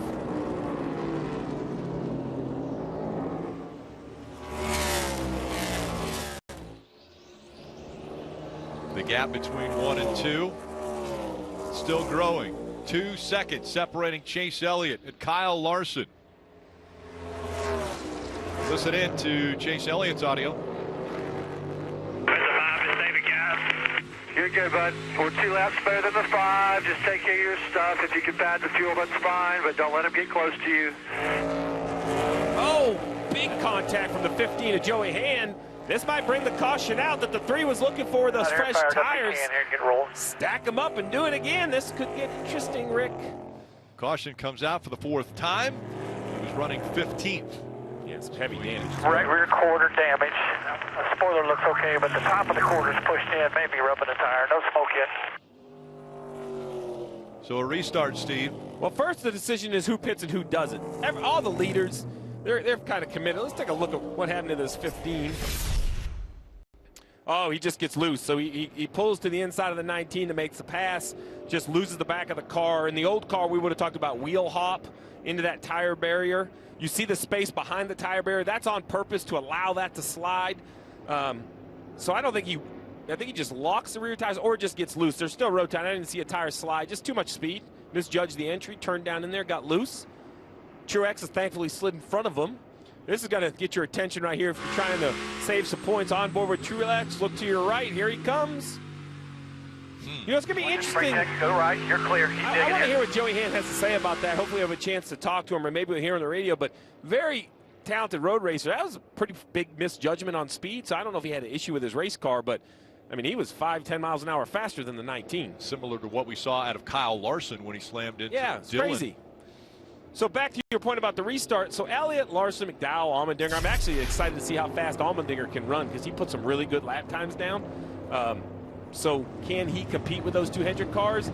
But the real decision is, you know, can you afford to come to pit road or not? We know the leaders won't, but somebody is. Somebody mid-pack or towards the back is going to put some fuel on to make sure you're good for a green-white checkered, put some fresh tires in it. So we'll have to just see if and who decides to pit. Ross Chastain is going to get the free pass. He was just passed by Chase Elliott to go a lap down, so he was the highest scored lap down car. Yeah, and just a quick update, we saw Kyle Busch spin around and hit that Armco. They had to come to pit road, change tires, small repairs. I couldn't see what exactly they changed, but he is a lap down as well. Will not be the free pass this time. So if you're a Kyle Busch fan, currently 34th, 1 lap down. Chase Elliott, Kyle Larson, they have been fighting over the last few laps for the lead. Elliott has it and had been putting a little distance between himself and his teammate. McDowell running in the 3rd spot, Allmendinger 4th, Reddick is 5th. Remember, McDowell is in a position, if he were to win this race, and we have seen it where 1 and 2 take each other out fighting for that top spot. If McDowell's able to win this race, that would be 16 different winners, and that playoff picture gets very tight, especially for drivers like Ryan Blaney and Mark Truex Jr. So on board with Truex, remember, came in at 26-point gap. He's currently 4 spots in front of Blaney with a car that he has not liked all weekend long. The Toyotas have not been great. There was some engine concern. They're all still running. So the real question now, though, is you know, will it take a win or will it take points? Truex has never won on the super speedway. You know, Blaney won there just last summer, so he has to feel like he needs a win. But if it comes down to points, every point's going to matter. So now with 10 to go, Blaney is running 18th, Truex 14th. If Truex pits, does Blaney chase him?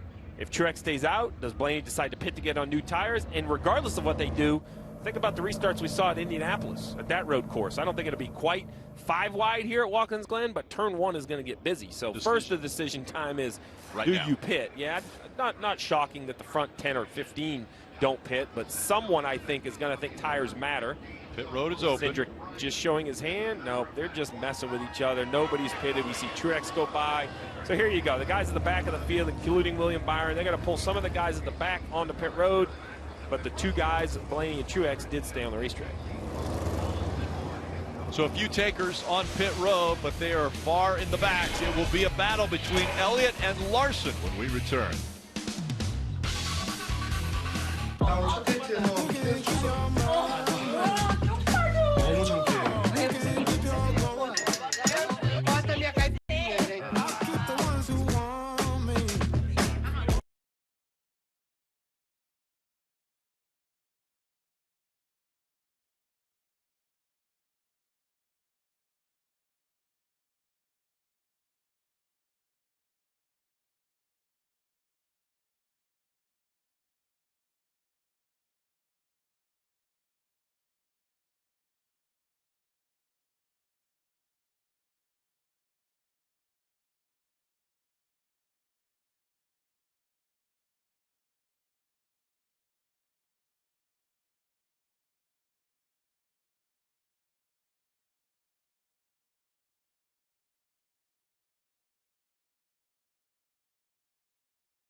When you grew up a race car driver, you dream of getting to race at Daytona.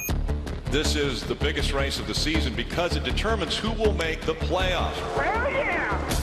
Daytona falls at such a crucial time in our playoffs, and you go to that race knowing that anybody can win. We're in our regular season there with a lot of pressure, obviously, for some people trying to get into the playoffs. It's just a totally different atmosphere and intensity than when we go there for the Daytona 500. Final race of the regular season, and it will be on NBC for the Cup race and Countdown to Green and Xfinity Series racing on USA on Friday night. So Friday, Saturday nights matchup. Xfinity Series Friday on USA, Cup Series on NBC and Peacock. All right, Steve, not locked into the playoffs, but they have won at Daytona. Imagine if it comes down to this and all of these drivers have an opportunity to make the playoffs. So the conversation in February, the first time we went to Daytona, is don't come back to Daytona needing a win or scared that if someone wins, it eliminates you for this reason. All of these names have won there before. They could win again. I mean, Austin Cindric proved it, right? He broke through as a rookie, winning the Daytona 500. So anything can happen. But how about this? Anything can happen here. Well, Steve, look who's up front. You've got McDowell. He's not locked into the playoffs. You've got a little further back, Buscher, not locked into the playoffs as well. Those two up front and close and good on road courses. Well, we saw yesterday that if you think someone's going to win the race, just wait. You got to run every lap in every corner. We saw the two fastest cars take each other out. Side by side. 9 laps to go from the Glen. Larson on the inside. Chase Elliott on the outside. Fans on their feet here at Watkins Glen. They fan out as they go to turn number 1. McDowell, a little contact from Reddick behind him. Smoke as they drive up the racetrack, and they're 4 wide coming out of turn number 1, and it's Chase Elliott out in front of Larson. Elliott will grab the lead. Larson will follow him through into the number 2 position. But here comes A.J. Allmendinger. He'll go to 3rd, and Joey Logano banging quarter panels and wrestling his way into the 4th spot as they race up the backstretch.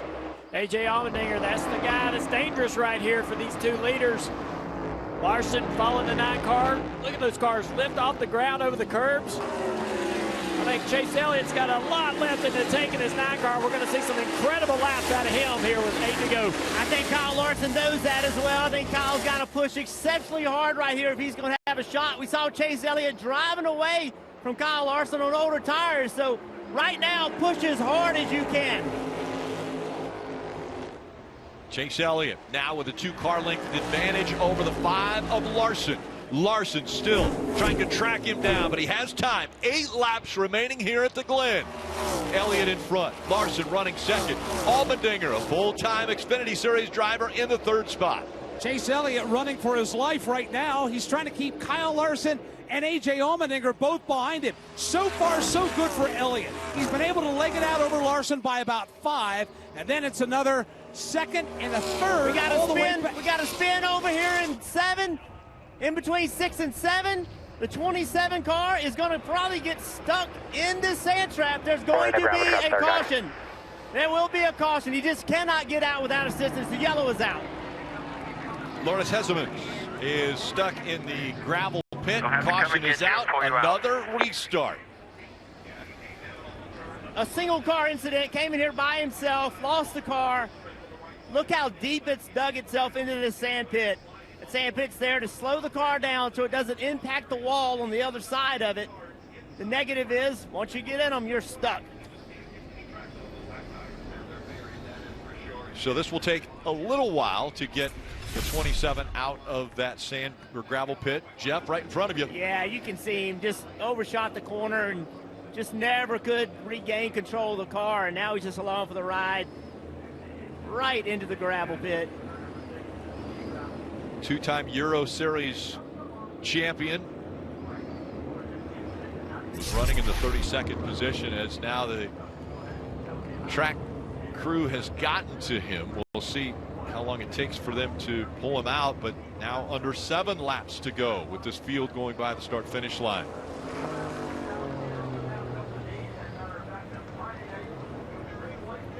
Crew working as quickly as they can.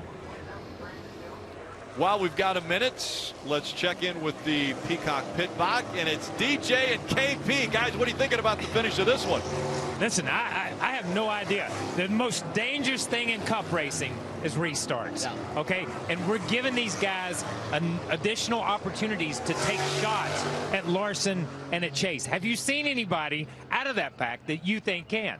I don't think A.J. Allmendinger has the car to keep up pace-wise, but this restart, he knows if he gets in front, then he's going to be extremely hard to pass. And so I look for A.J. to maybe take an extra chance here, trying to get down into turn one and seeing what he can make happen. And as you point out, that's the most dangerous thing, is someone trying to make it happen, and then all of a sudden, everything you've worked for is gone. We've seen it all year long. Turn one, turn one, turn one in Indy, turn one everywhere we go. We saw him fan out there. We saw a lot of blocking. We didn't see a lot of contact, but then you have these incidents like this. This is a gravel trap, okay? Yeah. I thought they took all of them away from Watkins Glen, but this is a gravel trap. It takes a couple extra laps. We know a couple of guys are good on fuel. Out of this pack, when you look at the day that Michael McDowell has, it's been a phenomenal day. Yeah, Logano's had a great day. You look at Reddick up in there inside. Christopher Bell coming from the rear with that. Eric Jones up inside the top 10, and Chris Buescher there. So a lot of good days for a lot of people, Parker. Right, DJ, and Kyle Larson was hounding Chase Elliott there. It seems like they're so evenly matched, catching up with Cliff Daniels, Kyle Larson's crew chief. So where do you think Kyle needs to find a little something to beat the 9? Yeah, it's going to be tough for sure. Our HinderCars.com Chevy team, we've executed a great race. I think we've got a good car. You know, the tough part is the 9 car is great too. And Chase has done a good job of executing his race. I think they're going to race each other really hard and really clean for the end. I hope we've got a little something left in the tank. It'll be interesting to see, you know, where we can get it. I don't know if it'll be in the bus stop or if it'll be a good 6 to 7 exchange, but I know Kyle, and I know he's been sizing them up the last few laps. So I could be many to go when we take the green. So proud of our team and proud of everybody at Hendrick Motorsports. Thanks to all the guys back at the shop for giving us, you know, really fast cars. And hopefully we get to keep them up there for the end, and one of us needs to bring it home. Well, they feel like they may be able to get it done, Dave. And Alan Gustafson just getting a little radio transmission here. Remember, these crew chiefs are still communicating with their driver as they need to before they can chit-chat with us for just a second. And we'll ask you first, Alan, did you like what you saw in the last restart, the lane choice? You want him to go there again? I mean, it's really up to him. We retained the lead. I don't really know what's going on inside the car, you know, into the corner and all the dynamics that go on there. So, yeah, I mean, we retained the lead. That's obviously objective, so we just need to do that this time and how many ever more it takes. Correct, and we could get to overtime. Does this caution, did you need it? You didn't need it to get to the end, did you? But you need it for overtime? No. All right, his man's getting ready to go. He'll lead him to green again. Worked next to Allen for a long time, and that's a game face right there. And when he gets in these moments, what makes him so great is that he's very cordial. Spoke to Dave, but you could tell he could only give us like 10% of his brain to answer those questions because the other 90% are completely engaged in this race and his driver, Chase Elliott. I want to take a look at the Toyota driver update. Christopher Bell currently running in the 8th position right now. Has been as high as 3rd in this race. You know, when we talk about Toyotas, there was a lot made about some of their lack of speed at the road courses. But then this morning, big fear when it came to the power plants. They're all currently still on the racetrack running while Kyle Busch is a lap down with an issue because of his accident. You know, the Toyotas still all making power. So, you know, about 6 hours ago, I think it was more concerning for them, but here they're all still on the racetrack.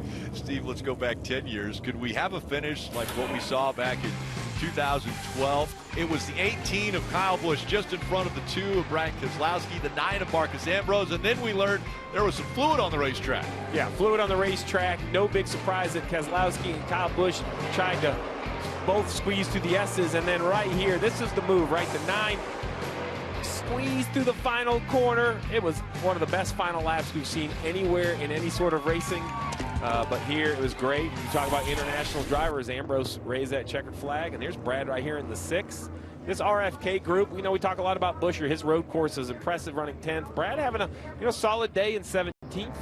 I think Brad, he went over there, and he's obviously a remarkable race car driver. He's learning kind of to be a race car driver and an owner.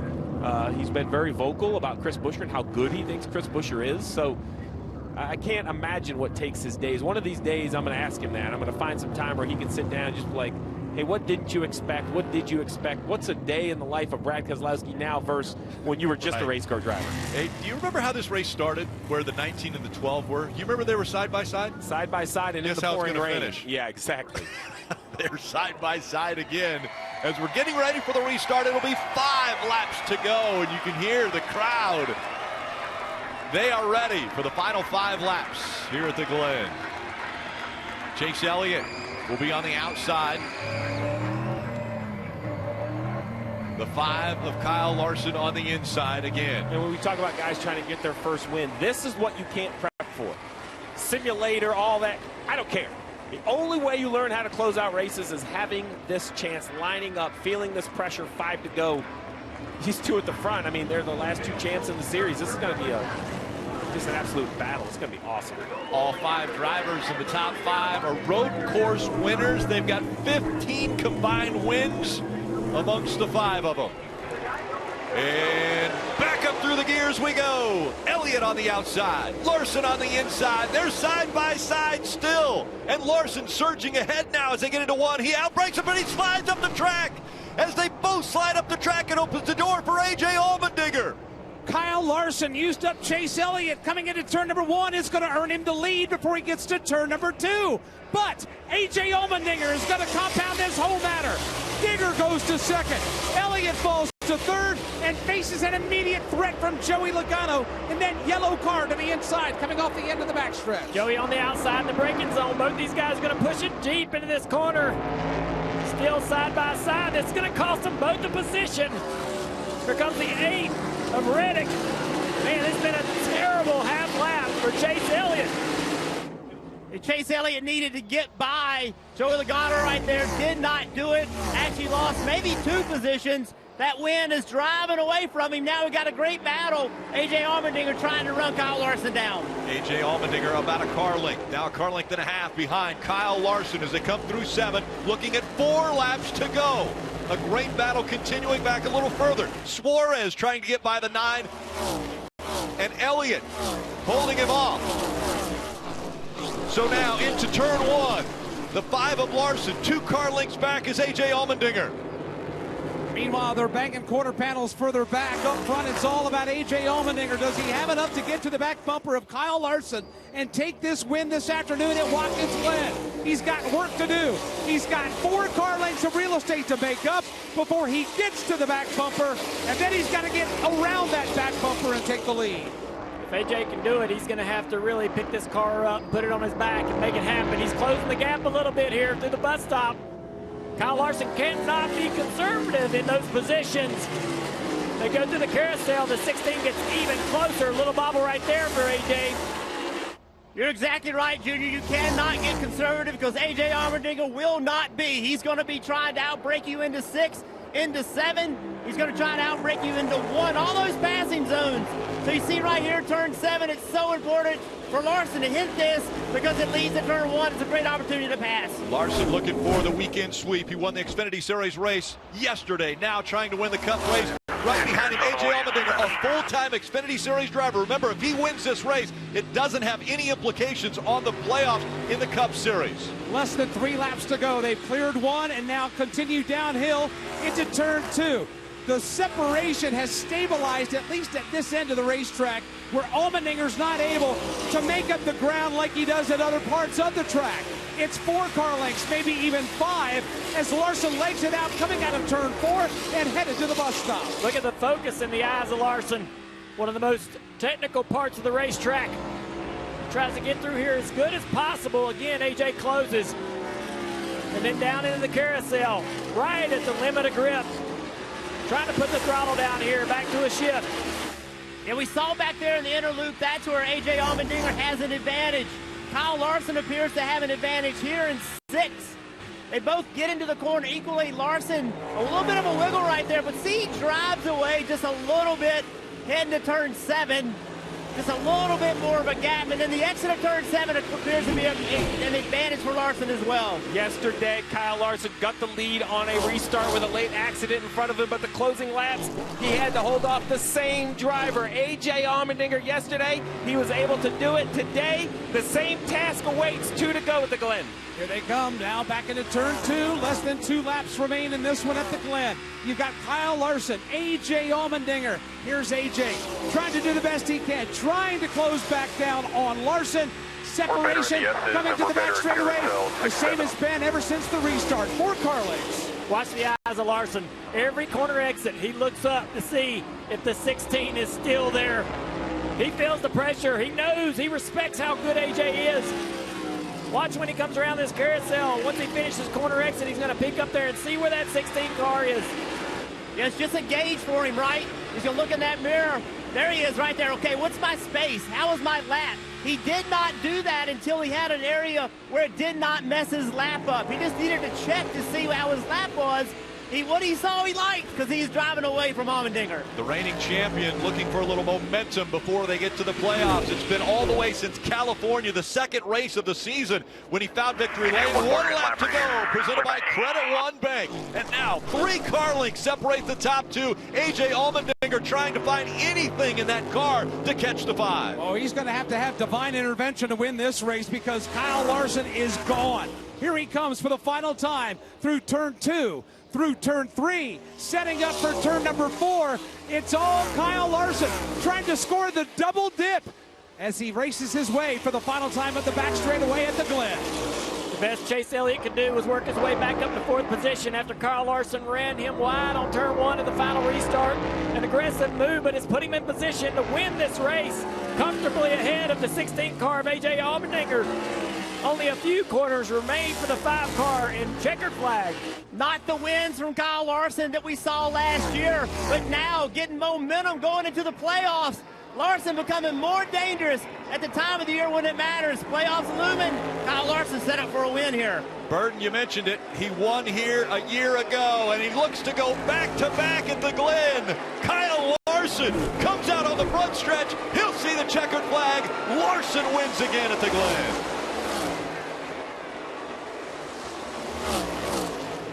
Good job today, guys. Great job, man. Really proud of you. Great job, Steve. Good work, fellas. Great job. Allmendinger coming home 2nd, Logano 3rd, Chase Elliott 4th, Daniel Suarez a top 5 finish. Showing a little respect there. AJ Allmendinger pulling up beside the 5 of Larson.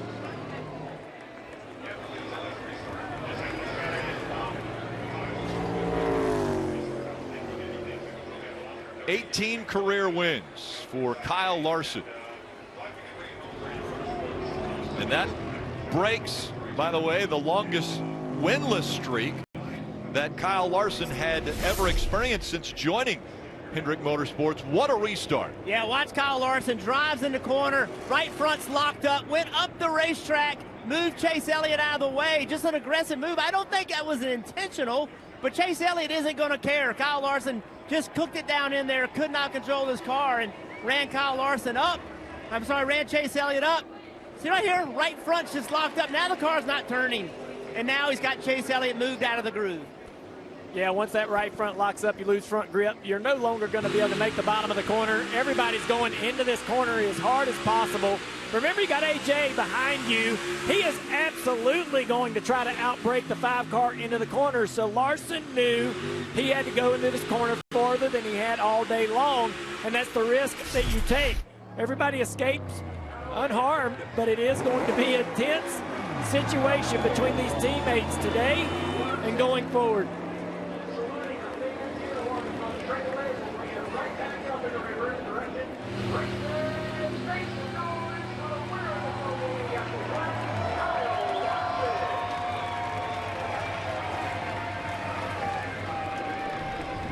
To the start-finish line, Kyle Larson will mark the HendrickCars.com number 5. And he will sweep the weekend. The Xfinity Series race yesterday, and now the Cup Series race. The checkered flag moment brought to you by Advance Auto Parts. What a weekend the fans have been able to enjoy here. Remember, this race started on the wet after the rain came through and ends on the dry, and it was a aggressive turn 1 on the restart that got Larson up front. Marty. Ricky only led the final 5 laps of the race, but boy, it's going to be all about that final restart with his teammate Chase Elliott. Been a long time since you guys got to victory lane, but tell me about the move to pass your teammate Chase Elliott. We did see the right front locked up going into turn one.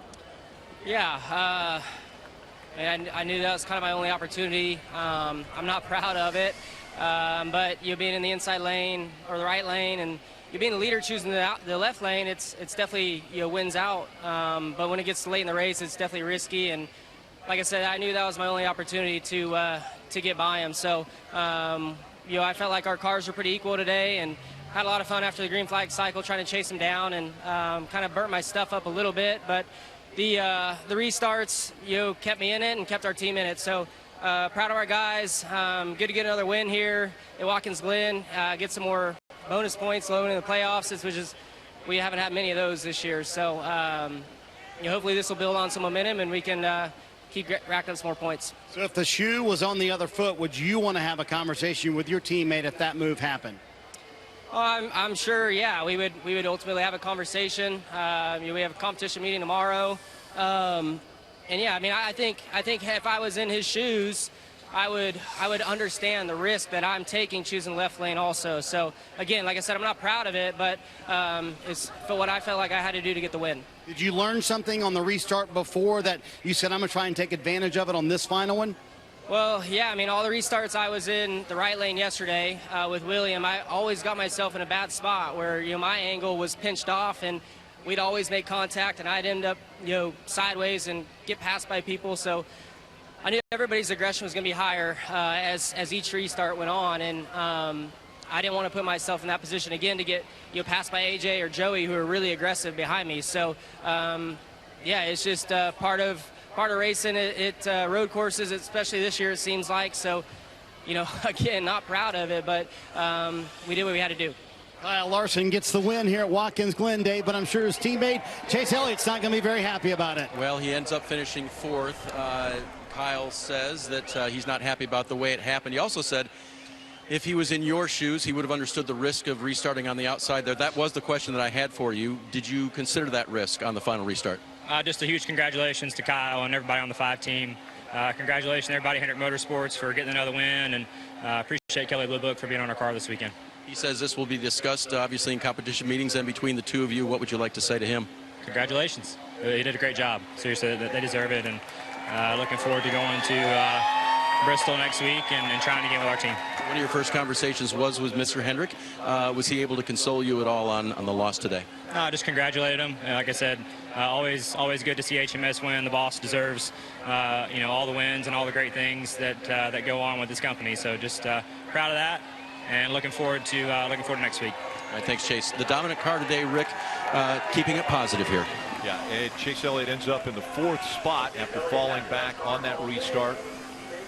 Daniel Suarez was 5th, and we'll see the 5. As you see, we saw earlier when Rick Hendrick, Jeff Gordon there, now talking with Alan Gustafson. But we know that Kyle Larson will once again head to Ruoff Mortgage Victory Lane. What you saw right there was 2 tidy interviews. I'm sure they're not very happy with one another, but we saw Jeff Gordon, Rick Hendrick, and those guys. They'll have some conversation, but they have too much momentum as a company. There's no reason to air it over the radio. They can talk in private tomorrow, maybe later tonight. And Steve, that's the problem with having 2 great cars, 2 great race car drivers, because in the end, they were fighting it out for the win, and only one of them's going to get it. This time, it was Kyle Larson who gets the win at the Glen.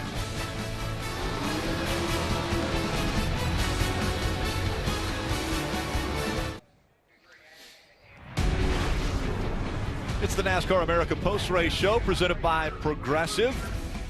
Just concluding, Kyle Larson gets the win after a very hard-fought battle going into turn 1 on the final restart with teammates, the 9 of Chase Elliott. And so maybe a little bit of ruffled feathers there. And we even saw Rick Hendrick, Jeff Gordon.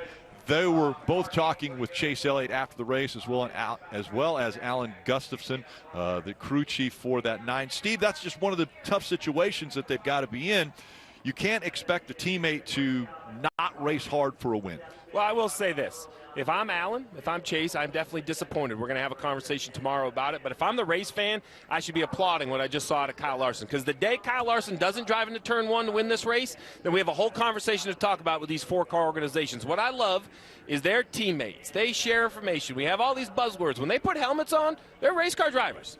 One guy can win. That's it. One driver. That's what we saw to Kyle Larson. They're both very professional in their interviews, but in the end, what we saw going into turn 1 is as good as it gets for racing at the Glen. But how about Kyle Larson? Yeah. Wins both races, and Allmendinger shows up second in both races. So it was a great weekend. Started in the rain, so many different storylines, but like I said, the race fans should be happy that is that's the racing we should expect on the racetrack. Yeah, I was entertained as a fan. I want to bring in the guys who are around the racetrack today as we see Larson getting interviewed there in Victory Lane once again. But Bagman, thank you so much for joining us. What did you think out there in the S's? We had a little bit of everything today, Rick. We had rain to dry. We had teammates getting into each other. All I know is tomorrow morning at 7 o'clock on Sirius XM NASCAR Radio, we have a lot to talk about with our checker flags and black flags, and we're going to break this one down. There is a lot to be broken down. Dale Jr., what about you?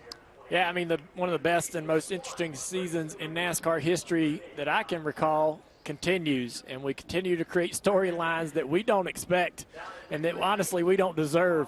Having two teammates going at it like that at the last lap and actually really racing each other as hard as they would race anyone else in the field is something that we usually don't see in this series, but things have changed.